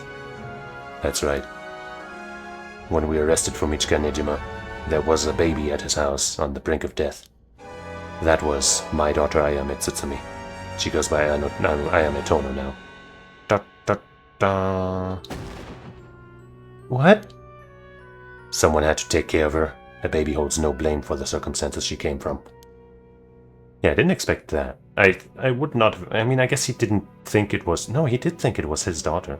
But I guess he would, he's the kind of good guy who's like, yeah, but it doesn't matter what his parents are, what her parents are. She needs parents. She needs, somebody to raise her and nurture of her nature. I agree with that. Anyway.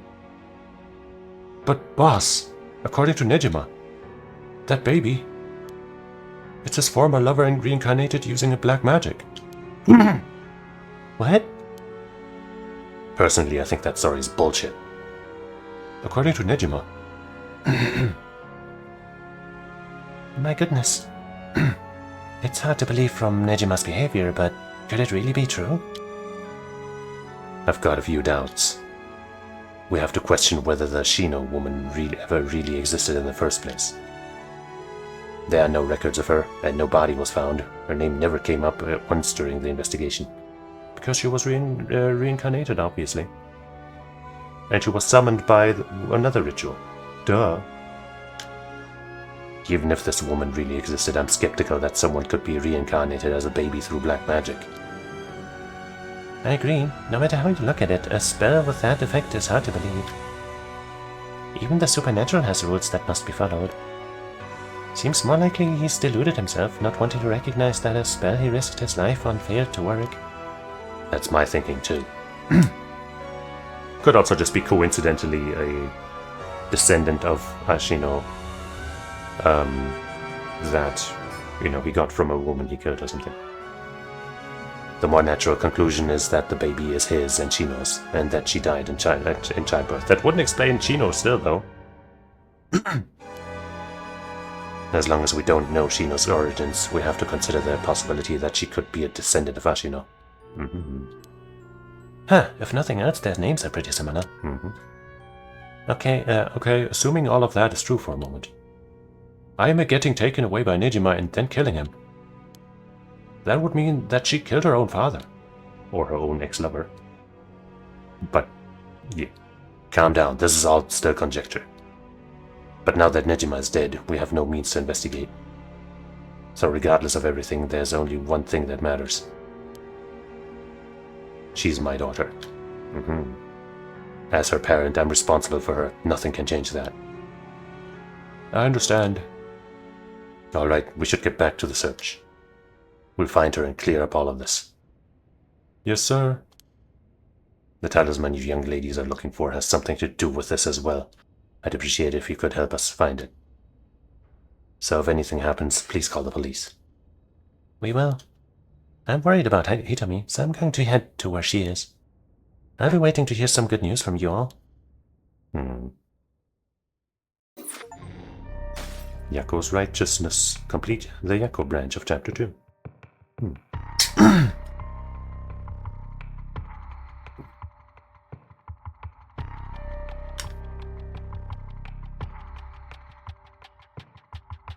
Is that the end of Mayu's part in the story?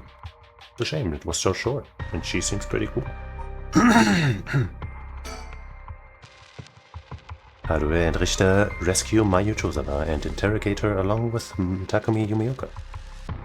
Yet they fail to gain any particularly useful information about the curse bearers. They decide to return to Harue's home when? When what?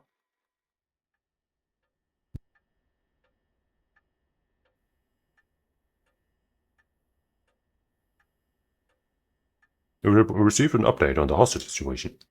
The 56-year-old male suspect who announced his intent to commit mass murder in Sumida City yesterday had taken a woman hostage and gone on the run, but was found by the police in the park in Sumida after 4 p.m. and confirmed dead. The woman the suspect was said to possess was nowhere to be found on site, and its whereabouts are currently unknown. Its whereabouts? Furthermore, the female hostage was not present, and the search for her continues. Wait. Oh, the weapon. Okay. That is it.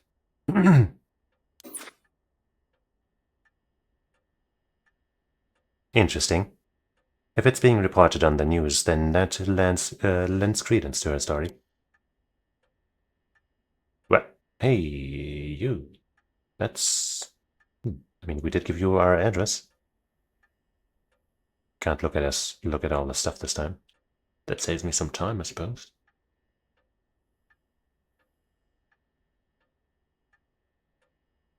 I wonder what her intentions are. How is she able to act like nothing happened? Is this just how girls are these days? Totally. He was quite shaken just moments ago, but he seems better now. You'd think it'd be harder for him to keep his cool. Anyway, I should ask about her side of the story.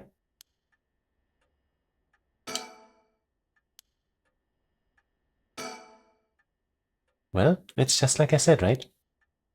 The female hostage mentioned on the news just now. That must have been you. Which means you killed Nejima with your own curse stone. Heh, well, you said you'd give me refuge, so I came to take you up on that offer. What are you planning? Me? Well, obviously. I'm on to my last resort. I mean, I guess that one must have given you quite a few dregs, right? So you're a curse bearer with a curse stone too, right? Are you surprised? Yes, I have a curse stone of my own. So she must have had that from the beginning then, though, right? If what Richter said earlier is true about not being able to hand curse stones over to regular people. It's the Taiko of Tsuguru. Then why go after other people's curse stones? Because killing people is bad, you know? Don't you think so too? I think so. You're right. It's wrong to kill people for the sake of resurrection. Right, and it's not even 1-for-1, so it's hardly a fair exchange. Either way, that's why I wanted to only use soul drakes gathered by others. But that didn't work out in the end. No one had the backbone to use their curse. The world's gone soft. With no one mercilessly using their curse in pursuit of their own goals, I had to take matters into my own hands. I heard Namigaki, that young man you were with, used his curse stone too. Huh? How do you know that? Creepy much. Are you stalking me? Come on, he's a detective. I may have heard it from a detective I know. There it is. Cops. Bet you know a bunch. I know your type. People who boast just because they know a couple of cops. But the police is filled with nothing but scum. Like your dad. My, you seem to hold quite a grudge against the Force. Speaking of, this guy's really creeping me out. What's the deal with him anyway? You gonna explain? Even the way he moves is all weird and exaggerated. Right. I haven't introduced myself yet. No, thank you. Okay.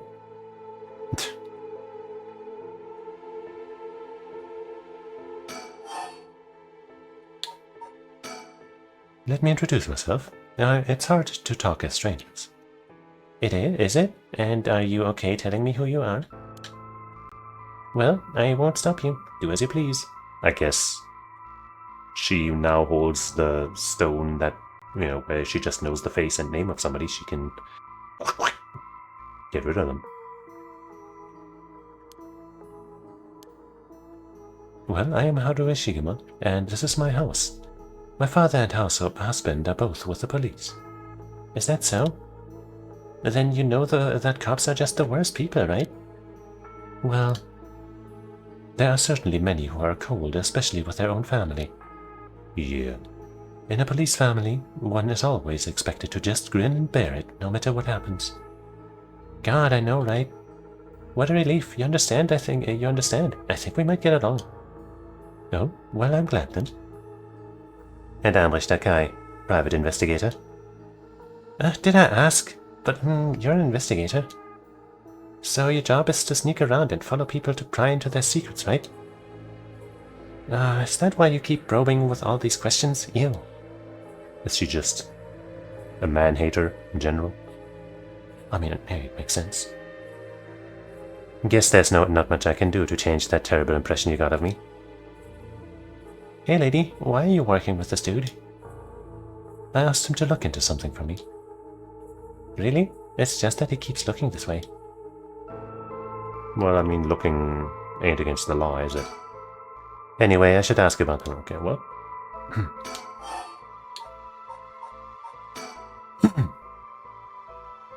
Isn't your father a police officer as well?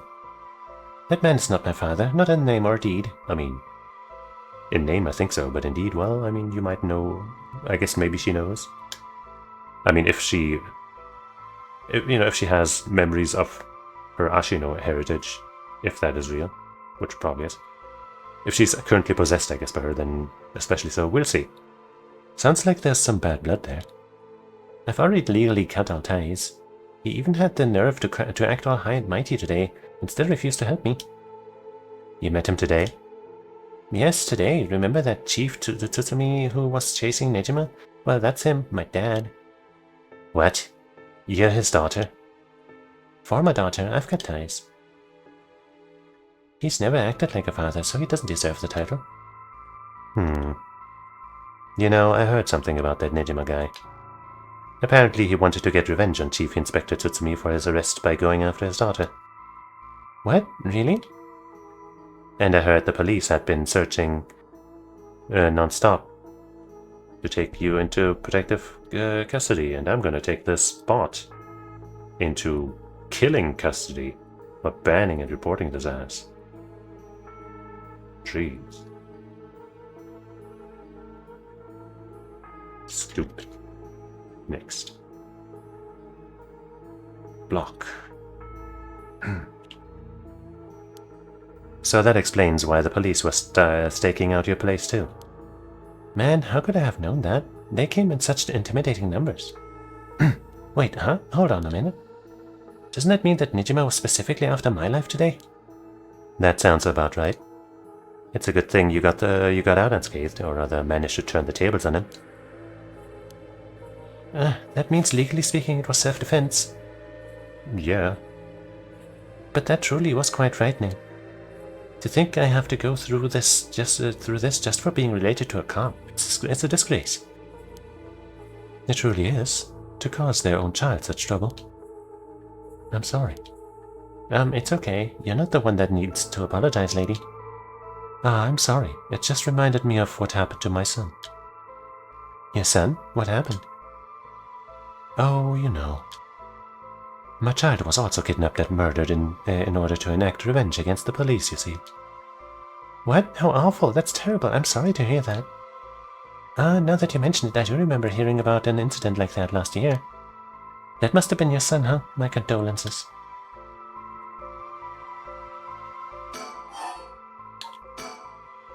Now that I think about it, although we've met a few times, I didn't even know your name.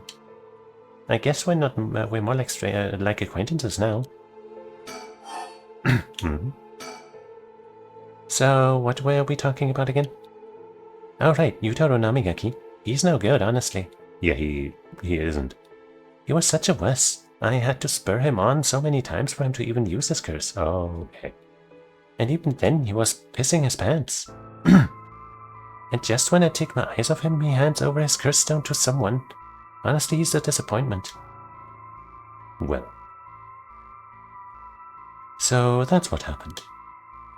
Which is why I figured I had to do it myself, if I wanted it done right, you know? So you think killing is wrong, but making somebody else kill somebody is not your fault, then? That's cool. That's what my last resort is, collecting Zodiacs on my own. Great. You used the curse stone? So, when you were taken hostage by Nejima, you used the curse stone in the gardens and swiftly made your getaway. Well, yeah. I didn't really have time to think on it. At the time, I only thought of how to get out of there. Then, what about now? Could you use it again, your curse stone? Well, the curse stone doesn't respond during the day, but it's evening now. So I tried using the curse just now, and yep, it seems it activated it. Wait. What? You're using it now?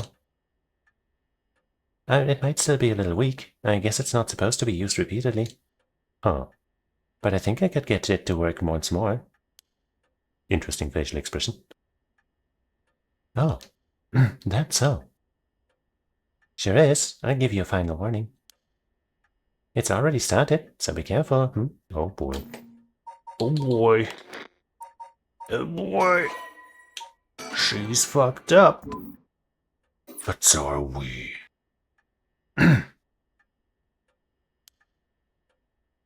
It started. What started? The curse, of course. All that's left is for the conditions to be fulfilled. Huh?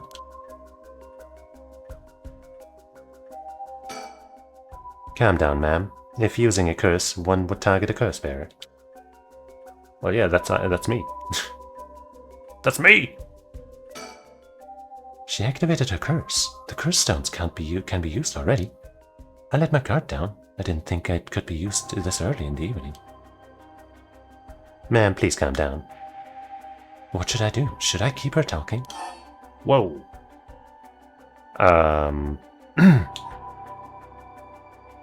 Oh jeez. Oh boy. Oh no. Oh golly.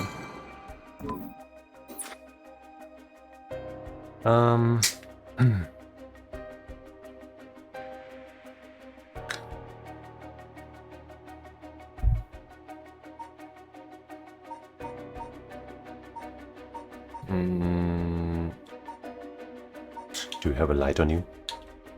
We're not trying to kill her. What do you desire? No, instead of talking about that, how about we talk about why you're so shaken? As I thought, you have a curse stone too. You're a curse bearer, aren't you, lady?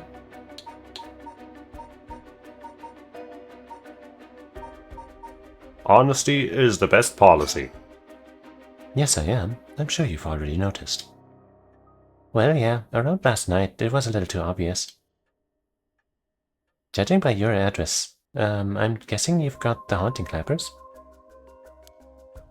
Yes, that's right. There's a lot of soul dregs on the table for killing a curse bearer, you know? I'm well aware. Did you get soul dregs when you killed Nejima? Of course, his curse stone already contained some soul dregs as well. I think killing one more curse bearer will be enough for the rite. You can combine soul dregs across several stones. Correct. All it needs is the prerequisite amount. So that's confirmed now, at least as far as she's concerned. As long as you've got that, it doesn't seem to matter where you got them from. I see. Then, you won't mind if I took them, right? My, lady. They do both share a goal here, huh? Collect the dregs. You're quite motivated, aren't you? Nah, motivated. Ma'am. I love that facial expression, by the way. It's so good. So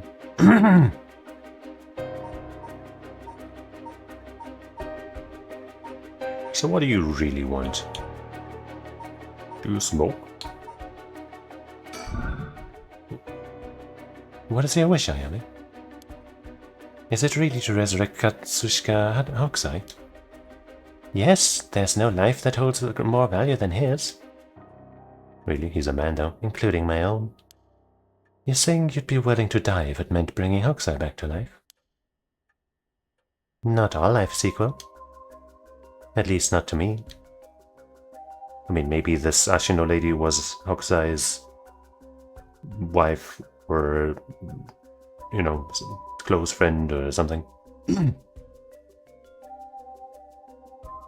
A life that can birth art with the power to move hearts is definitely more worthy. Compared to that, the life of someone like me, someone that can't produce a thing, has no value. Has no value? That's unhinged. I'm still young. It's the age of wild thoughts. But aren't you the same as me? What? You've got a life more important than your own. A life you consider more important than the lives of many others. That's what you're doing it all for, isn't it? You're right. If I can save my son, I couldn't care less about my life or the lives of others. Who's unhinged now? Well, at least that's her actual son. Somebody she knows personally, and, you know, who was supposed to have a future, not a guy that you've never met unless you are reincarnation, blah blah blah, who lived to be over 90, or exactly 90. So they lived a full life, so come on, man. I'm a mother. It is what it is. Dang, the feelings of the proper parents are something else.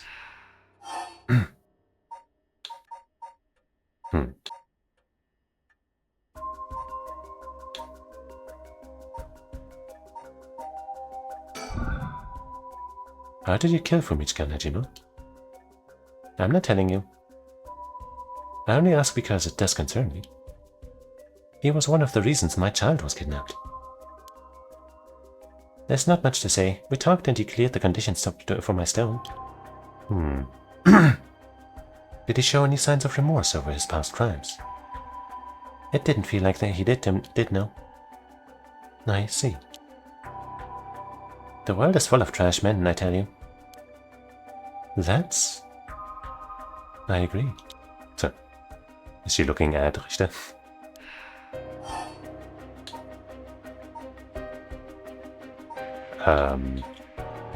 Let's talk more about her desire, maybe. But if that's your wish, then... what do you plan on doing if you don't get your wish? Oh, I haven't thought of it. I might just keep on trying to bring Hokusai back some other way.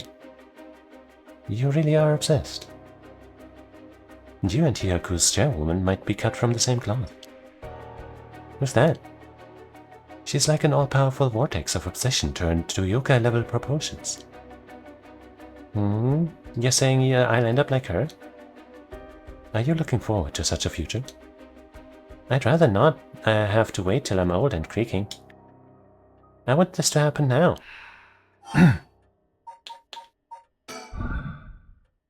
I'll put my life on the line for Hokusai.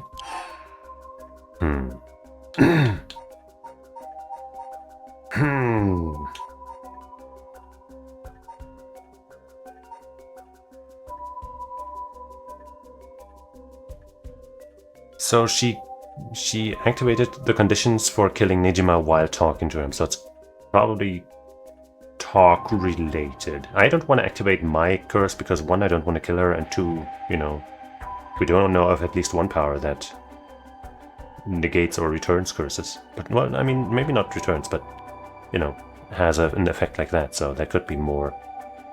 Just like there was more than one curse that, you know, requires people hearing something. I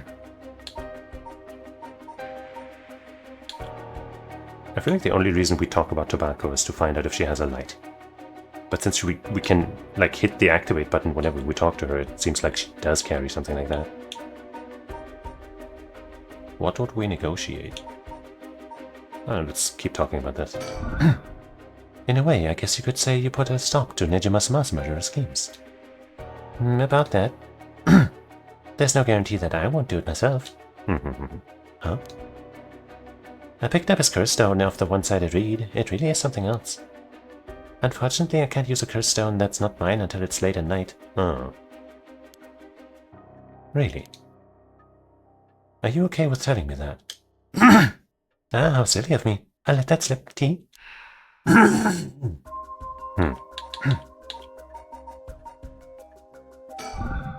Your father, the chief inspector, I met him not too long ago. Oh, really? He came off a little stiff and awkward. There's a surprise. But there was something charming about his seriousness, and he seemed like he cared a lot about his daughter. Please cut it out. It's gross. You don't know a thing about us. Outsiders shouldn't butt into other families' affairs. Though he may as well be a stranger to me now. You should talk a lot about him, though. Even if you've cut legal ties, you're still related by blood. Huh? We're not related at all. Huh? He probably thought that I never noticed it, but it wasn't hard for me to figure out that I wasn't related to them by blood. So you were adopted? Well, I got curious, so I looked into it. It was all pretty straightforward. I was a baby from when they took me in. All they did was raise me. Well, all they did. That makes them your parents, I think. My mother first got pregnant shortly after she married. But it was a stillbirth. Ah. The whole affair left a deep wound on her heart. My father couldn't bear to see it. So it was for her sake that he did it.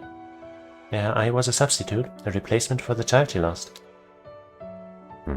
He decided that all by himself. I don't think that's all it is. He didn't discuss it. Maybe he was trying to be thoughtful. So any baby would have been fine, as long as it could have comforted the woman who hoped to become a mother. I mean, if you want to talk like that, then any child being born might as well have been any other child being born. That's a bad argument. A terrible way to look at it, I guess. Putting it in such a way. It's not easy to raise a child. My mother was bewildered, wouldn't you be, after being told to raise a baby that wasn't your own? And yet she did it, though? But she couldn't just abandon the baby either. Yet my father just left everything to my mother and never lent a hand. I mean, that is shitty, you know, if he was an absent parent, that does suck. He's so damn selfish. The two of them grew apart.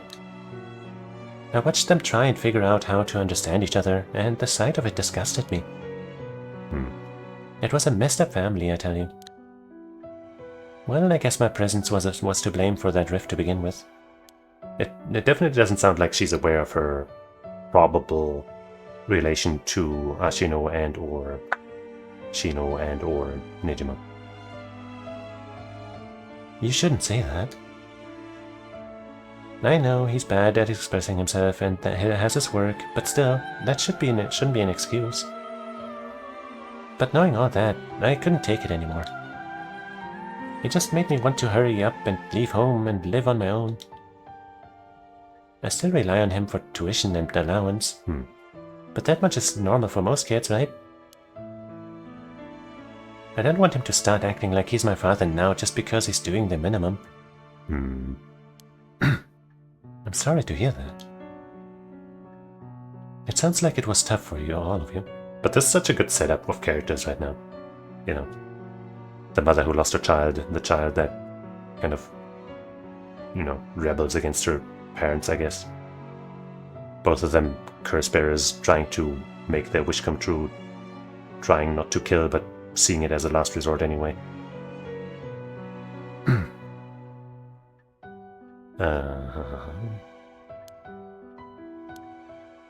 I'm sorry, you're right. It's not my place to talk about your family. Well, I may have said too much. To think I spilled all that when I don't even know what the conditions are. Could it be that what we're talking about had something to do with the activation conditions for the haunting clappers? Actually, no. Who knows, Oh, I guess we're done with that. Are we just going to talk about everything? Listen, Ayame. I have something to ask you. No, the answer is no. Cursed stone in your possession, I'm not giving it up. You're right. We're both made of stronger stuff than that. You're not giving it up. And neither am I. You know full well, right? Know full well, right? What? I guess I'll save again.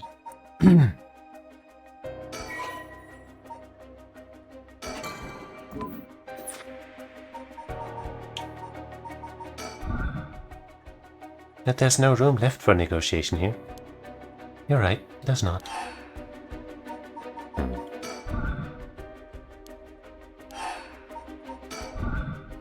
Do you smoke? Huh? Well, a little. Feel free to smoke if you want to, please. I'm okay. I don't see any ashtrays out on display either. Does no one smoke in this family? A little rare, isn't it? Nobody in the family smokes. In the family does. I guess, yeah, in the 80s it was much rarer for adults not to smoke. Then why did you ask me if I did all of a sudden? Well... Yeah, I thought that was a bad thing to talk about because it makes it kind of obvious, but...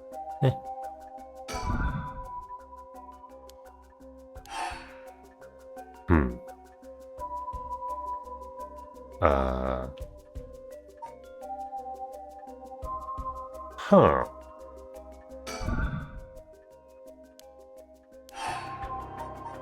Do I have to try to activate? I mean, it seems pretty likely that she has a light if she smokes, but... I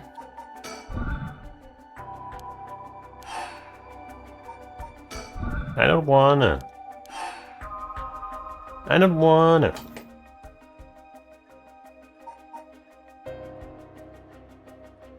I don't wanna.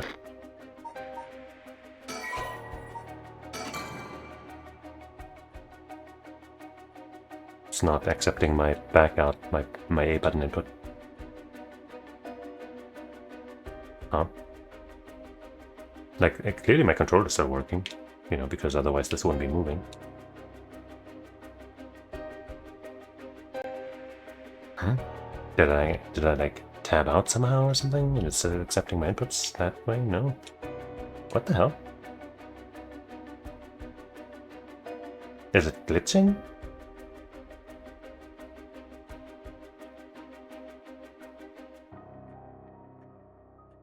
Or is it some meta thing? It doesn't seem like a meta thing because it's just straight up not letting me do anything.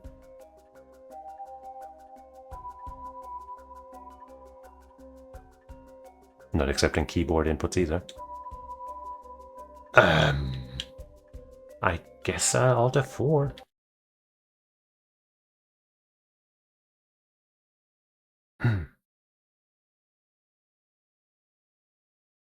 Now I'm relaunching the game.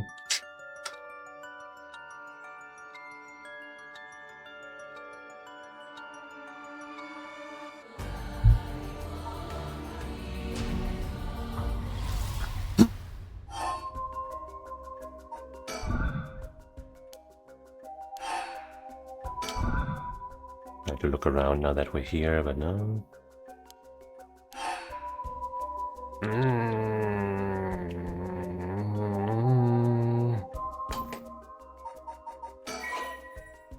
You wish to return to the story chart. Any incomplete chapters must be restarted from the beginning, unless I load. Fine, I do it.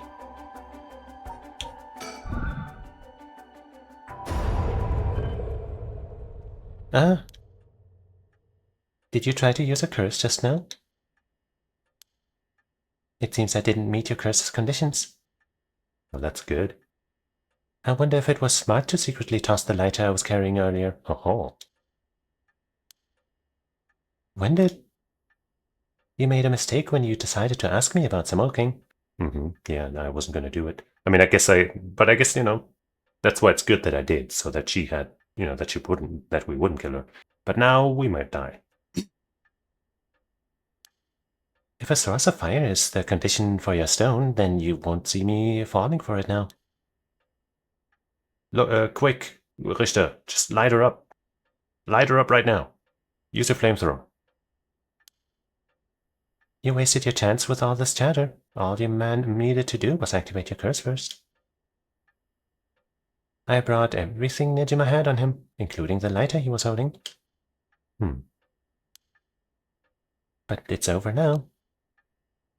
Yes, I concede. Well, now we have even less to negotiate. Alrighty. With your cards on the table, you're out of options. It might be possible for Mr. Investigator here to pin me down by force. But he's not going to do that, is he? Correct. I won't take that risk, not while your curse's conditions are unknown. Coward. I came to kill you and acquire your soul drakes, but after hearing you out, I got a question for you. Why don't you just give up on the rite of resurrection? You said it was your son, right? The one you want to bring back? But haven't you done enough? I'm sure your son is content knowing you cared for him this much. Kind of weird for you to say that, with Hokusai being your goal, supposedly. I'm truly willing to die to resurrect Hokusai, but you can't say the same, right? If you're going to bring your son back, you have to be alive as well, right?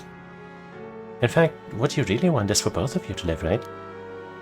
Yes. Well, even if you both live to see it, your son would grow up knowing you for who you are, someone who stole the lives of others to bring him back. You would be putting the burdens of shouldering all the lives sacrificed for him on his little shoulders. Are you really okay with that? Oh. If you didn't even think about that, then what you're doing is not for your son. It's for yourself. Aren't you just bringing him back to fulfill your own desires? I mean, you too, though. That's not... Ma'am, what she's saying may be harsh, but holds a kernel of truth. Don't reduce yourself to nothing but a mother who would sacrifice anything for her son. But that's not... We discovered the truth behind his kidnapping. Next, you should take some time to come understand your own feelings. I'll help you every step of the way. Getting to the heart of things is what an investigator does. Even offering psychological counseling help. What will you do? Ma'am, if you relinquish the curse stone to a curse bearer, you will no longer be a curse bearer. You won't be a target anymore. Ayame is giving you a chance. Think hard and then give your answer.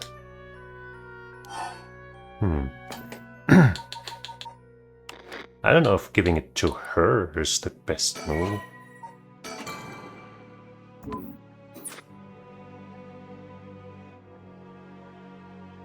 But we should probably still give it up because she'll kill us if we don't. But I kinda just want to see what happens if we don't.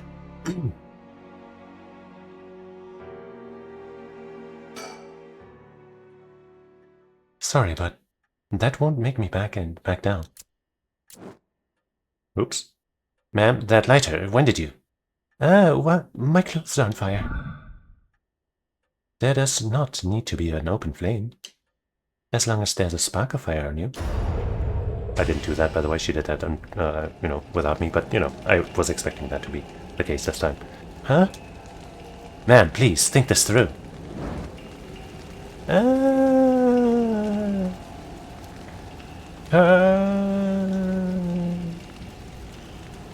Well, that's gruesome. Ma'am, why? It was the only way. Richter? Could we settle any outstanding tabs now? Yeah, sure. Dun-dun-dun. Yeah, with this, she would have enough dregs, right? If she had almost enough and only needed one more, then the opposite should be true too, right? Some days later. Amamori, you got a moment? Who's Amamori? Of course. What is it, Mr. Richter? I was just curious. Have you heard of the legend of the mother who prayed to the Sumida River and resurrected her dead child? What are you on about? The mother searched so desperately for her abducted child that she lost her mind. Her son was found dead in Sumida River, so she then built a mound and continued to pray there until her son somehow emerged from the mound back from the dead, or so the legend goes. I heard it's being adapted into a no play too. Ah. Interesting and... Well, it just had me thinking that legends really do exist. Sorry to ask again, but...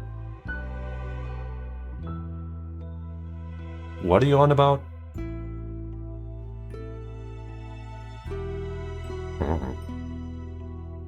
This time it's not scrolling quickly. It's just more of a real ending. Even though it doesn't feel much more than the fast scrolling ones. I guess maybe it's just because of the backdrop, the mood, the old detective movie mood this evokes. Well, let's let it pass. Hey, night terrors. Play the game in the middle of the night. Oh, I guess, yeah, it's just turned midnight. That's another type of achievement that I've never gotten, I think. Just like the comeback after 3 days.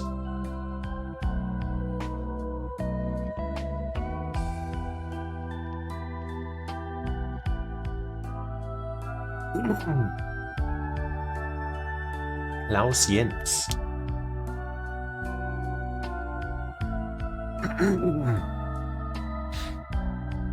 I wonder if Richter Kai is supposed to be like German or something, because that's not much of a Japanese name, but he was never mentioned to look like a foreigner, I think.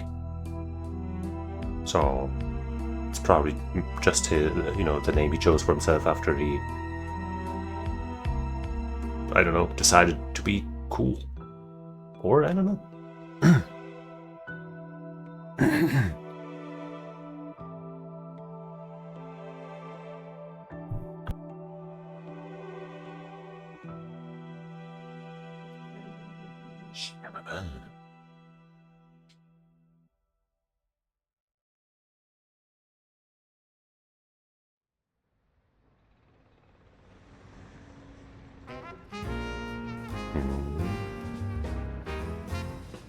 Never mind, it is what it is. Welcome to my office.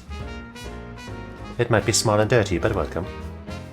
Come on, Ernestine, say hello. Right, he's got a bird. That's it, good girl. Oh, that boy over there? That must be... Hey kid, I'm a private investigator. I worked with your mother not too long ago. What's that? You want to be an investigator when you grow up too? That's great. It's so much better than becoming a police officer. Hey, Amamori. Don't you tell the kid to give up on his dreams. I think it's a great idea.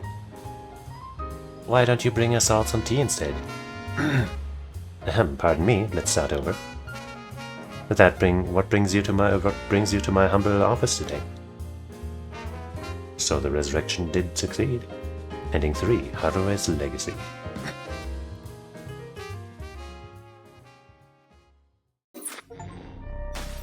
Reach Haruo Shigima's ending.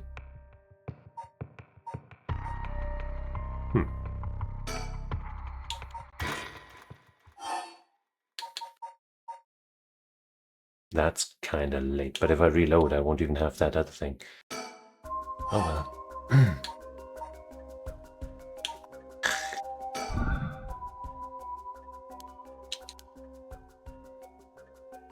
I'm holding the A button to go quickly through this, and it's speeding up. You can see by the arrow, but it's not actually skipping the dialogue, so that's kind of stupid.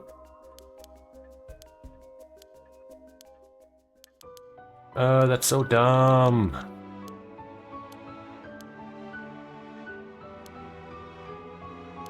Maybe if I hold the B button and then mash, hold the A button and then mash B.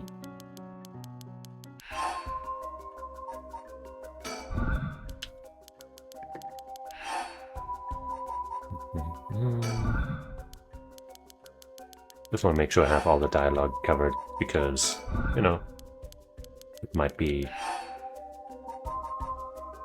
important and or offer some extra dialogue down the line or something.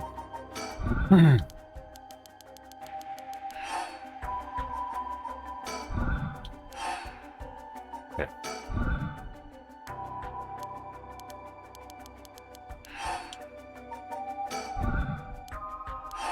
Okay, now we save again. Sheesh.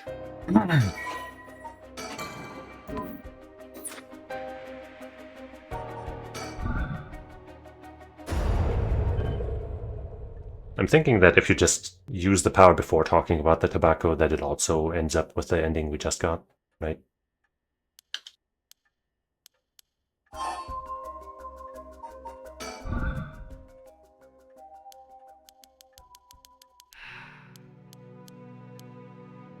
Wait, now just holding A is working. Why? Whatever. Give up the stir scroll. Very well. Here. Thanks, glad you could see reason. Ma'am, you made the right choice. Dang, you really didn't collect any soul eggs, huh? I promised myself that if I ever used it, it would be only once. But in the end, it didn't come down to numbers. So they only need to be carrying a flame? This seems pretty practical. Well, I'll be taking my leave then. There's no point in going after you for soul eggs, so I'm off to the next curse bearer. No, I think you still get a bunch, even if we didn't collect any. I mean, I guess now that we've given you ours, we're not that anymore, so I guess you're right.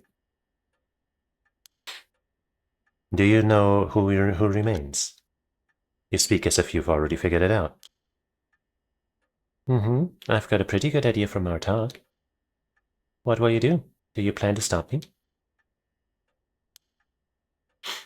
It's not my place to intervene. All right then. Hey lady, can I borrow your phone? I don't mind. But who are you calling? The cops? I think it would be faster if I called them directly. Try to kill your own dad? Bleed the hardware branch of chapter 2. It's still not blacked out though. Conclusion. Maybe just because we could just kill her early or something.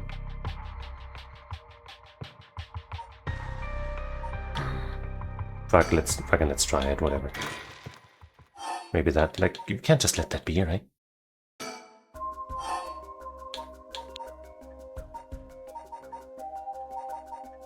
Her desire. Oops, you're dead. Huh?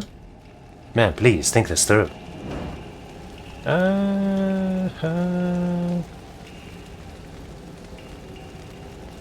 No, this seems like exactly the same thing.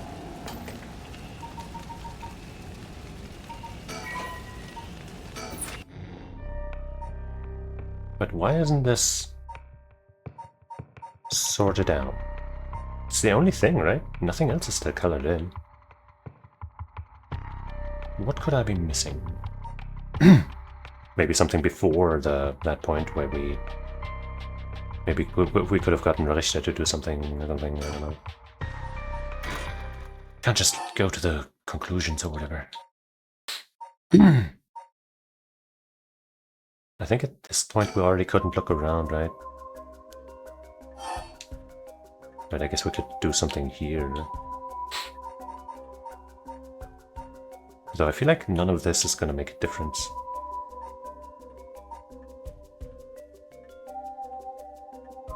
Let's just stupidly ask for the conditions.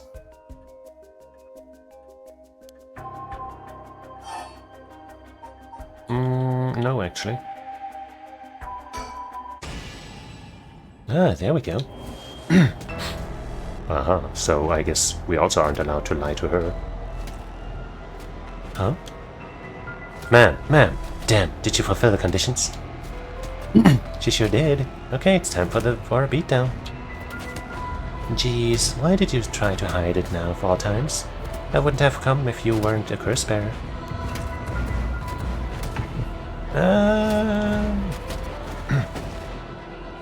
Stop! Too bad, she's already dead. This is horrific.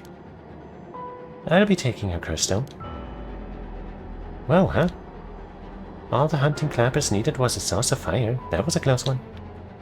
Now then, what will you do, Mr. Investigator?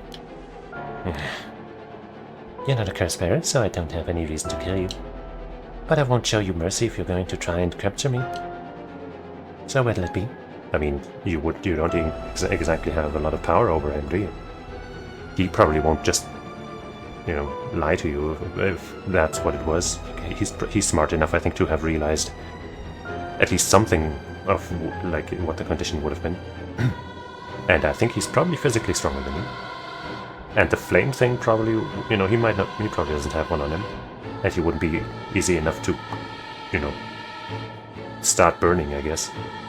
Like, you know, to fall for your attempts at making him burn. And you don't know his full name? I guess maybe you do, but you need to write it down or something. Maybe, I guess you know, no, it's not late at night enough for you to use that other power. So, I think you don't really have a chance against him if he really cares. Oh well. I still don't know how her curse works. It's too risky to make a move. Your employer's already dead anyway, so there's no reason for you to go out of your way to arrest me, right? I could still do my duty as a citizen and report you, you know. Oh, what a surprise. This is what you decide when you decide to suddenly choose the side of righteousness. She was after the same thing, you know. There's no clean hands when it comes to soul drakes. Well, it looks like you don't have anything to say about that. I'll be taking my leave then. Bye-bye.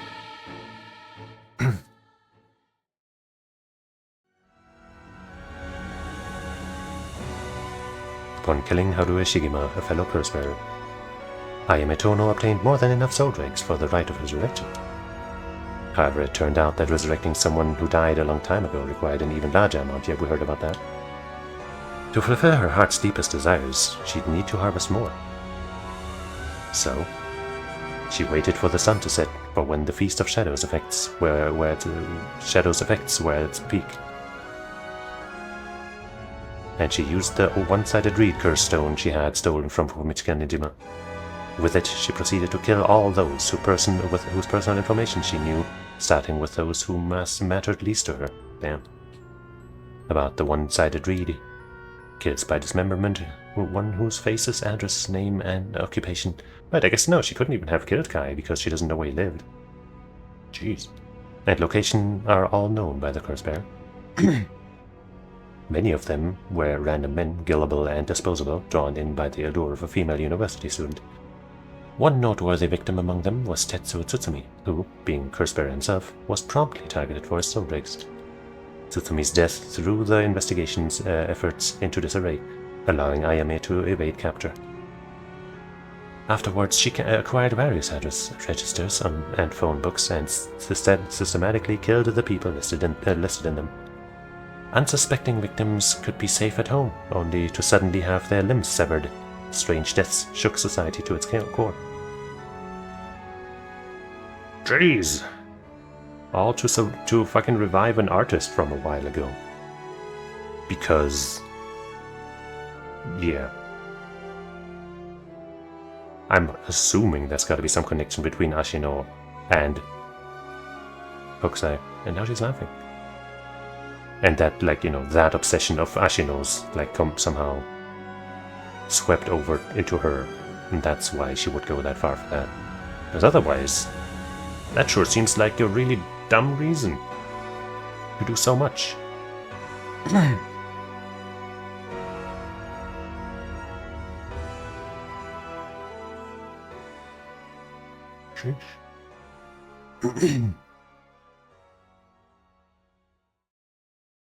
But all things must come to an end, and so in time the killings stopped. Sometime after the killings, a modern-day genius female ukiyo-e artist burst onto the art scene. Female, huh? She introduced herself as the mysterious Mad Paintress, and her fame grew quickly as she presented one incredible work after another. Praised as the modern reincarnation of Katsushika Hokusai, she quickly made her own work a mark on history. So it all turned out great. I am his aspiration.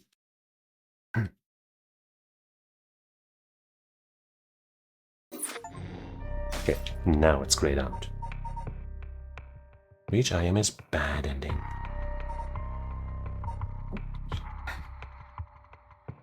Okay.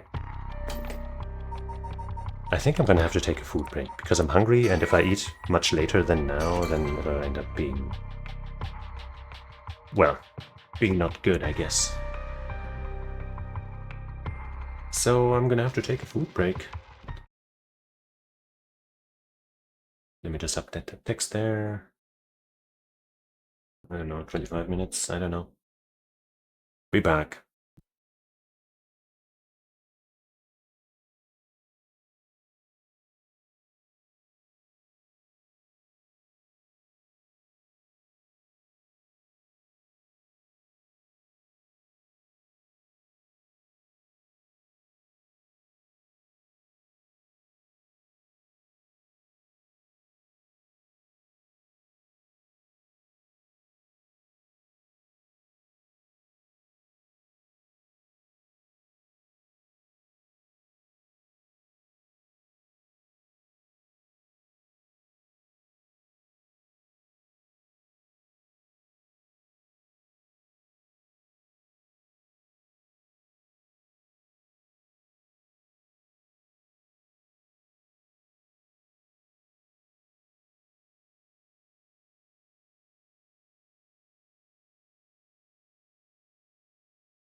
Alright, here I am.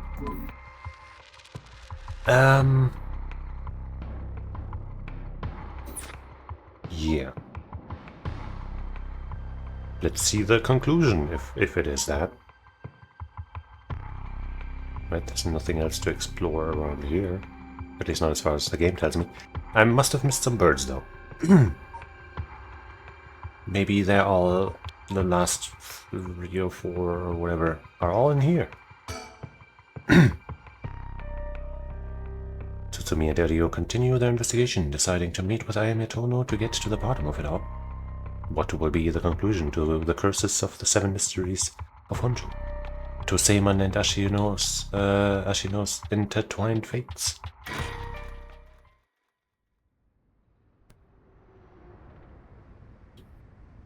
And, will there be death? Sumida River.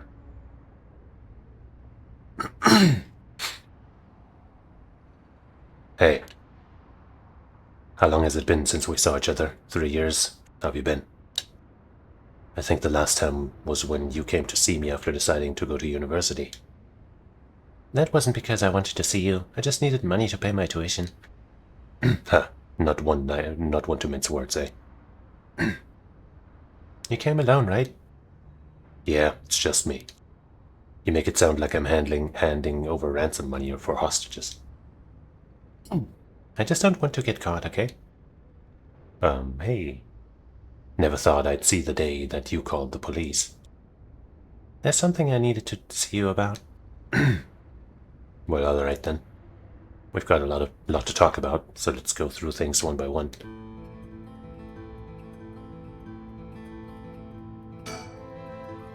The sun is starting to dip down into the horizon. This long, long day is about to end. We don't have to worry about Nejima's threat anymore, but I sure didn't expect this to happen.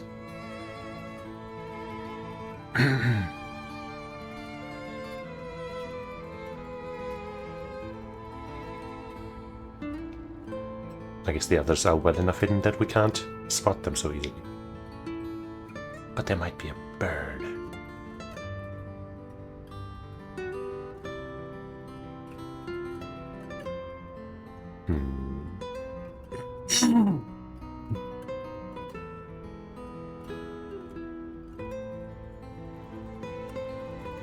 Maybe not. She sure has changed over the past 3 years. Got more of a grown-up air about her. Hard to believe she's that same little girl who would get omelette all over her face when we took her out to eat. Wait a minute, is that how far back I have to go for a happy memory together? No wonder she hates me. Dang.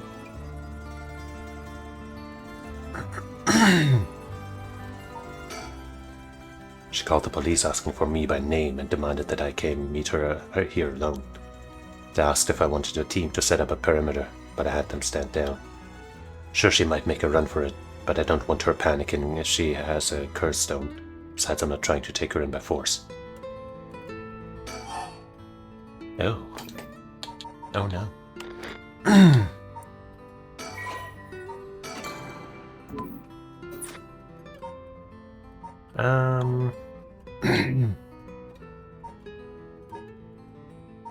About the hostage thing, are you okay? I'm sorry I couldn't save you from Nejima. Are you hurt? Wow, I didn't expect that from you. Huh. I thought you'd just start questioning me before you bothered to ask how I'm doing. Nah. Well, I am still your father. Oh, maybe boss can handle this after all. Maybe.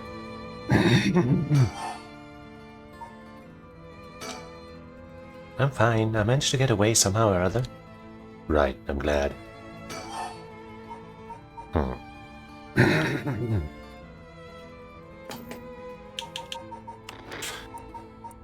Saving again.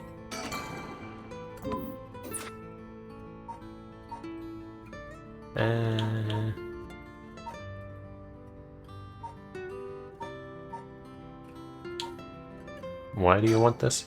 I mean, we know, but, you know, he doesn't. Why are you willing to go so far for the rite of resurrection? What do you want with it? Even if I told you, you wouldn't understand. You just call it stupid and dismiss the idea completely. That's kinda likely, actually. Come on, I wouldn't do that. Maybe together we can think up a way for you to get what you want without resurrection. I want to bring Katsushika Hokusai back to life.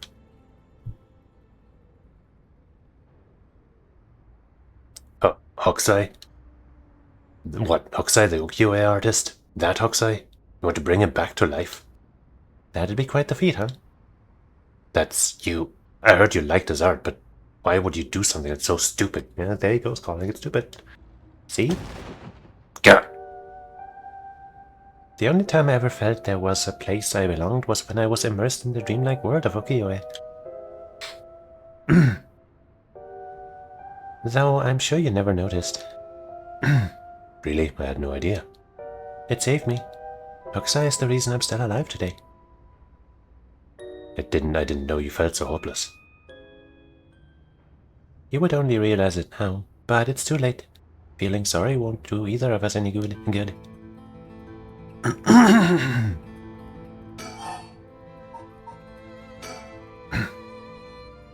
From the moment I heard about the rite of resurrection, I knew that was my destiny. If this is all I ever accomplish, I'll die happy. You're really serious about this? So how's Mom doing? How is she? Yasuko, I mean. First time we're hearing her name, I think. Mom? I haven't kept in touch with her. I've been on my own this whole time. I'm sure you've reached out to her, though. You've reached out to her, though, haven't you? I did call her this morning, actually, just to make sure she was safe. She's been running around all over the place, looking for you. Sounds like she's fine to me. Did you contact her after I called the police to tell her that you'd heard from me? I did not. Tisk. Well, I've heard you're into nightlife and staying out late these days. Didn't want her to worry more than she already was. You're one to talk.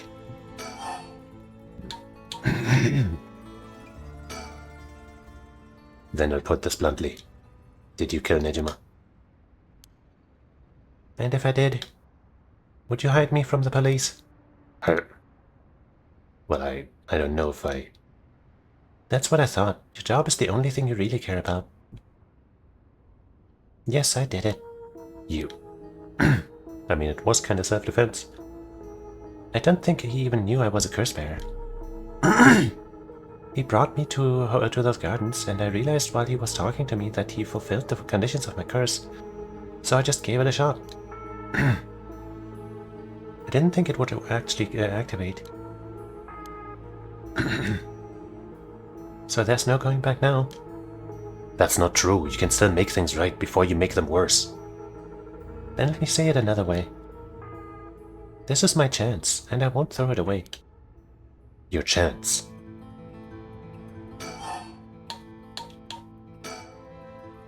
Did Nejima say anything to you? He said a lot of bad things about you, that's for sure. Yeah, I'm not surprised there. So I said a lot of bad things about you back, didn't want to be outdone. Huh. Harsh. In that sense, I felt just a little like he was my kindred spirit. No, kindred spirit. What are you talking about? He's a dangerous criminal. But I'm a murderer now too, aren't I? Maybe we're not so different. It was self-defense, kinda. Huh. No, you're different. Am I? Well, maybe not that different. But at least you're honest. I know I haven't been the best father, but I wonder of all the fathers in the world, are there any who wouldn't cover for their child if they'd committed a crime? How should I know? You're the detective here. You must have seen plenty of cases like this, like that. Yeah, plenty of parents take the fall for their children or give them a place to hide. As a person, it's wrong, but maybe as a parent, it's the right thing to do. I don't know. But I think having a father like that would make it easier to go to him for advice if I did do something wrong. Maybe there's a sense of security in knowing that no matter what happened, you'd have at least one person on your side. I see. So that's what it would take to be on your side. I can't do that. Sheesh. That's okay. I wasn't really expecting you to. Hmm. So Nijima really didn't tell you anything? Not really, no.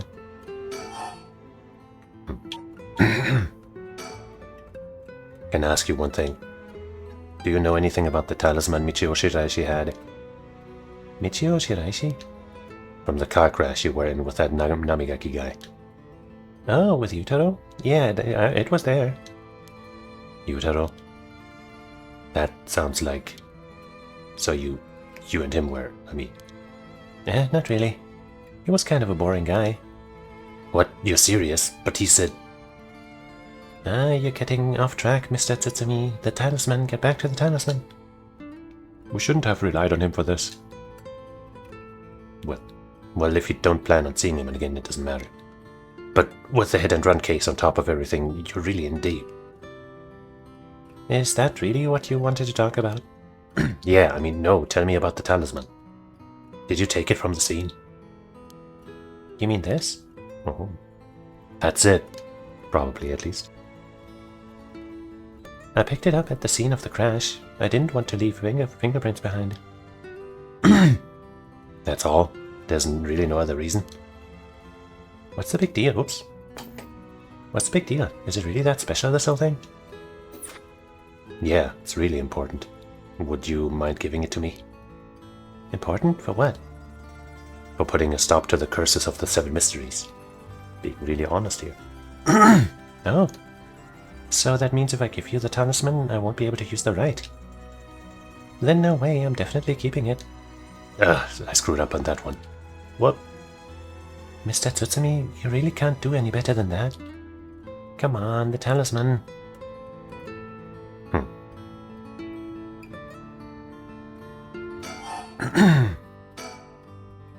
Will you give me the talisman? What? No way, I can't lose the right. You have a curse stone, don't you? She has 2. 3, actually. I do. You wouldn't happen to feel like handing it over, would you?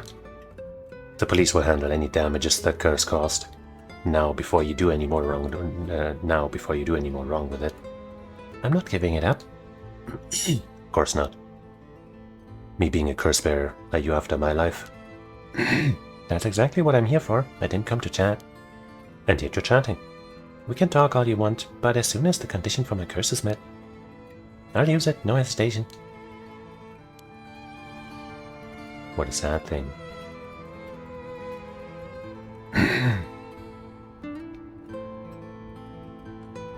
No. Huh? What's that? Did something just move over there? No. God, what the hell are those idiots doing? So he doesn't even know they're there? Or he didn't know at least?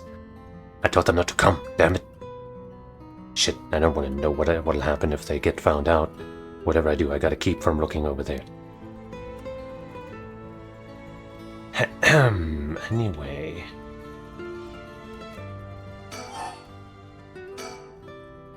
Or do you have more than one? How many curse stones do you have? 3, not that it matters. 3, huh?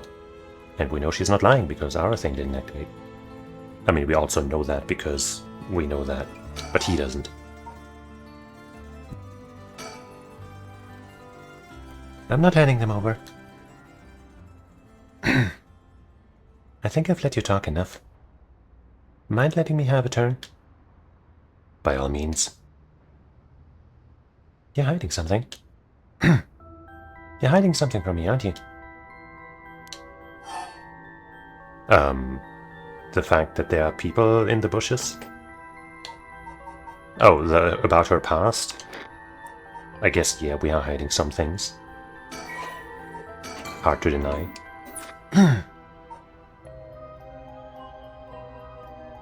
But how about we just say I'm not first, so we get the bad ending, so to speak? I'm not. Wow, that's a bold declaration. Now then, let me tell you how my curse stone, the Taiko of Tsugaru, works. What? My curse, bludgeoning to death anyone I find out is hiding something from me. So it's not, you know, quite like lying, but similar. So if you try to cover something up that I know is true, I'll be able to use my curse on you. Oh, so you have to know beforehand. With that in mind, can I ask you one more thing? Ah, I get it, why you wanted to see me. Then let me tell you one thing first. The Evergreen Beach has a similar condition. I can use my curse on anyone who tells me a lie. What? How is that fair? And you'd use that curse on me? As an officer of the law, it's inexcusable, but as a parent with a duty to his child, I have no other choice. Are you threatening me? Do you really think that's enough to convince me to do as you say? I didn't want to use it either, but for your sake I suggest you try not to lie. Go ahead then. If I lie, then so be it. Okay, I'm gonna ask. If you try to hide it now, you really will die. Am I your real daughter? I'm just a baby you picked up to replace your stillborn, aren't I? And you could never bring yourself to tell me who my real parents were, so you just kept hiding it. Still too much of a coward to tell me, huh? You don't like the truth, so you won't admit it. That my real parent is the man I was just with. I am it. Is that really all you have to say? Then I only have one answer for you. You are honestly and truly our daughter. Nothing more, nothing less. Even now, you're still trying to hide it. Why? Why are you really that stupid? Oh, I thought because you felt that way it wouldn't be a lie. Boss, why is your pride worth dying for?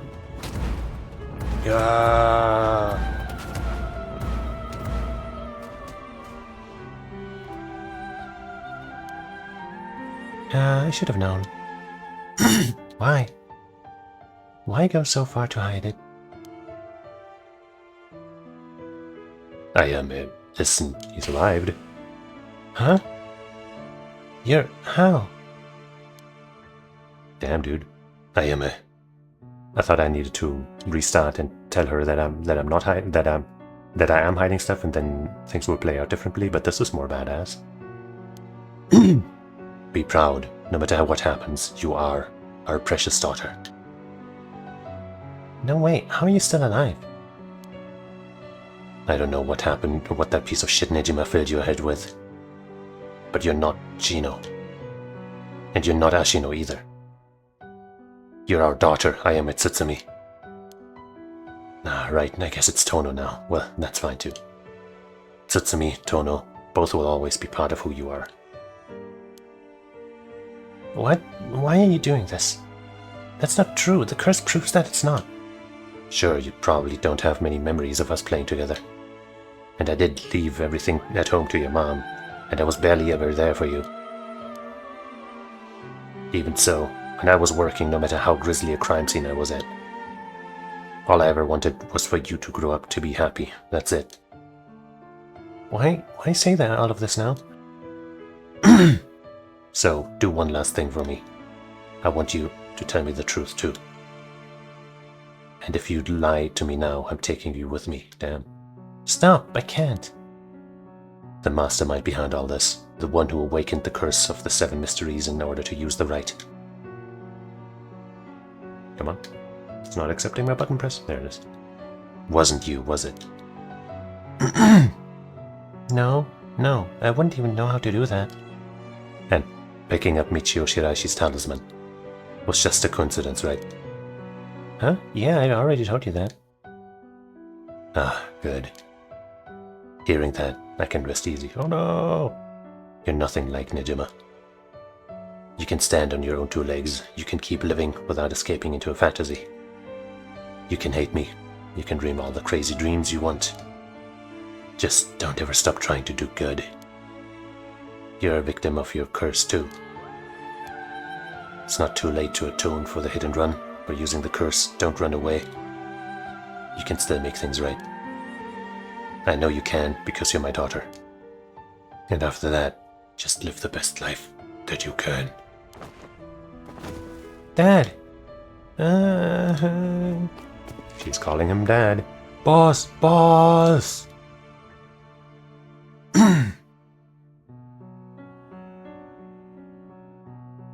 No, well. Empty expression on Erio's face. That day at 6:18 p.m., Ayame Tono was taken into custody. Tetsuo Tsutsumi's death was confirmed at the same time. The 5 curse stones possessed by Tsutsumi as well as the 3 given up by Ayame lost their curse bearers. This temporarily extinguished their spirit power, allowing Mio Kudosuzu to obtain them and seal them away without difficulty, but there's still one missing. The Yin talisman possessed by Ayame Tono was recovered and entrusted to Mio Kudosuzu as well. Thus, any massacre that could potentially be caused by this iteration of the curses was prevented before it could ever happen.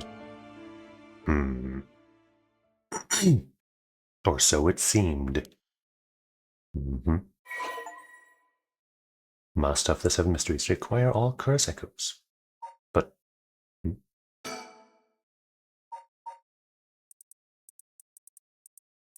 It is by bludgeoning one who is discovered to be hiding something from the curse bearer. Yeah, I guess who is discovered. The deep sound of drums once more reverberates through the night air. How long has it been since we started hearing them each day? Could it be coming from the daimyo's residence? I've heard they have a drum in their fire watchtower instead of wooden clackers, but I don't see a fire, so why are they sounding the drum? Then one morning, a body was found. Isn't that old man Kenzo, the ukiyo-e painter? He lived nearby, but had been down and out for years despite his best efforts to sell his works. Every now and then his granddaughter would visit. Granddaughter, huh? Of an ukiyo-e artist. He would teach her to paint. It was the old man's only pleasure. One day, his granddaughter told him about her dreams. Curses, souls, resurrection. Hearing her tale, the old man was gripped by sudden zeal and began to paint with great fervor. Oh, granddaughter told him about her dream, okay. His work quickly became famous, enchanting all those who viewed the strange imagery. Even the daimyo had taken notice. What could possibly have happened? The people whispered amongst each other. It looked almost as if he had been beaten like a drum. Oh.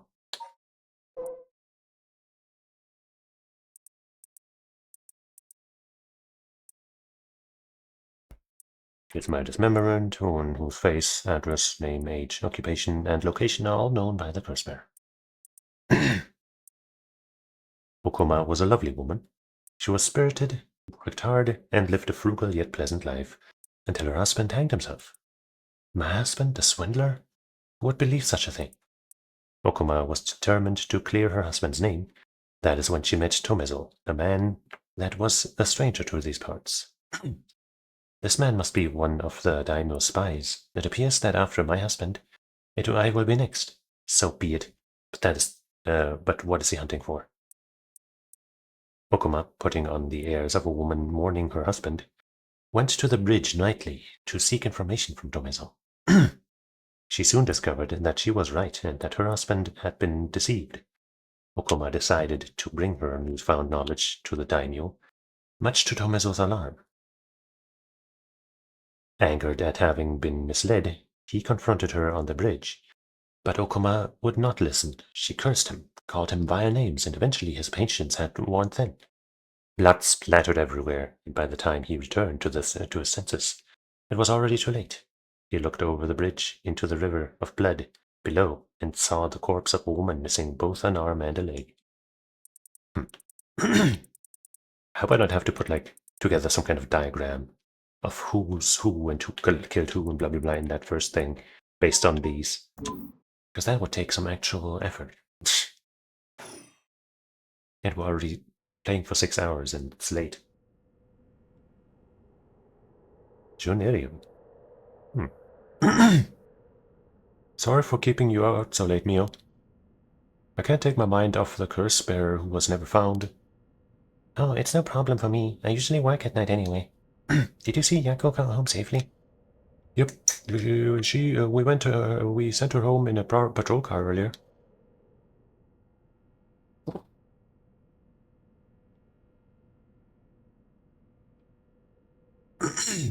Apparently she put up quite a fuss, saying she wanted to see things through to the end. Thank you. The Feast of Shadows was starting to take effect, so it would have been dangerous.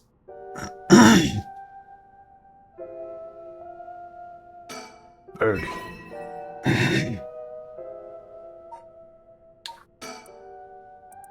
Two missing. Let's hope we can actually still find those. That would be fun.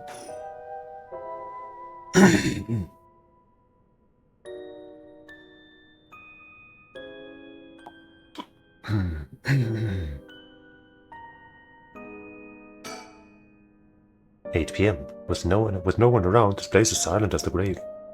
No one wants to go out at night in these parts after everything that's happened over the past 2 days.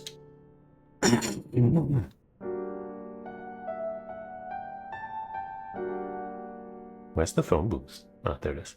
But I can't look at it. Oh. What's wrong? Next is Detective Ariel. What? Oh.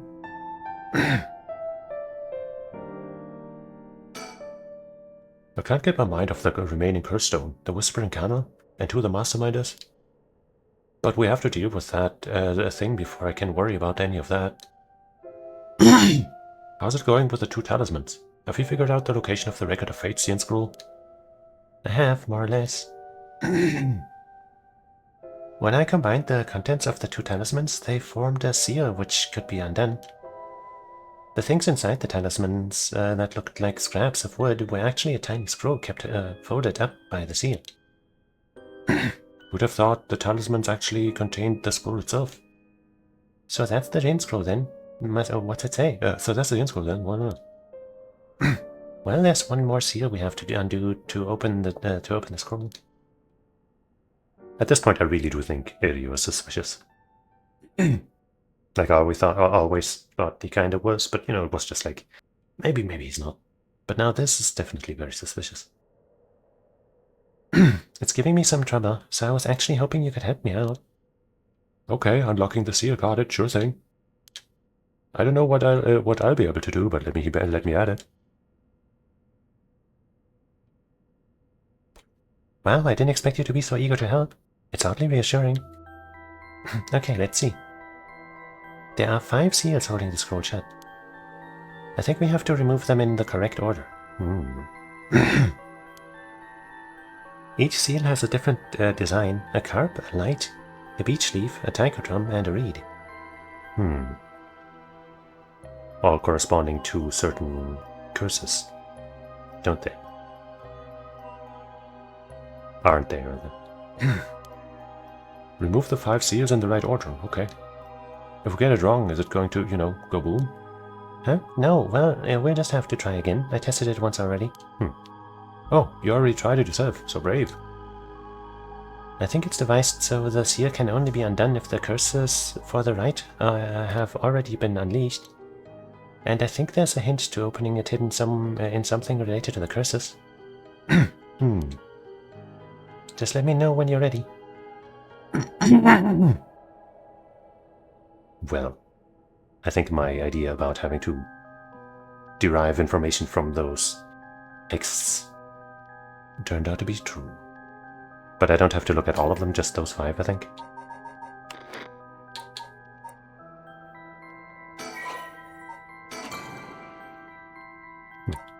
Still showing that thumbnail. Guess it makes sense for such an important document to be sealed so tight. It might help to talk things over with me if I get stuck.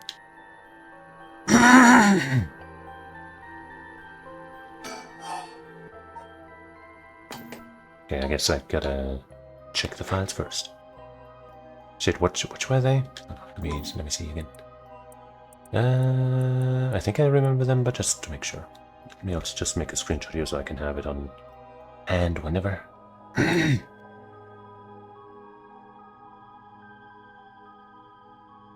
Okay. Carp, light, beech leaf, taiko drum, and a reed. Whispering Can is probably the carp. Yeah, it's right there.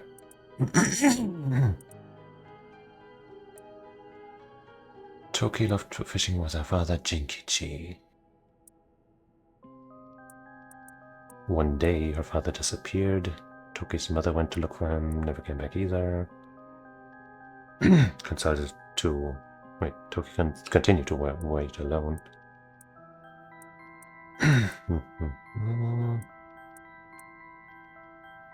Sound of fish splashing around. So for this one, there's not really shown to be much of a relation to anybody else, but maybe that was the start of all the curses. Also, this face here is like on the title of this game, so you know, could be important. Then we have a light beech leaf, taiko drum, and a reed. Fool's Procession isn't one of those. Beckoning Light is probably the light.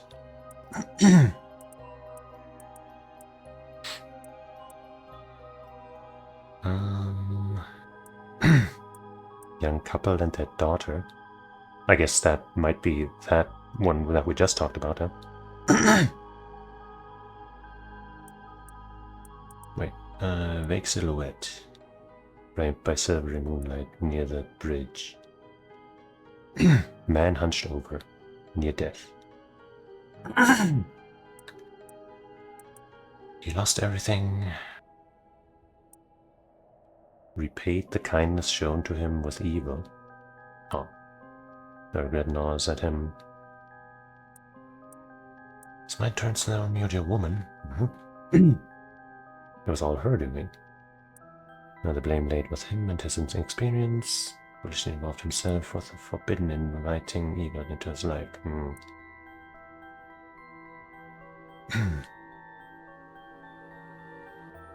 If only had accomplished it in the end.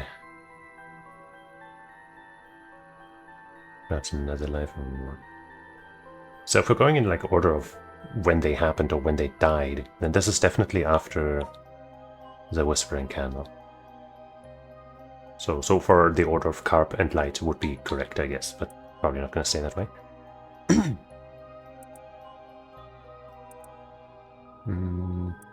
There's probably something before it too, like between the two rather. Something about an unmutual woman and all that.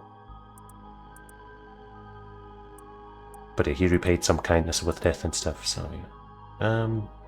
Hunting clappers is... Actually, wait, the clappers, is that the taiko? No. No, yeah, so taiko is the taiko. The beach is here. It's the second to last in the list, but hey.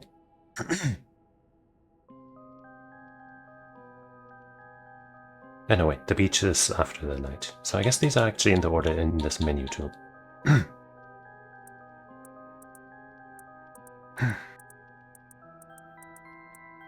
He deceived us with his so-called rite of resurrection. Man who tricked the people with his false dark art swings from a rope. They thought the man had escaped the previous night, but oddly enough he was found hanging in the garden of the daimyo's mentioned that morning. Maybe this one's last? Local name Jinkichi, that name comes up in, I think, the taiko maybe? Was known for his kind temperament and skill in crafting Netsuke clasps. Life wasn't always easy, optimistic, time to smile. Take care of those who didn't have anyone else. Prosperity that the ukiyo-e boom brought must have been what fanned the flames of his greed. Found in a miserable state as if sentenced to some cruel fate. The weight of his crime. He hung there for days.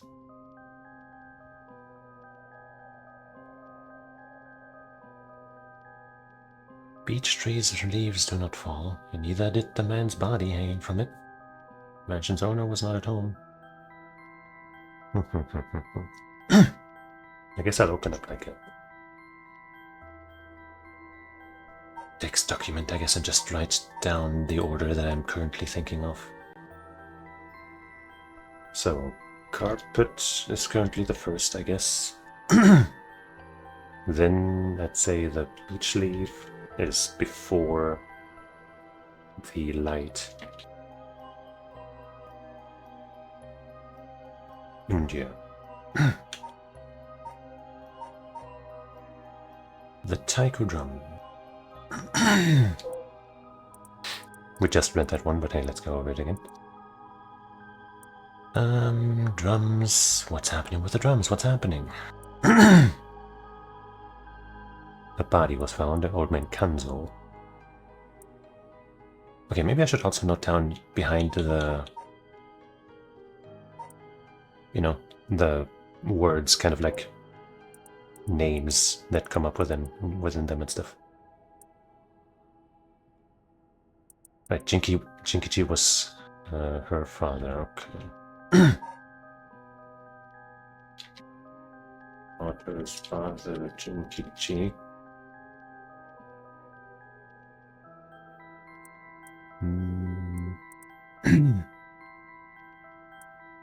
Toki is the girl, I guess. Yeah.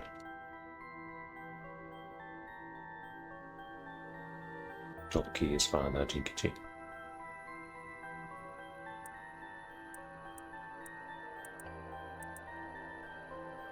Okay. Then the beckoning light featured Jinkichi as well, yeah?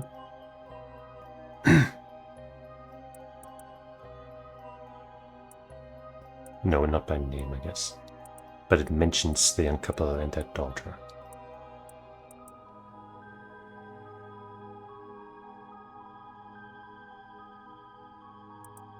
Or I guess...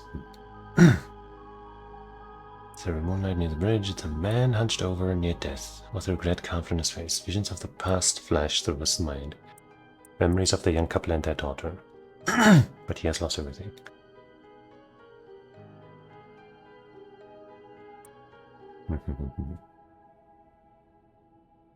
Remembers the couple and their daughter.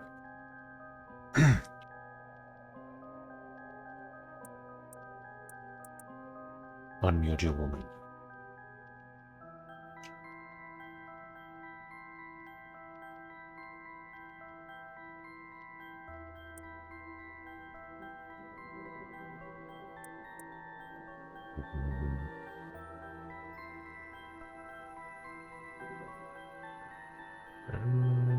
Okay. Invited evil. Right. Mentioned.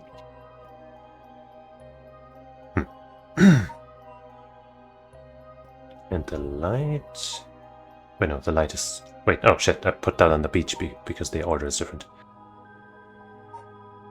Yeah, that's on the light. But the beach...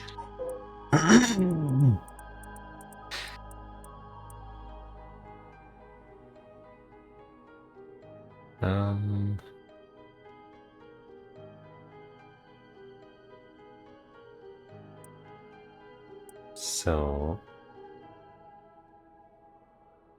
Wait, so is that Jinkichi? The man...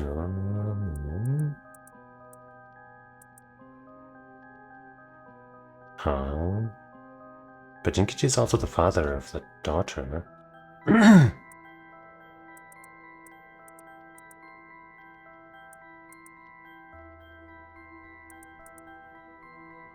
He saved us with the so-called right of resurrection. Man to attract the people. Songs for a roll. So he's dead there.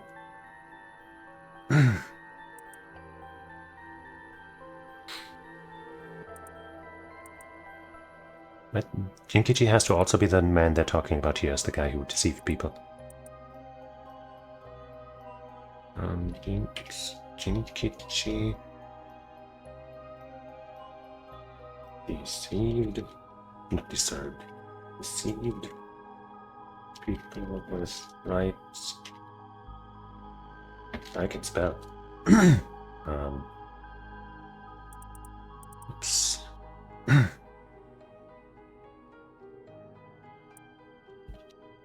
Escaped Knight, but now hanging.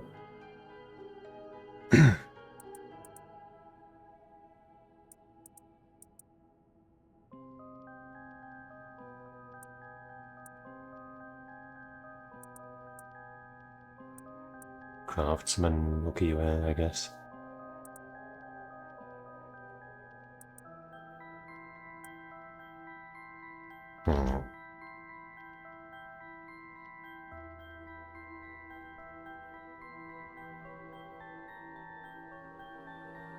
Not sure about the notes I'm taking on this guy.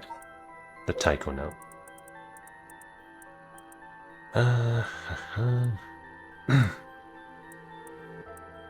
Why are they sounding the drum? Old Man Kanzo, the ukiyo-e painter.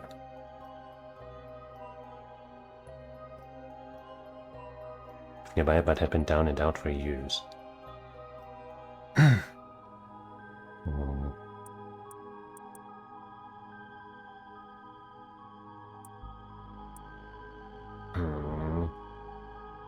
Don't know where to put that one yet.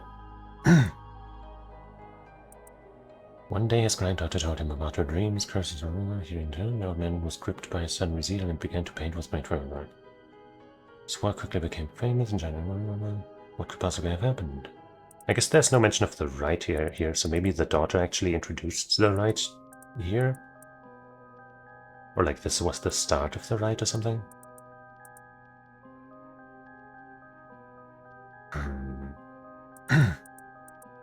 And Jinkichi, you know, like it's possible, you know, a thought I had with the kind of contradicting Jinkichis, that there might have been multiple incarnations of him or something, and Kanzo might have been the first or just one of them.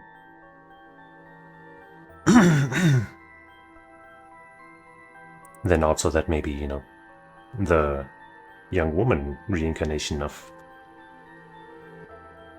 Hokusai that we saw in that one ending might have been this granddaughter here, instead of the actual Hokusai or something. Or the, you know, or the real Hokusai was actually this granddaughter or a woman all along, or whatever. So anyway, I'm gonna put this at the top of the list for now, but I don't know. So this is the Taiko.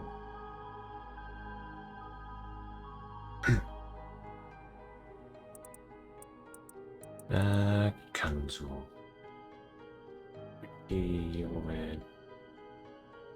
Granddaughter.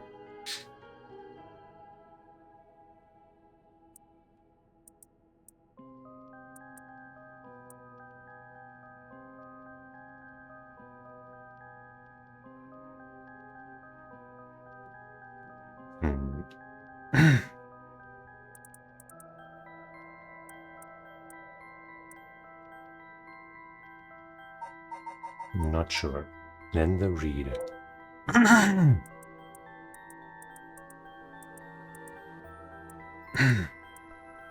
Also just read that one, I guess. But let's read it again.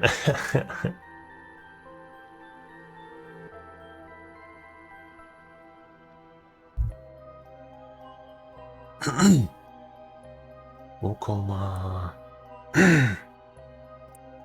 Her husband hanged himself, so that's probably,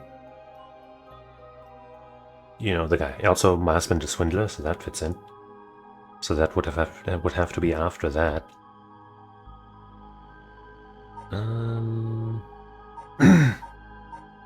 So that would be after the beach, but not necessarily after the light.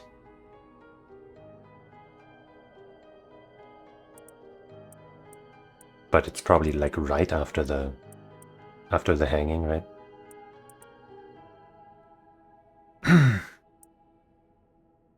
Tomezo. Daimyo spies. Maybe Tomezo was actually Kanzo. That's why he got punished.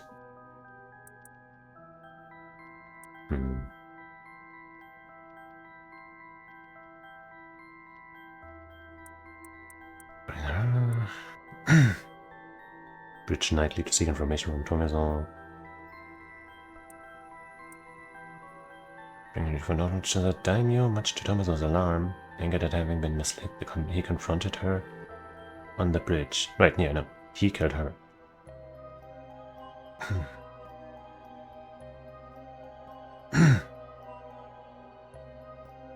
But... So what's the thing here? Like... she got info from Tomizo. Then... She was right, I guess. No. Right about what? That he was a spy?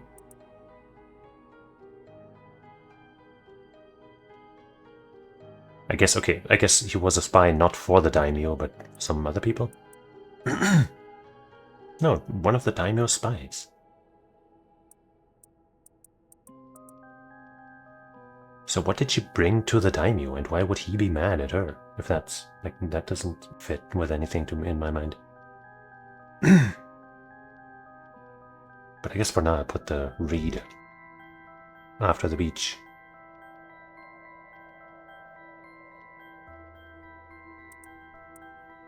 Okoma. Life of hanged man who deceived.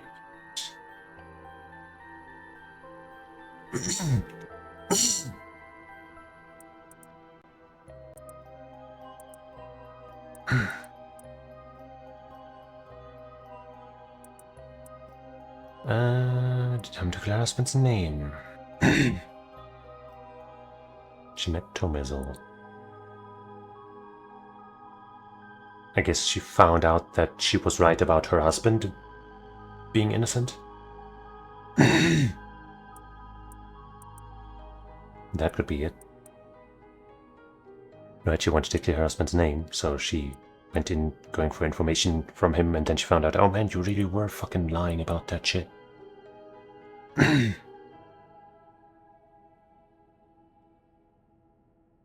that her husband had been deceived. Oh, I need to read, I guess. Learn how to read. Okuma decided to bring her newfound knowledge to the daimyo, that her husband had been deceived. Much to his alarm.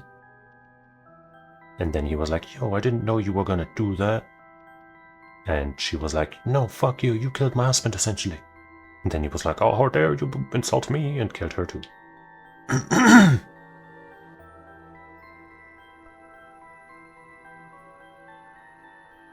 Yeah.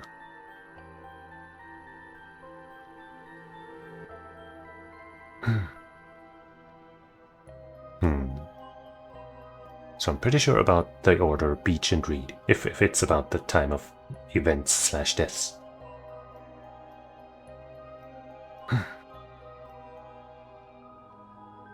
I guess I should maybe also write down the other name. Tomizo.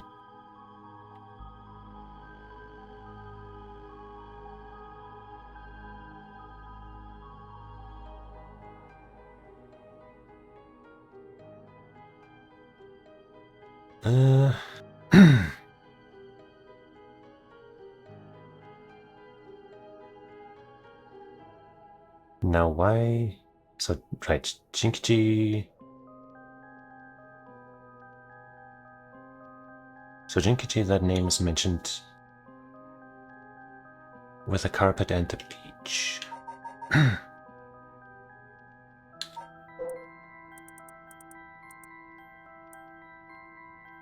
He deceived us.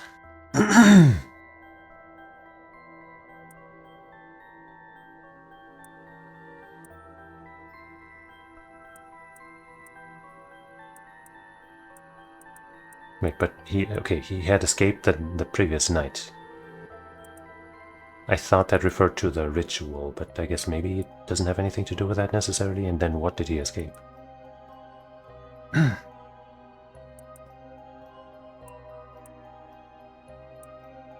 Not for a scan temperament, skill and crafting in Netflix classes. Oh no, wait. No, I guess this would have happened before. Yeah, of course, yeah, no, this. The girl, the carpet, would have happened after the beach and the reed. Because obviously, her parents, right? Jinkichi and Okuma died and never returned, you know. And then Toki well, went on her spree of trying to, of waiting for them, and well, that didn't turn out right. But the light would also have to be after that.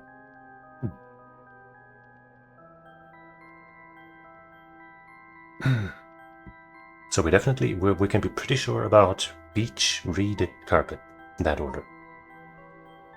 The taiko, okay, and the light after that. Actually, so 4 out of the 5 we have a pretty good grasp on. Just where does the taiko fit in?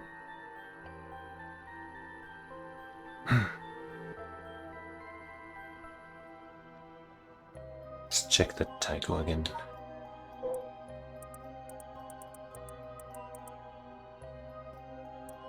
Deep sound of drums.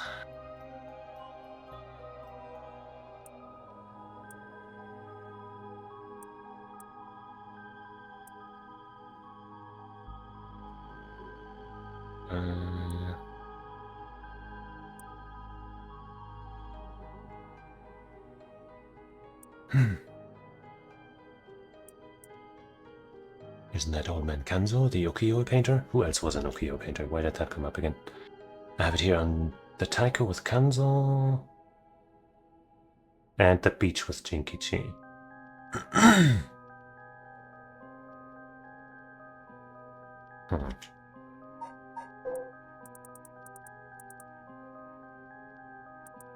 The prosperity that the ukiyo boom brought must have been what fanned the flames of his greed.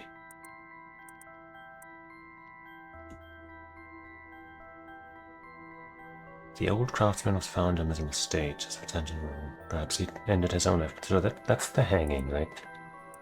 Not the other state that the Tsugaru drum thing might have been.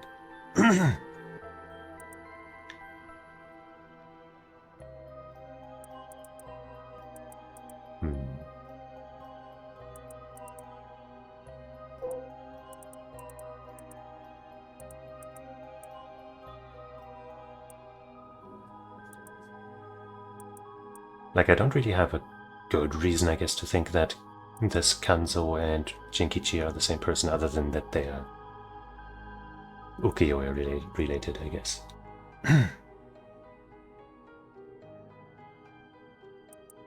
Going from a timeless residence. Heard that they have a drum in their fire watchtower instead of wooden clackers. Old man Kanzo. He lived nearby, but had been down and out for years.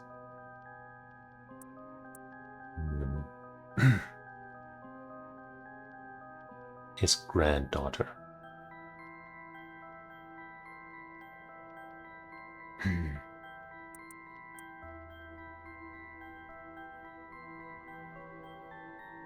Told him about her dreams versus soul resurrection.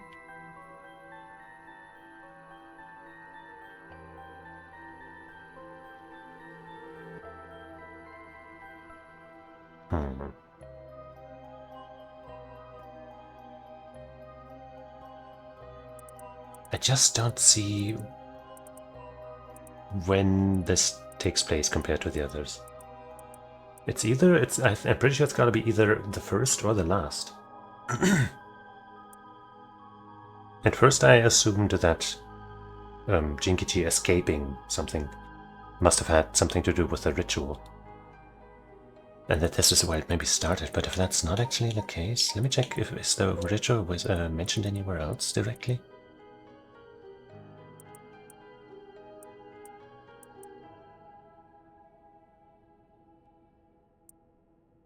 Yeah, Toki's mother went to look for him. That's, when she got killed by the guy. Sound of fish splashing, cut through the silence. Standing before the canal where they used to fish together. Piece of carp and the memory of her mother's smile flashed across her mind.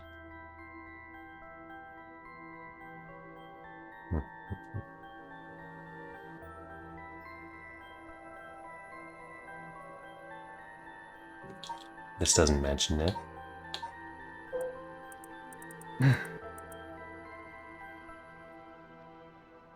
Vague silhouette is framed by silvery moonlight near the bridge.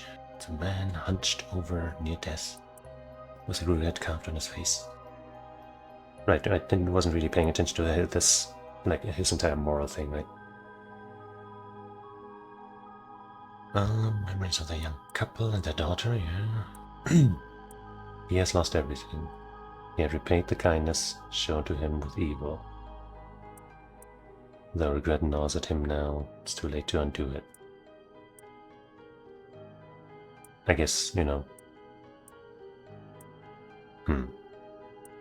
The kindness, just, you know, that couple, they were kind to him. That's kind of vague, but could be all that is. Turns to the Onmyoji woman. There's definitely mention of Onmyoji and stuff. It was all her doing. No, blame laid with him and his experience. Walked himself out of the forbidden, inviting evil into his life. So that's the most discreet, like, ritual type thing. Yeah, rite of resurrection well enough alone.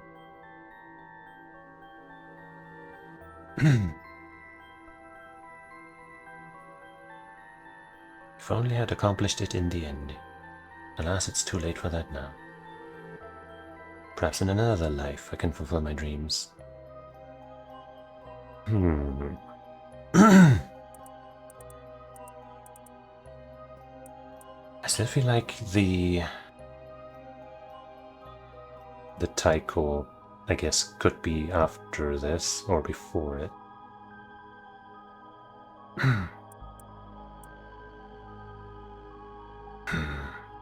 Like this mentions, you know, other lives and, you know, reincarnation and stuff.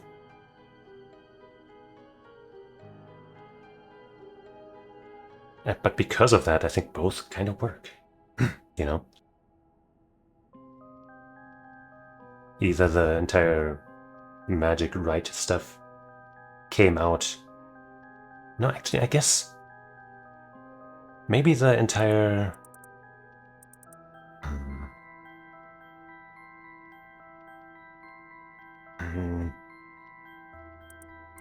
like maybe this soul here, right, is what essentially set the course for the... No, the rite existed before him. That's right.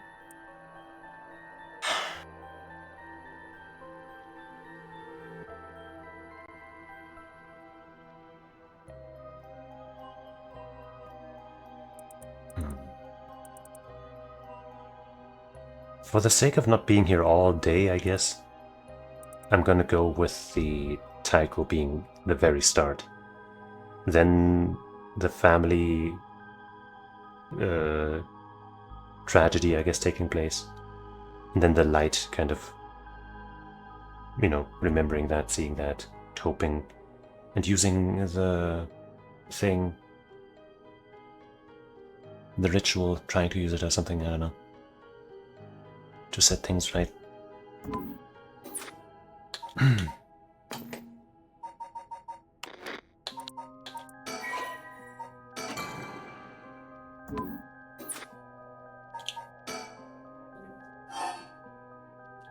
So that's taiko, beach, reed, carpet light.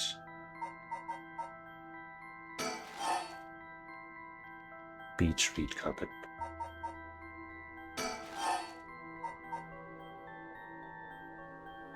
Not carpet, carpet.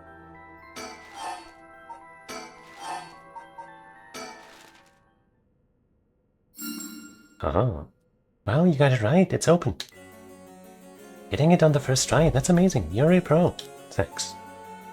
Nothing to it, really. Told you you could leave it to me.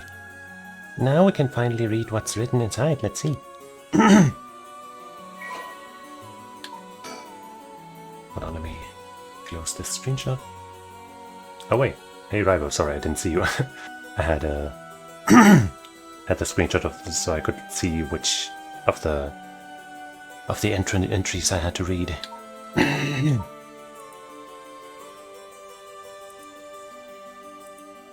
It is said that Seiman Tsuchimikado, author of the Record of Fates, wrote the Yin Scroll because he feared that the descendants of those involved in the Honjo incident might become cursed and used in the collection of soul dregs for the rite of resurrection. The existence of the Yin Scroll was indicated in a postscript added to the Record of Fates, but its whereabouts are currently unknown. It is believed to have been inherited by a descendant of TSMoH. Let me drink some water.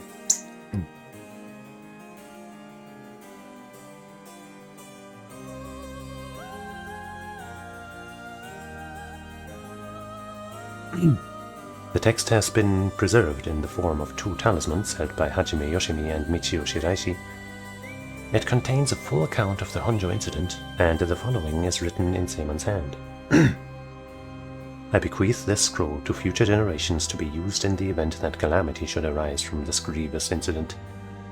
Those who seek to forestall disaster must gather these 3 items in one place to cast my rite of cleansing and expel all rituals, my curses, and curses in full. My soul, that is my curse echo. My body, that is a living continuation of my bloodline. My spirit, that is my own consciousness. That might be us. Body, well, the 2 that we know of are dead. The other one? And the soul, well, that's one of the curse echoes. I think it's the one that had turn powers around on them power, basically. But I'll have to look at it again. The Honjo incident. During the Edo period, a chain of events that occurred around a certain resurrection spell became the basis for the 7 mysteries of Honjo. This is a story, oh god, that's a long one. This is a story that takes place in the late Edo period. There was once a family that lived in a row house in Honjo. The family consisted of a Netsuke craftsman named Jinkichi, his wife Koma, and their daughter, right? I guess O, like the Okoma, O is like a common, or was a common, like, 3-syllable, I guess, thing. And their daughter Toki. They enjoyed a poor but happy existence. One day, they took in a man by the name of I guess that's something Zo. Not Kanzo, no. That was the other guy. Or was it Kanzo? No, I don't know.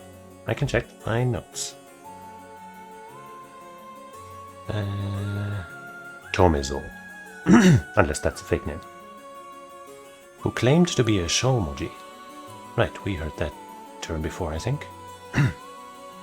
He was on the run, having barely escaped with his life from something or another, and wound up in Honjo.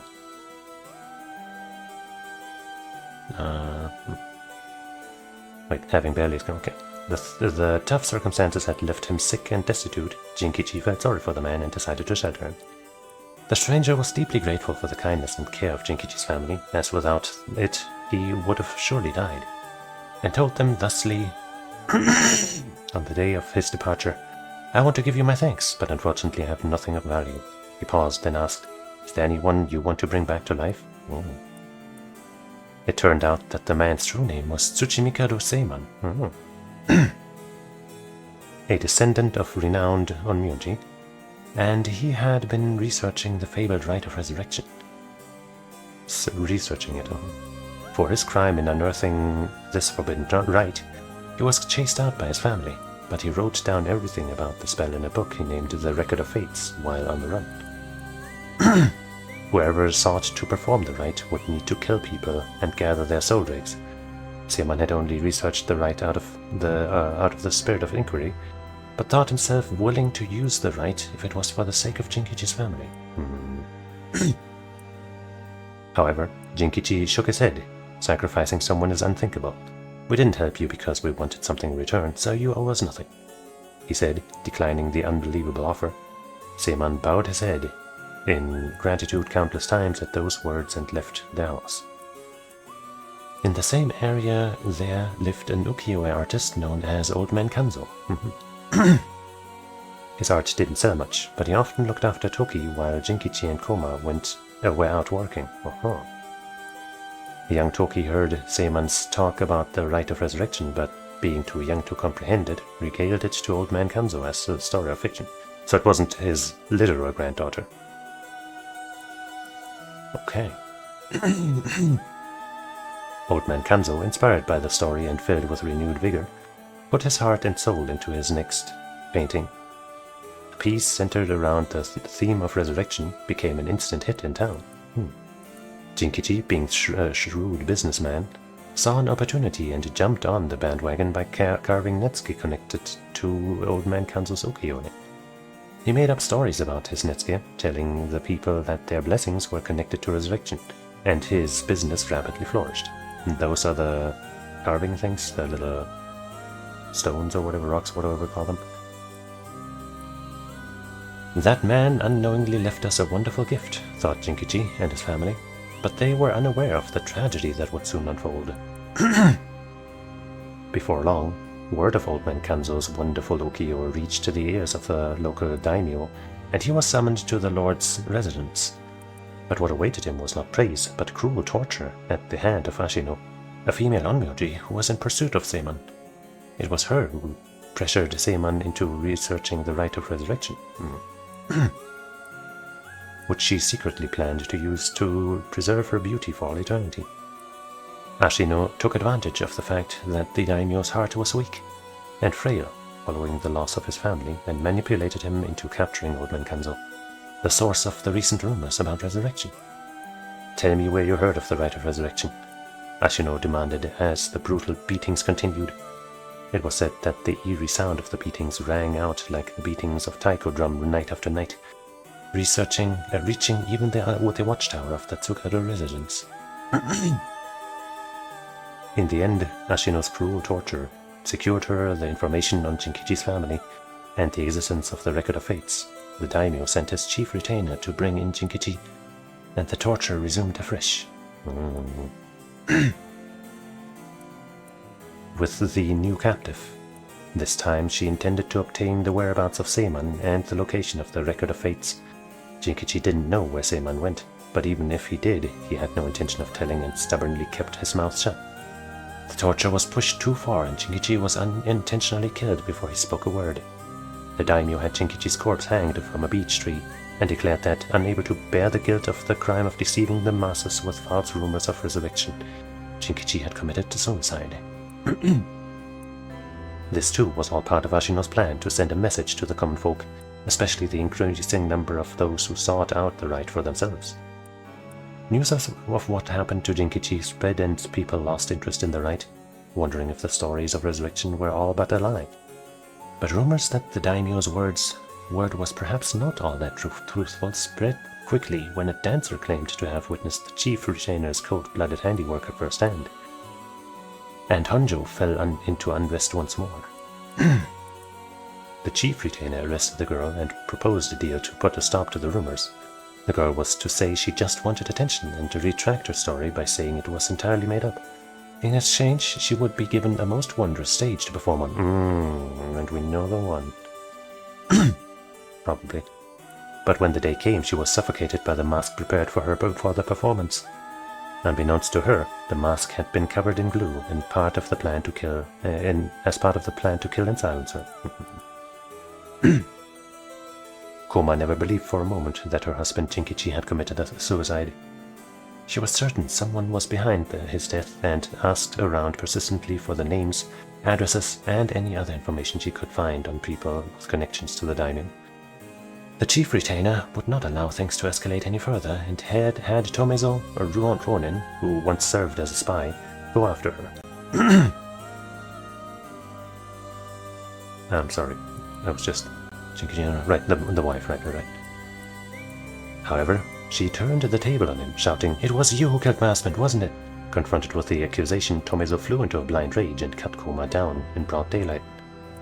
Ordered to take responsibility for his failure by committing seppuku, he exposed the daimyo's plot as he disemboweled himself by the lantern of the soba card used to give coded signals.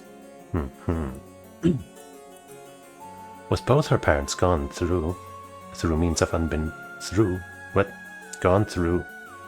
unbeknownst to her, Toki found herself to be all alone. One day, late at night, she went searching for her parents and met her doom falling into a cana where she drowned. Meanwhile, the chief retainer had made no headway whatsoever in finding Seimon's whereabouts, and an incensed Ashino decided to set fire to his residence, burning him alive. Damn, dude.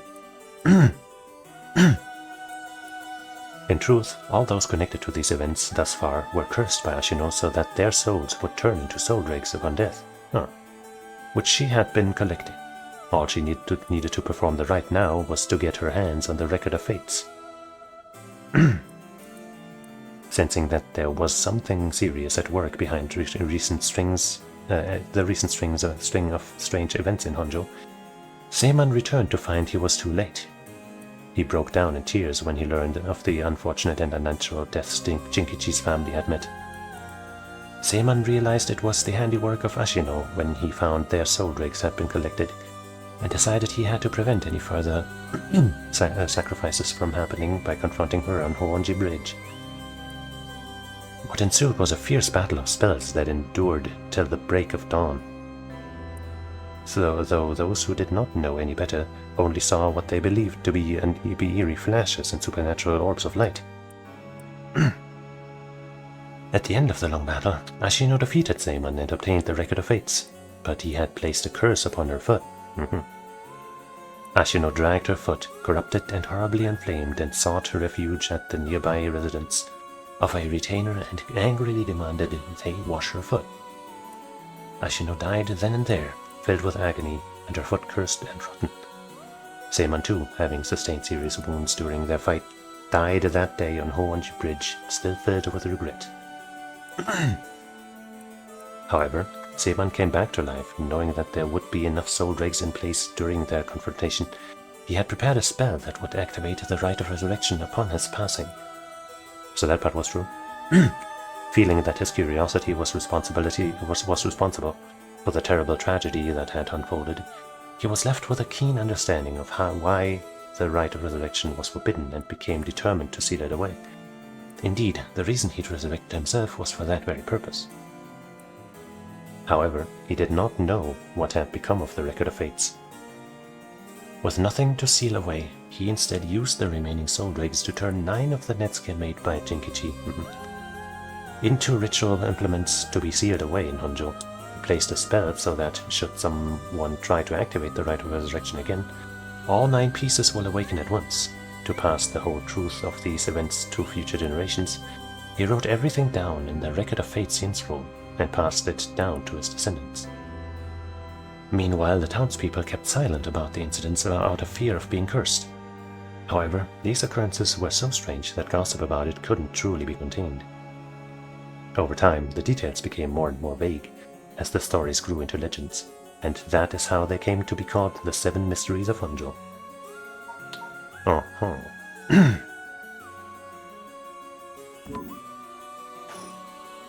So much reading.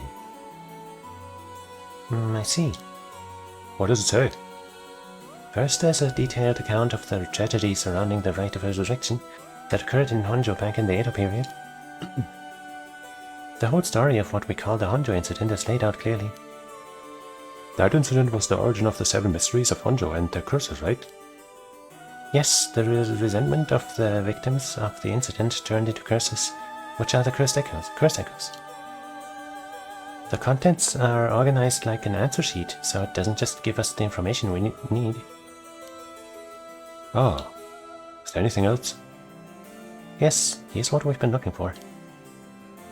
I bequeath this scroll to future generations to be used in the event that calamity shall arise from this grievous incident, it says. Whoa, he foresaw all of this happening? And it continues. Those who seek to forestall disaster must gather these 3 items in one place, to cast my rite of cleansing and expel all rituals and curses in full. My soul, that is my curse echo. My body, that is a living continuation of my bloodline. My mind, that is my own consciousness. Wow, so if we gather these 3 things in one place, Seimon's Rite of Cleansing will activate and completely negate the curses and the Rite of Resurrection. Oh, that's it. That's exactly what we need. The 3 things are Seimon's soul, body, and mind. It says the soul is Seimon's curse echo. His curse echo? So Seimon himself is part of the 7 mysteries? Now that you mention it, Mr. Araishi said something about those lines before. There's another hint written here. My curse echo holds my curse. My curse brings ruin to curse bearers. Well, then it's very obvious. What kind of hint is that? Maybe it'll make more sense as we keep looking. Oh, wait, Ario said that, whatever. But will the curse echo still appear if the curse bearer is already gone? Next, the body is a descendant of the Seimons, it seems. Wasn't Yoshimi a relative of Seimon? He and Michio Shiraishi, who had the other talisman. Both of them had already passed by the time this iteration of the curses was unleashed. Damn, that's true. What are we gonna do? His bloodline was so split up, there have to be others. Oh, there's another note here too. Where? Is it another hint? As for the body, seek not only one who bears my blood, but one who with strong spirit sense. Could be many people then. Such an individual will be able, if a spirit attempts to possess them, instead take control of that spirit themselves.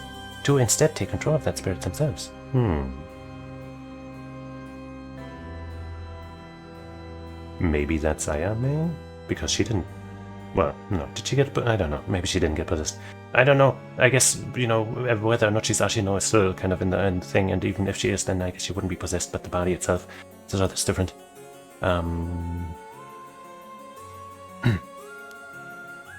So it says. Do we know of anyone like that? I can't think of anyone. Let's move on for now. Next is the mind. What's the difference between the mind and the soul? In paranormal theory, it's said that humans are made up of soul, body, and mind. The mind is essentially thought to be the part of the spirit that makes up one's consciousness or oneself. It's like driving. The body is the car, the soul is the control system, and the mind is the driver. I see. I think that makes sense. So, is there a hint for finding this one too? Well, let's see. That's me. That's definitely me. The player. There's this. Should the rite of resurrection be activated elsewhere, so too shall my mind be awakened there. Seimon tried to seal away the rite of resurrection. But before he could, Ashino stole the record of fates. So as a countermeasure to the rite being activated, made it so that his mind would be released from the seal. Okay, but what does that actually mean? What it means is, Seimon's mind awoke the night the rite was activated and must be possessing someone out there right now. What? So we have to get that person together with everything else. Alright, so we have to find the curse echo, the descendant, and the person possessed by Seimon. Then we just get them together in one place and we'll be good to go. Right, but there's one thing. The second and third ones could both be the same person. Theoretically. Oh. But who could that be? If it's like how Michio lost her memories when she was possessing Yako, Seimon's consciousness might not be aware who it really is. So if he learned the truth, would he start to act out of his own accord? Oh, then that person would really be, could already be. Oh, hold on a second. Someone is coming this way. Huh? Excuse me, could I interrupt you for just a moment? Is that Yoko? It sure is. Who might you be? Would you buy this empty can of juice I just finished drinking for 10,000 yen? Sure. Huh? I'll even throw in these bones from some fried chicken. You can't beat a deal like this. Oh, I don't really want them. Don't say that. Come on, they're delicious. Actually, I thought I might just have a picnic right here. Won't you join me? She's trying to get us to leave. Sorry, I don't understand. What should we do? Well, it's not like we need this exact spot and we can't do anything with other people around. Let's just move somewhere else. No. Oh, shit, you fucked up. I'm sorry, we're in the middle of something, so we'll just be on our way. And that was the end of that. Was it not? What? It hurts. This is a curse. Yeah, I kinda wish I had gotten a chance to stop them from leaving.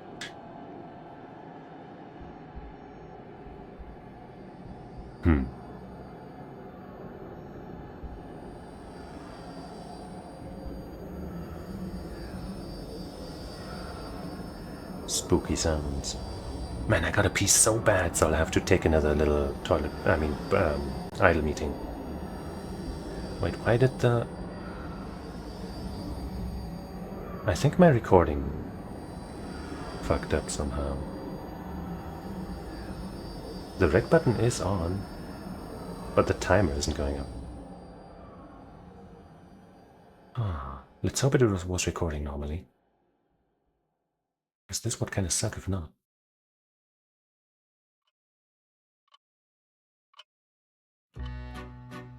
Long time no see. You have my heartful thanks for all your hard work thus far. I'm gonna have to go get that idle meeting in there real quick. BRB.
Bonk. Shoot. Once again filled up my water as well, because that shit was running empty as well.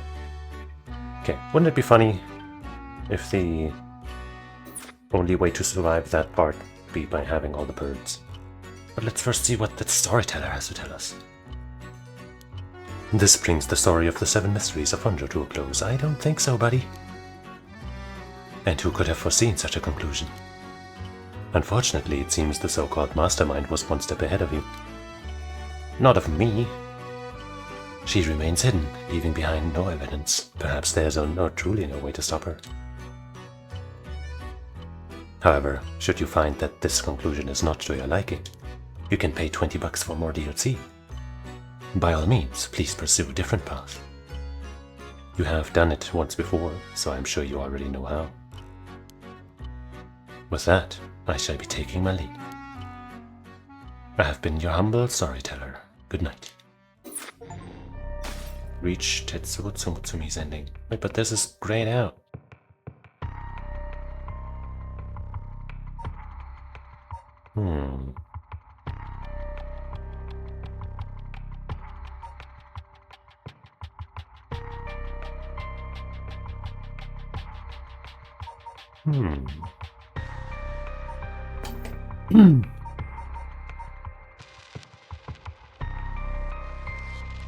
You have done it once before.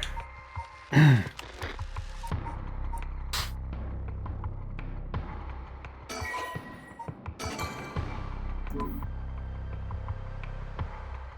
think I am going to get those birds, even if that's not actually what I need to do.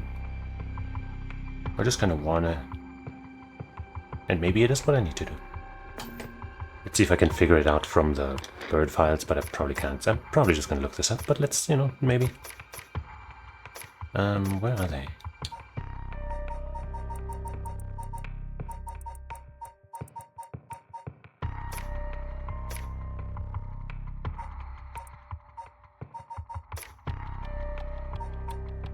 There they go. Approach the net. I don't know what kind of net. Like some spider web, some internet. Detectives and private eyes. That could also be lots of things. I'm just gonna look these up. I'm sorry. I'm not actually sorry. I found all but 2 of them. Fuck you. PARANORMASIGHT. Kingbird. 12. How to find every mockingbird.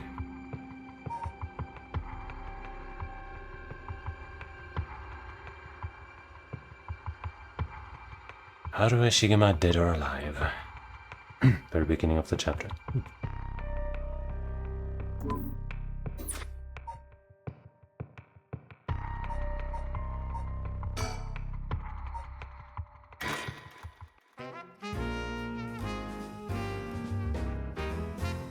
Right, so I can fast forward to this room.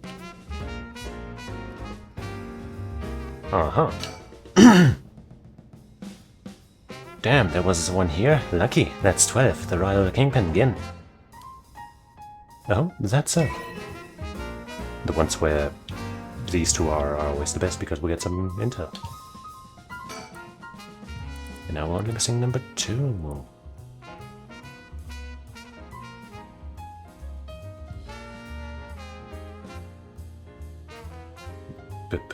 Yako Sakazaki preparing for battle.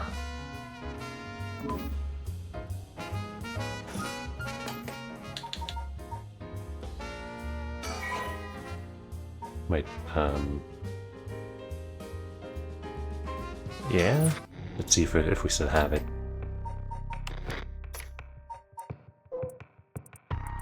Yeah.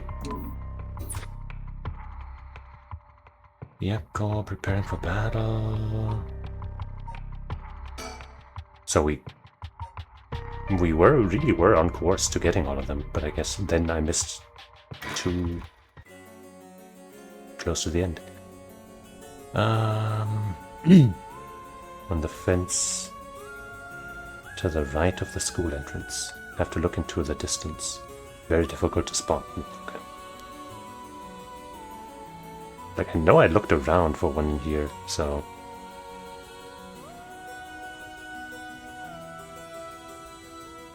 Let me see again.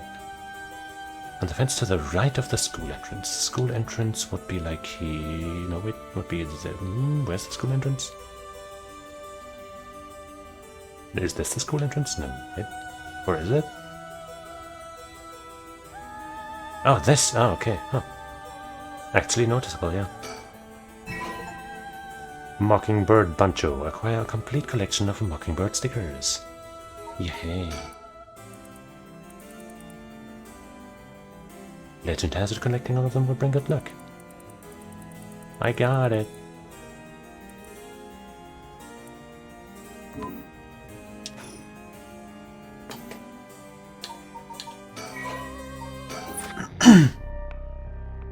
Sadly, no new path opened up there.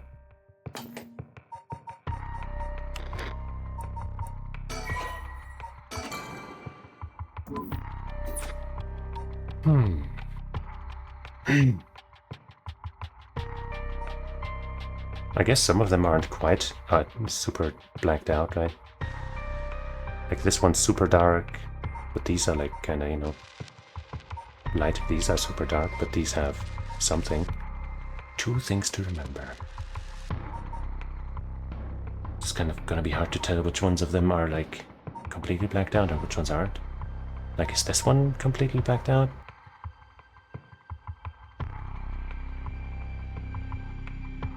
I think these are all still kind of bright. That's a lot of stuff for not really knowing what to do.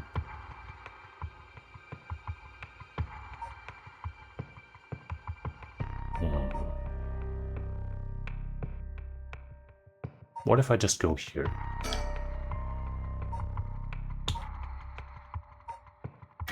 To the very start.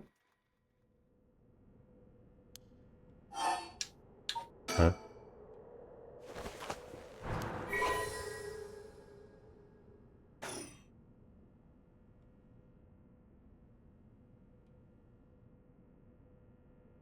He's gonna do the jump scare thing.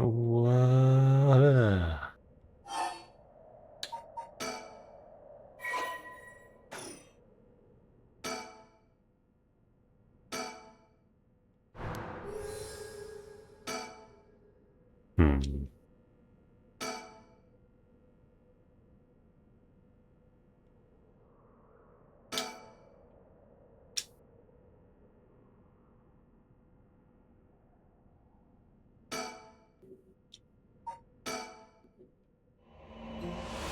What do you mean?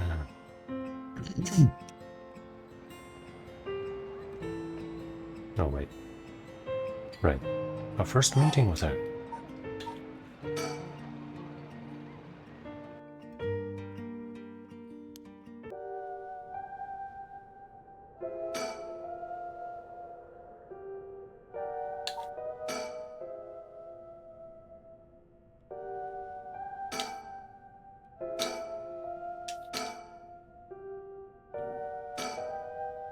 You mean me?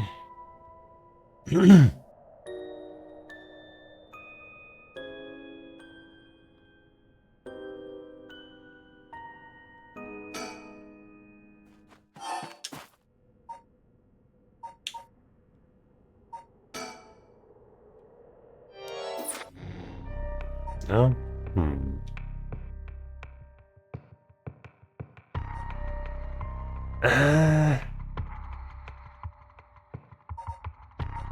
Do I just go back here and do something different? But if so, then usually it would be still completely lit up, you know?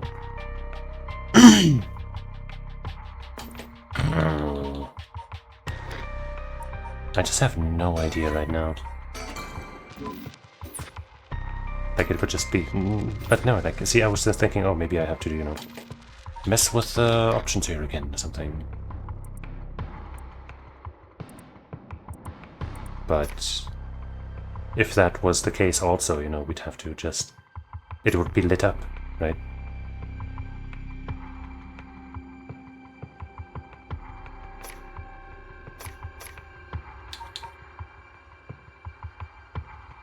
So I don't know.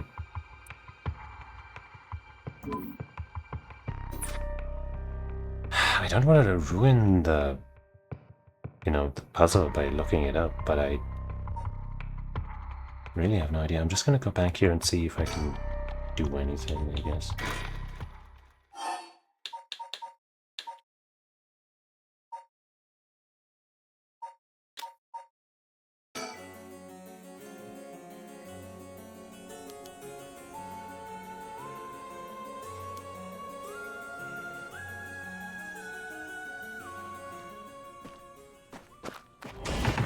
Nope. But just hearing the... Oh, sorry. Hearing the storyteller's words again might help. Maybe.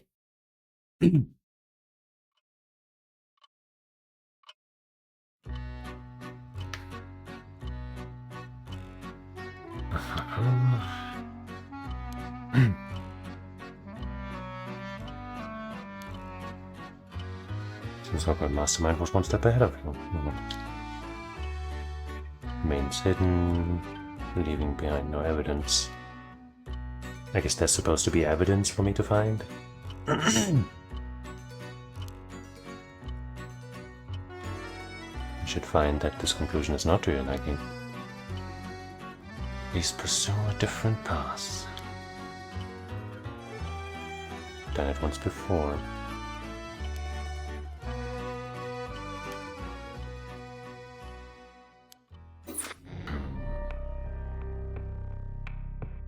Maybe a different path means, you know, something here.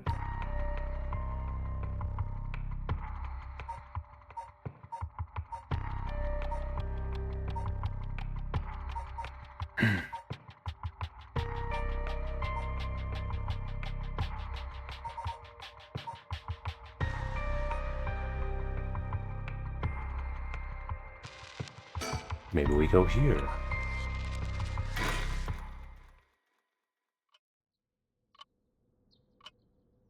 Oh wait, no, that's too late.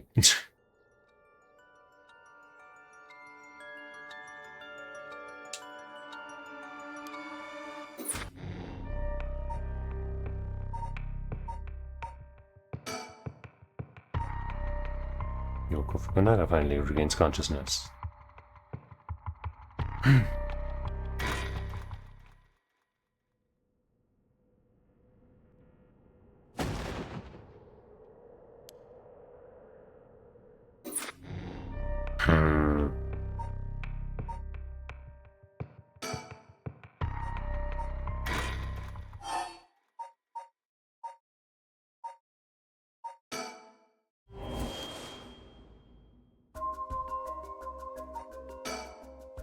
Something that really mattered.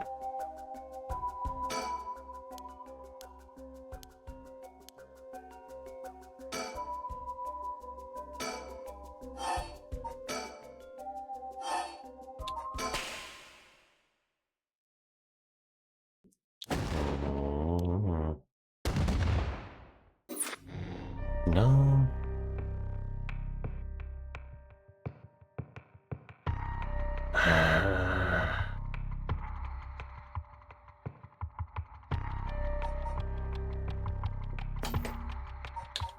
Maybe there's a file that I haven't, that snuck in there somehow.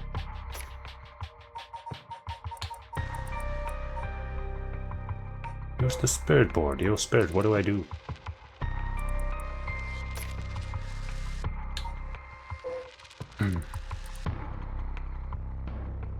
Maybe I'm supposed to do this? Right, bring this together somewhere?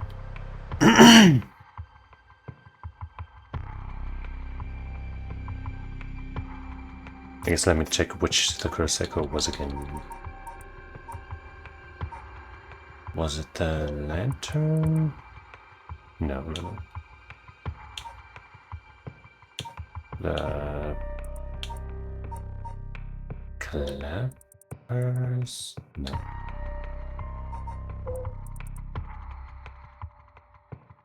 Yeah. Killed by means of the curse, they possess one who has become a curse bearer.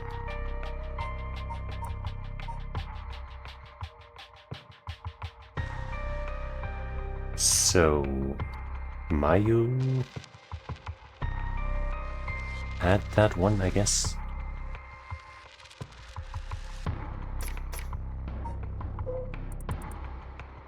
But later on, of course, the detective does. So find a spot where we have that thing, either on Mayu or on him. Probably on him. His body.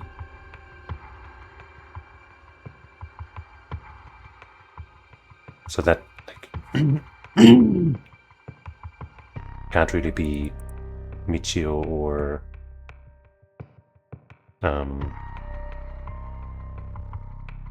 the other one, because they were already dead by the time the light came into the picture.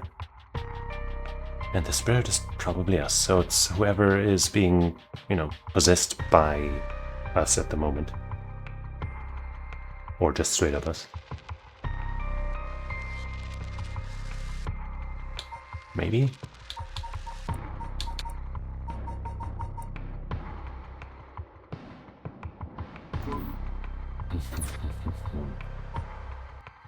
So it would have to be like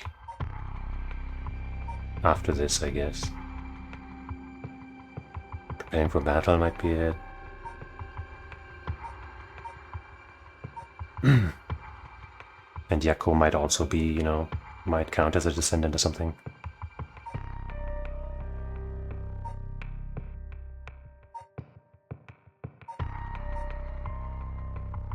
Let's try that.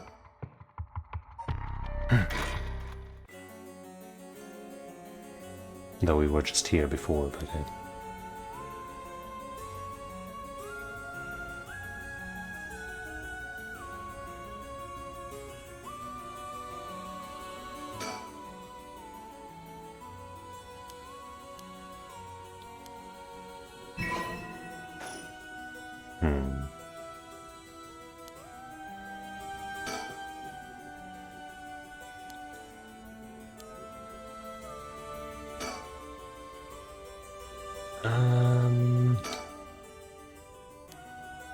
This is where they hand it over. There it is.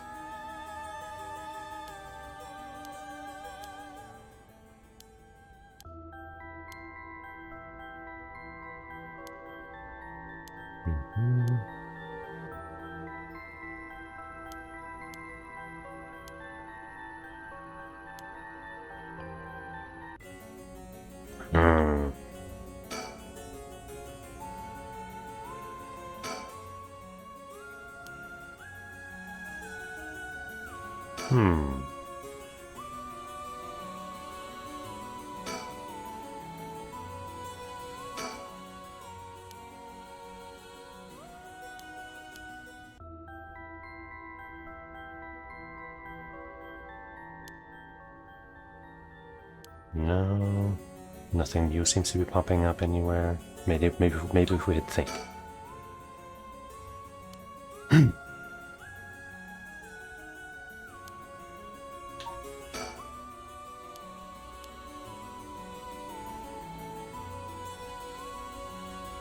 But this should be a fitting moment, right? Even if it's not Yakko, it could be her.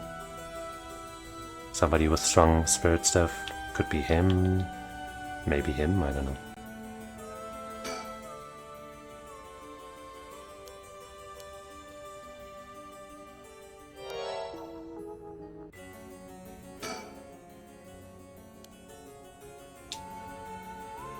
Okay, I think I'm gonna try to find a hint online because it's, you know, it's getting kinda late. And I just straight up have no idea.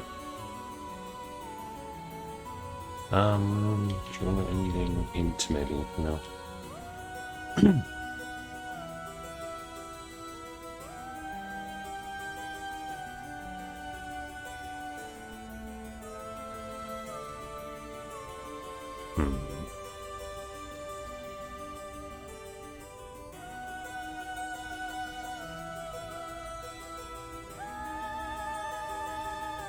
Somebody being like, how am I supposed to be able to figure out the true ending puzzle?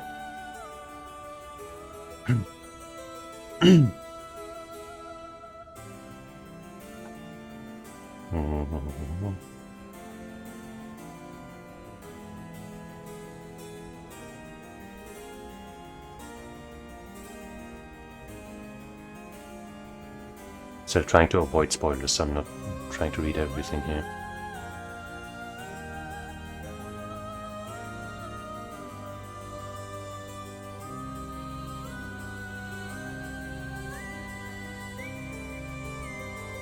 I accidentally just got spoiled on something, because it's just hard to find stuff that isn't a spoiler. But that, even with what I just read, it's still like I tried something with that basically. So I don't know what I'm supposed to do with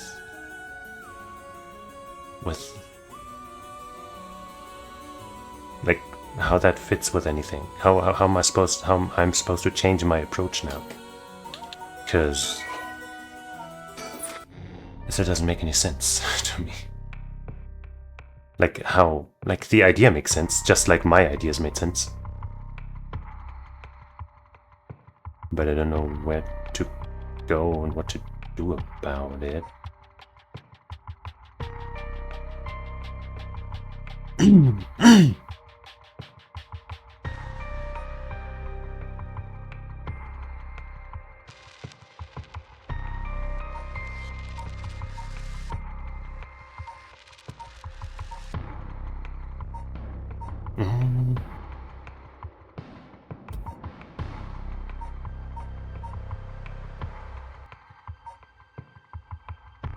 I guess maybe there's one.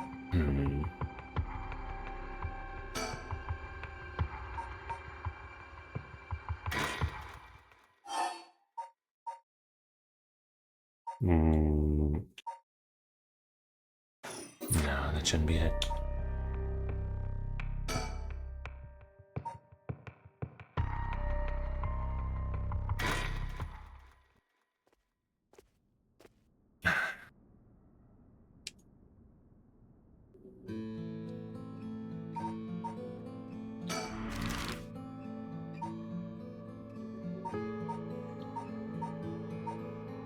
No, okay, maybe, okay, hold on.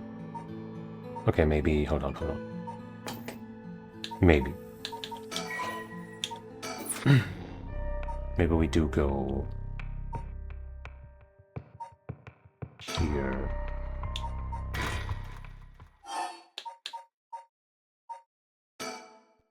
Before we start talking to this Takumi guy.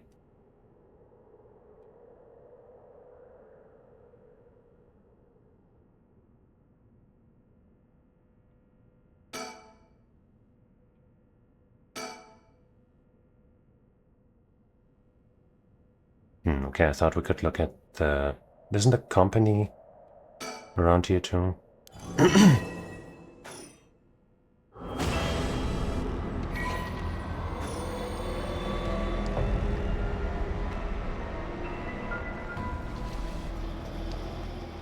Blah blah blah.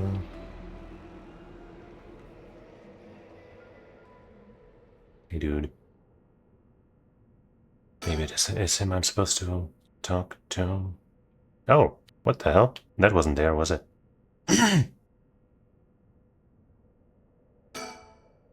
Huh?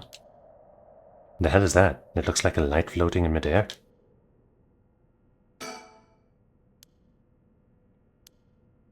Well, yeah, can't I do anything with that?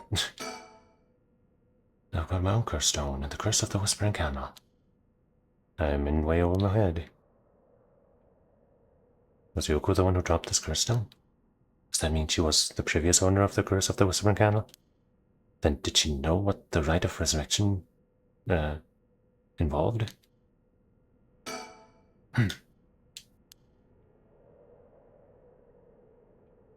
Whoa! You got closer. It's coming closer. Is this another one of the 7 mysteries? Looks like a will-o-wisp, maybe? Was there anything like that in the 7 mysteries? Touch it. Huh? Am I supposed to touch it?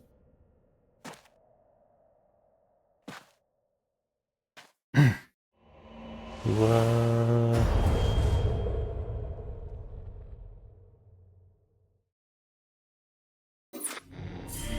Uh-huh.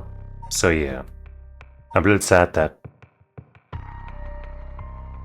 you know, I got spoiled on the name, I guess. But, I mean, I considered him anyway, you know, of course, because I went back here and stuff. But, you know, he's got the spirit power and stuff, which we heard about, apparently. He has lots of that. And if we possess him, then the soul of whatever's here. And I was thinking we would have to, like, with him, go to the factory or talk to the guy, and maybe he or his company that has that curse stone, right? Because they apparently supposedly gave it to her or made her have it somehow. But turns out, no, this thing just shows up here. I guess that, I guess because Takumi's there, because the company's nearby, I don't know. Also, Yoko's still supposedly dead, which is a bit of a shame, but I mean, she was apparently pretty evil. When the body, soul, and mind of Seiman Tsuchimikado have all been brought together, the rite of cleansing is activated, dispelling all the rituals and curses that have previously been performed.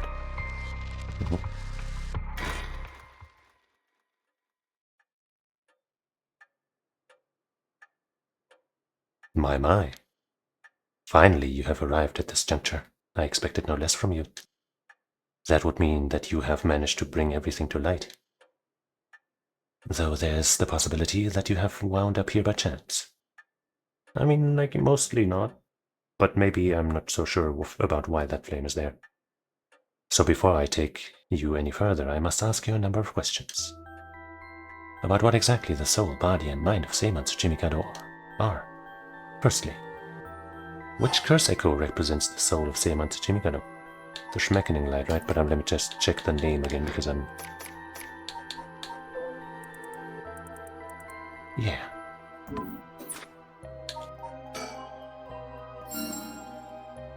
Yes, that is exactly it.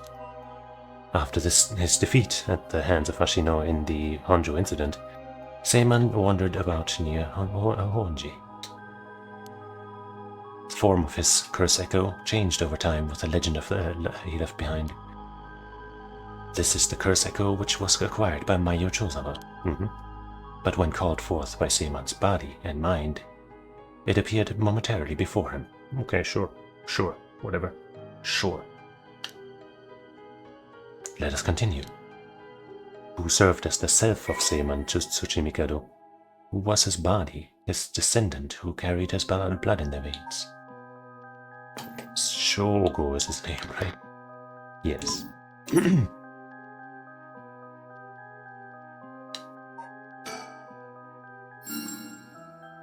Correct again. Although Shogo Okie was born to an ordinary family, the blood of a distant relative ran thick in his veins. In truth, the same is true for Yoko Fukunaga. She was also one who had the blood of a distant relative coursing through her, that in her case it was Ashino. That's what I figured. Even though I also thought she was the Nijima thing, but that turned out to be unrelated, I guess. Seiman and Ashino fated to meet again all these hundreds of years later. Now for my final question.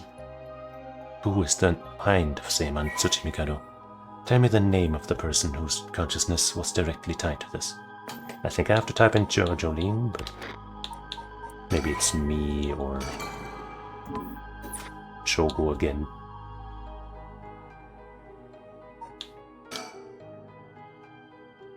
Oh, I see. You believe it to be Jolene. Are you saying you believe it to be yourself? Are you certain? Yes, you are correct. Finally, you have remembered. That's right, you are. Seiman's consciousness, awoken by the curses and the rite of resurrection. However, having lost your memories, you forgot about the duty assigned to you. This is, if I may say so, where I played my part, guiding you through the events of this story. As your consciousness was all that was left of you. You manipulated time and space by way of the story chart, jumping from vessel to vessel. And manipulated your host's actions by whispering commands into their ears. In doing so, you were able to get the full picture of what needed to be done. But at one point, while still unconscious, you managed to remember your duty. The so-called mastermind behind these events, the one who awakened the rite of and the curses, was Yoko Fukunaga, descendant of Ashino herself. That much I kind of figured pretty early. Well, not that she was Ashino, because I didn't know who Ashino was at the start, but you know. You unconsciously activated your curse and killed her. yeah, I guess, as I was saying, kind of like, right? It wasn't really Shogo already possessing the curse stone, but it was because we were possessing him that the curse of that curse stone, which he didn't have, activated. So I was like as right as I could have been, I'd say, with the given information. How interesting that she awakened Seaman's consciousness at the same time as the curses. That was the one and only time she could have been stopped. Ah, but due to your influence on Shogo Okiya as well, Shogo Fukunaga was brought back to life. Using the story chart to undo her death. I led you to believe that it was the work of the Rite of Resurrection itself. But as it turns out, seeing what couldn't transpire if that mastermind was not killed at the outset, is what ultimately revealed the way to put an end to the curses for good. There were certain things which would have answered all your questions had you noticed them. Okay. For example, even while under your control, Shogo Okiya willingly used his curse. True, yeah. I figured that was just like, a gameplay thing, but yeah, no, I guess, as far as the game is concerned, that's a good way of showing that, yeah. Easy to forget also after how long it's been. But yeah. When I asked you early on how many Shogo Okiya had killed, this is what I meant. You had not used the curse, Shogo Okiya would have done so of his own accord. But then isn't it still 5 and not 6? Because Yoko would have died by our hands, not his. Unless... But no, if there had been... But yeah, doesn't that mean he killed 5? Whatever. Furthermore, Mayu Chozawa was able to recall information which only you knew. Yeah. She was able to do this because she was connected to you through her curse echo, the beckoning light. Right, yeah, with her it was a lot more direct, right? It wasn't just, oh, do this, or something, but like direct information. So yeah, I guess, yeah. Persons of interest. Yoko was can his person stay? Spends her days devouring mystery magazines. In truth, Yoko is a descendant of Myoji, who continued to practice in modern times. Her ancestor Ashino attempted to steal the Rite of Resurrection in Hanjo during the Edo period. Born with an exceptional spirit sense, Yoko learned about her own ancestry while researching her roots and was disappointed to find her bloodline had fallen into mediocrity. She became consumed with the ambition to restore her family's lost glory through her own powers and devised a scheme to succeed where Ashino failed and performed the Rite of Resurrection. Yoko continued her training, developing her spiritual and curse powers until she discovered the Record of Fates, which offered clues regarding the rite. She plotted to use the curse of the 7 mysteries of Hanjo to gather a large number of soul rays by calling forth curse echoes and setting the stage for a mutual slaughter. The ultimate plan involved invoking a large-scale feast of shadows, awakening the curses, performing the rite herself, and bringing together enough soul rays to revive Ashino. Well, since the effects of the curses increase the more people know and fear them, she first entrusted the Record of Fates to local historian Hideki Araishi, who could be used to easily spread the rumors. Right. When that happened, right, I was pretty sure it was Yoko who did that.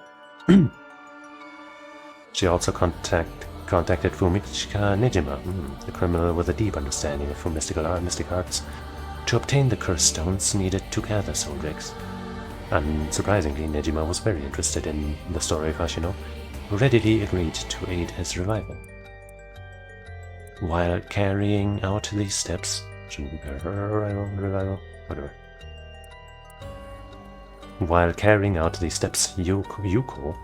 learned of the existence of the Yin Scroll. Shouldn't it be Yoko? Okay. Which threatened to thwart her plans. She added a note about the scroll in the Record of Fates before giving it to Araishi, intending to acquire it before it could pose an issue. Through her investigations, Yoko discovered that Hajime Yoshimi was a descendant of Seiman and threatened him with a curse in an effort to scare him into revealing the whereabouts of the Hin Scroll. While Hajime bravely resisted Yoko's threats, she killed him with a curse to ensure Seiman's descendant would not stand in her way. But he must have used a different curse, right? Because he didn't have the same drowning death, did he? As her preparations were coming together, Yoko obtained the seemingly less dangerous curse stone of the Whispering Candle in order to become a curse bearer. Oh wait. She killed him with the curse to ensure Seiman's... Which curse then? Oh. Of the Whispering Candle in order to become a curse bearer. The necessity for gathering the curse stones for the Feast of Shadows. Shogo Kie, also a descendant of Seiman, was eyed as a potential risk factor, and contacted to ensure he would be located nearby and subject to monitoring. However, unaware that the spirit of Seiman would be awakened within Shogo as soon as she invoked the curse, Yoko's plan was thwarted when she was immediately cursed to death by Seiman.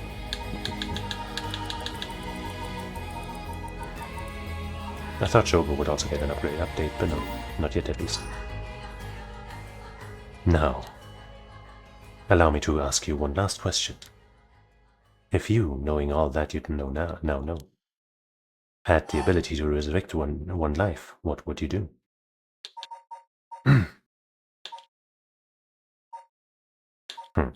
A new option.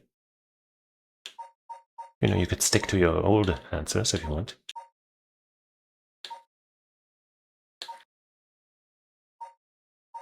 I mean, knowing what I know, right? Let's read one again. No. If you, knowing all that you now know, I mean, like, you know what I'm saying?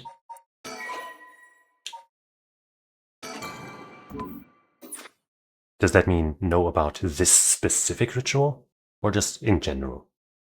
Because in general, I still think, you know, if I don't really need it, but somebody else could have it, as long as it doesn't sacrifice lots of people. But if it's this one, then I guess it would only be right to destroy it.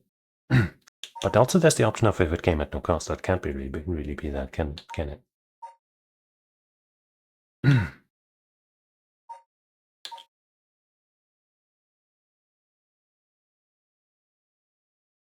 Since this is an option, I'm thinking my thinking's still okay. I wouldn't want it. Let somebody else have it. Oh, I see. I see you have not changed your answer from when I first asked you this question. You are nothing if not stalwart, just like Seiman himself. Now it is time to bring things to a close. Upon your arrival here, the rite of cleansing was activated, dispelling all other rituals and curses. Look upon the fruit of your efforts, and then we shall leave this world behind for good. Thank you, truly, for all the work you have done. Shoboki. I guess we'll see everyone's fates now. Yeah. That's what happened? I can't believe it. I finally understand. Yeah, I was the one who did that to Yoko. The blood of the Onmyoji that's inside me broke into my consciousness and gave me that curse. Yoko was after the rite of resurrection. She was the one who awakened the curses of the 7 mysteries and cast the Feast of Shadows. And the only way to stop all of it was to put a stop to her here. Otherwise, the rite of cleansing might have been negated too. I wonder how much of it was really her doing all those things. Yoko. I guess that explains why I felt like it was fate when this all started. Though she didn't seem to notice. I guess things were always destined to end like this from the moment we met. I wish we could have met under different circumstances. No point in thinking like that now. God, I need a drink. I'm thinking a Moscow Mule, or 2, or 3. Because of what she said. That's kind of a cold way, like, yo, she's dead. I mean, you know, she was horrible and stuff, but yeah, I guess I'm gonna go drink. Ma'am, what is it? Ah, just a dream. It seems that it was all just a dream. So they all got their memories, basically. I dreamt that there was such a thing as the rite of resurrection. Just a dream. I'm sorry to say it, but there isn't. Right, of course not. But even if there's no such thing, I promise you that I will get to the bottom of the kidnapping. In fact, I've happened to find a very important lead from over a year ago. Something that evaded our search reach until now, an eyewitness from the scene of the kidnapping. I see. Hopefully they do end up finding the truth. Because the way they found it last time was kind of accidental, right? But hey, maybe with less chaos it'll be fine. So, whoa, what the hell is this? That's kind of how it happened last time too, isn't it? Them encountering this. The medical unit told me to get down here. What happened? Well, I don't think they'll be finding much about this. As I was looking into Yoshimi's death at the former Yasuda Gardens, another body was discovered at a different park in the area. Could they be related? It sure looked like it, but...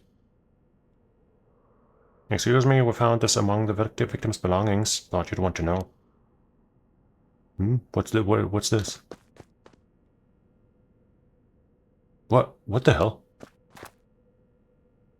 Boss, look, what is inside the female victim's address book? Yoshimi's phone number and photo. What? And the picture. There's an X drawn on it, and a bunch of weird symbols, and a hole where his heart would be. Huh, no. Do you think, could this be some kind of curse or something? How many times do I have to tell you not to try to connect everything to the occult? Damn it, is this a Nakagashi case after all? Huh? What is that, boss? Nah, don't worry about it. Make sure you put that photo into evidence. There's no doubt this is related to Yoshimi. Make sure you do a thorough sweep of the area. I'm gonna make a phone call. Got it, leave it to me. Spend as long as you want on the phone. Wait, is Mayu in captivity? Let's hope not. Because without the, occult help, she would have much more trouble getting out. Mio, it turns out Michiu really did die in an accident. Yeah, if we ask around, we might be able to get a little more information. I guess there never really was such a thing as the rite of resurrection. But I did feel like there was a spirit watching over us.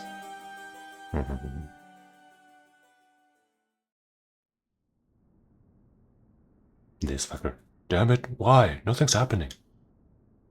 But now my contract won't be... No. Well, your contractor is dead anyway. Wait, no, that's the other one. I should never have believed in this blasted record of fates.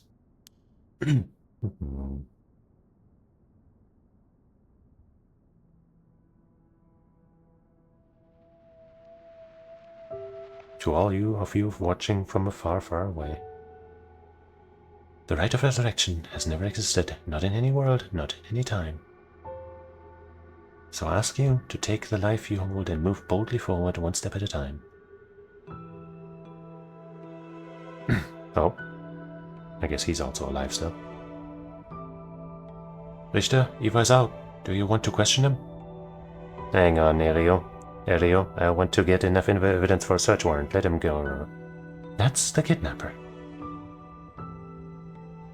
Well, looks like they found him. And him too. Yes, I'm the one who did it. So please help me.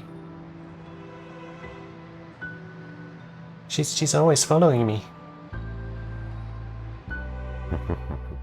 I'm pretty sure that entire him being haunted thing was just a psychological thing, right? I'm so sorry, Michio. I had no idea. And then they find out the horrible truth anyway. What? Hajime was killed by this Yoko Fukunaga? How can that be? He wasn't the kind of guy who would just be picked off like that, you know that? Yeah, and boss is hiding something. There seems to be some kind of secret hidden in Hajime's family tree. Let me see if I can find out what it is.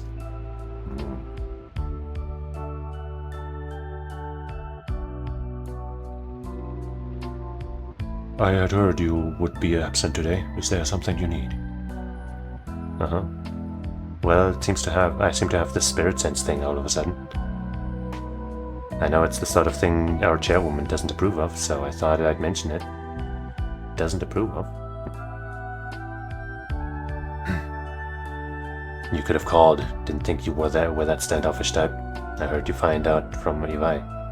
Oops, sorry, I forgot all about my favorite chief inspector. The hell are you planning? Nothing too so heinous as you're thinking. Yeah, not that you don't have any powers. I'm only Makoto Ashimiya after all, nothing but a lowly janitor. How are things with you? You getting along with your daughter? And then there's her. Well, you know, more or less.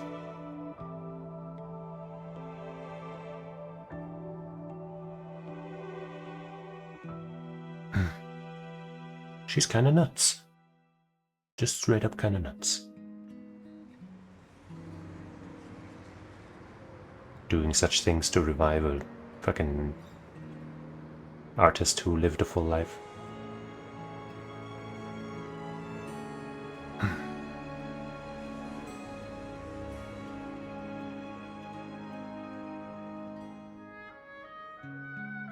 Wahoo!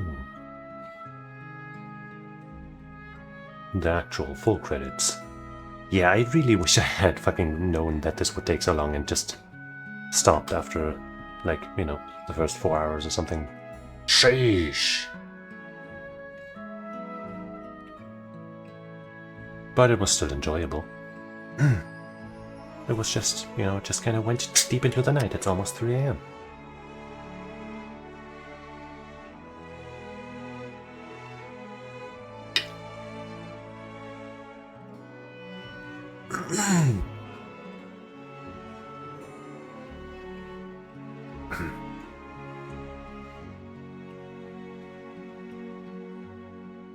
Kind of sad that pretty sad that I ended up accidentally reading the name.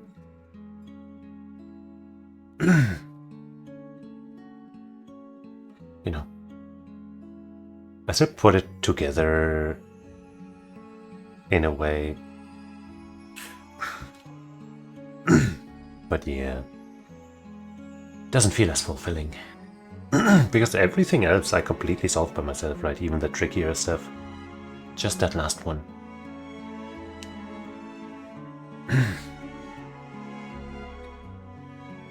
Oh well. Well, that kind of seems from the, you know, the one where I had to pick the order. It probably would have been fine to, or the, like, right, the real timeline kind of turned out to be that the girl, the daughter, died, like, last or whatever. Kind of sounded like that from the actual telling of the events, so it might have been fine to switch the last two around, basically. But I think from the info that I had, my version makes more sense. So, it's all good, I guess. But yeah, I really like this game. It's very interesting. It's got some meta game stuff, but not all that much. Like at the beginning it seemed like there would be a bunch, but it was only a few things really.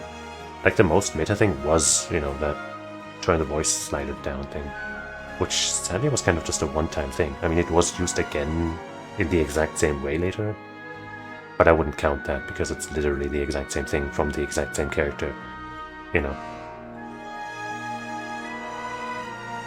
But there was still some neat, like, unexpected ways of going about things, like, you know, leaving one chapter, like, switching to a different chapter with a different character, doing something there, going somewhere else with them, for example, or, like, you know, or the fax thing, all of that.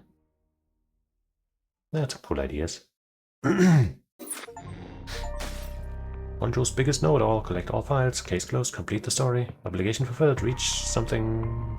something.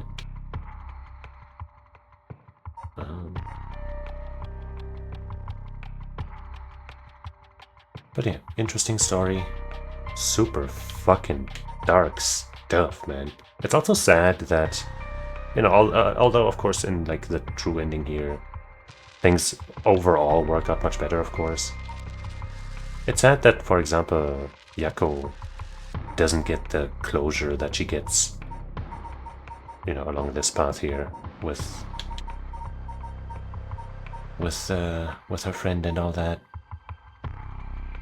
And I'm sure some of the connections they formed along this also were nice. They're probably not going to be the same. But of course, you know, overall, it's just better not to have all of this death and shit.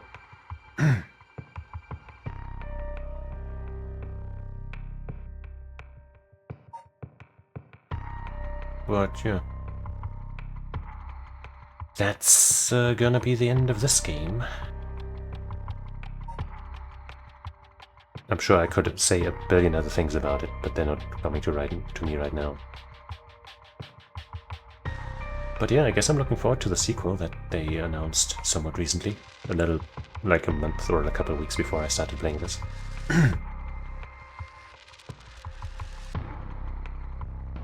And, yeah.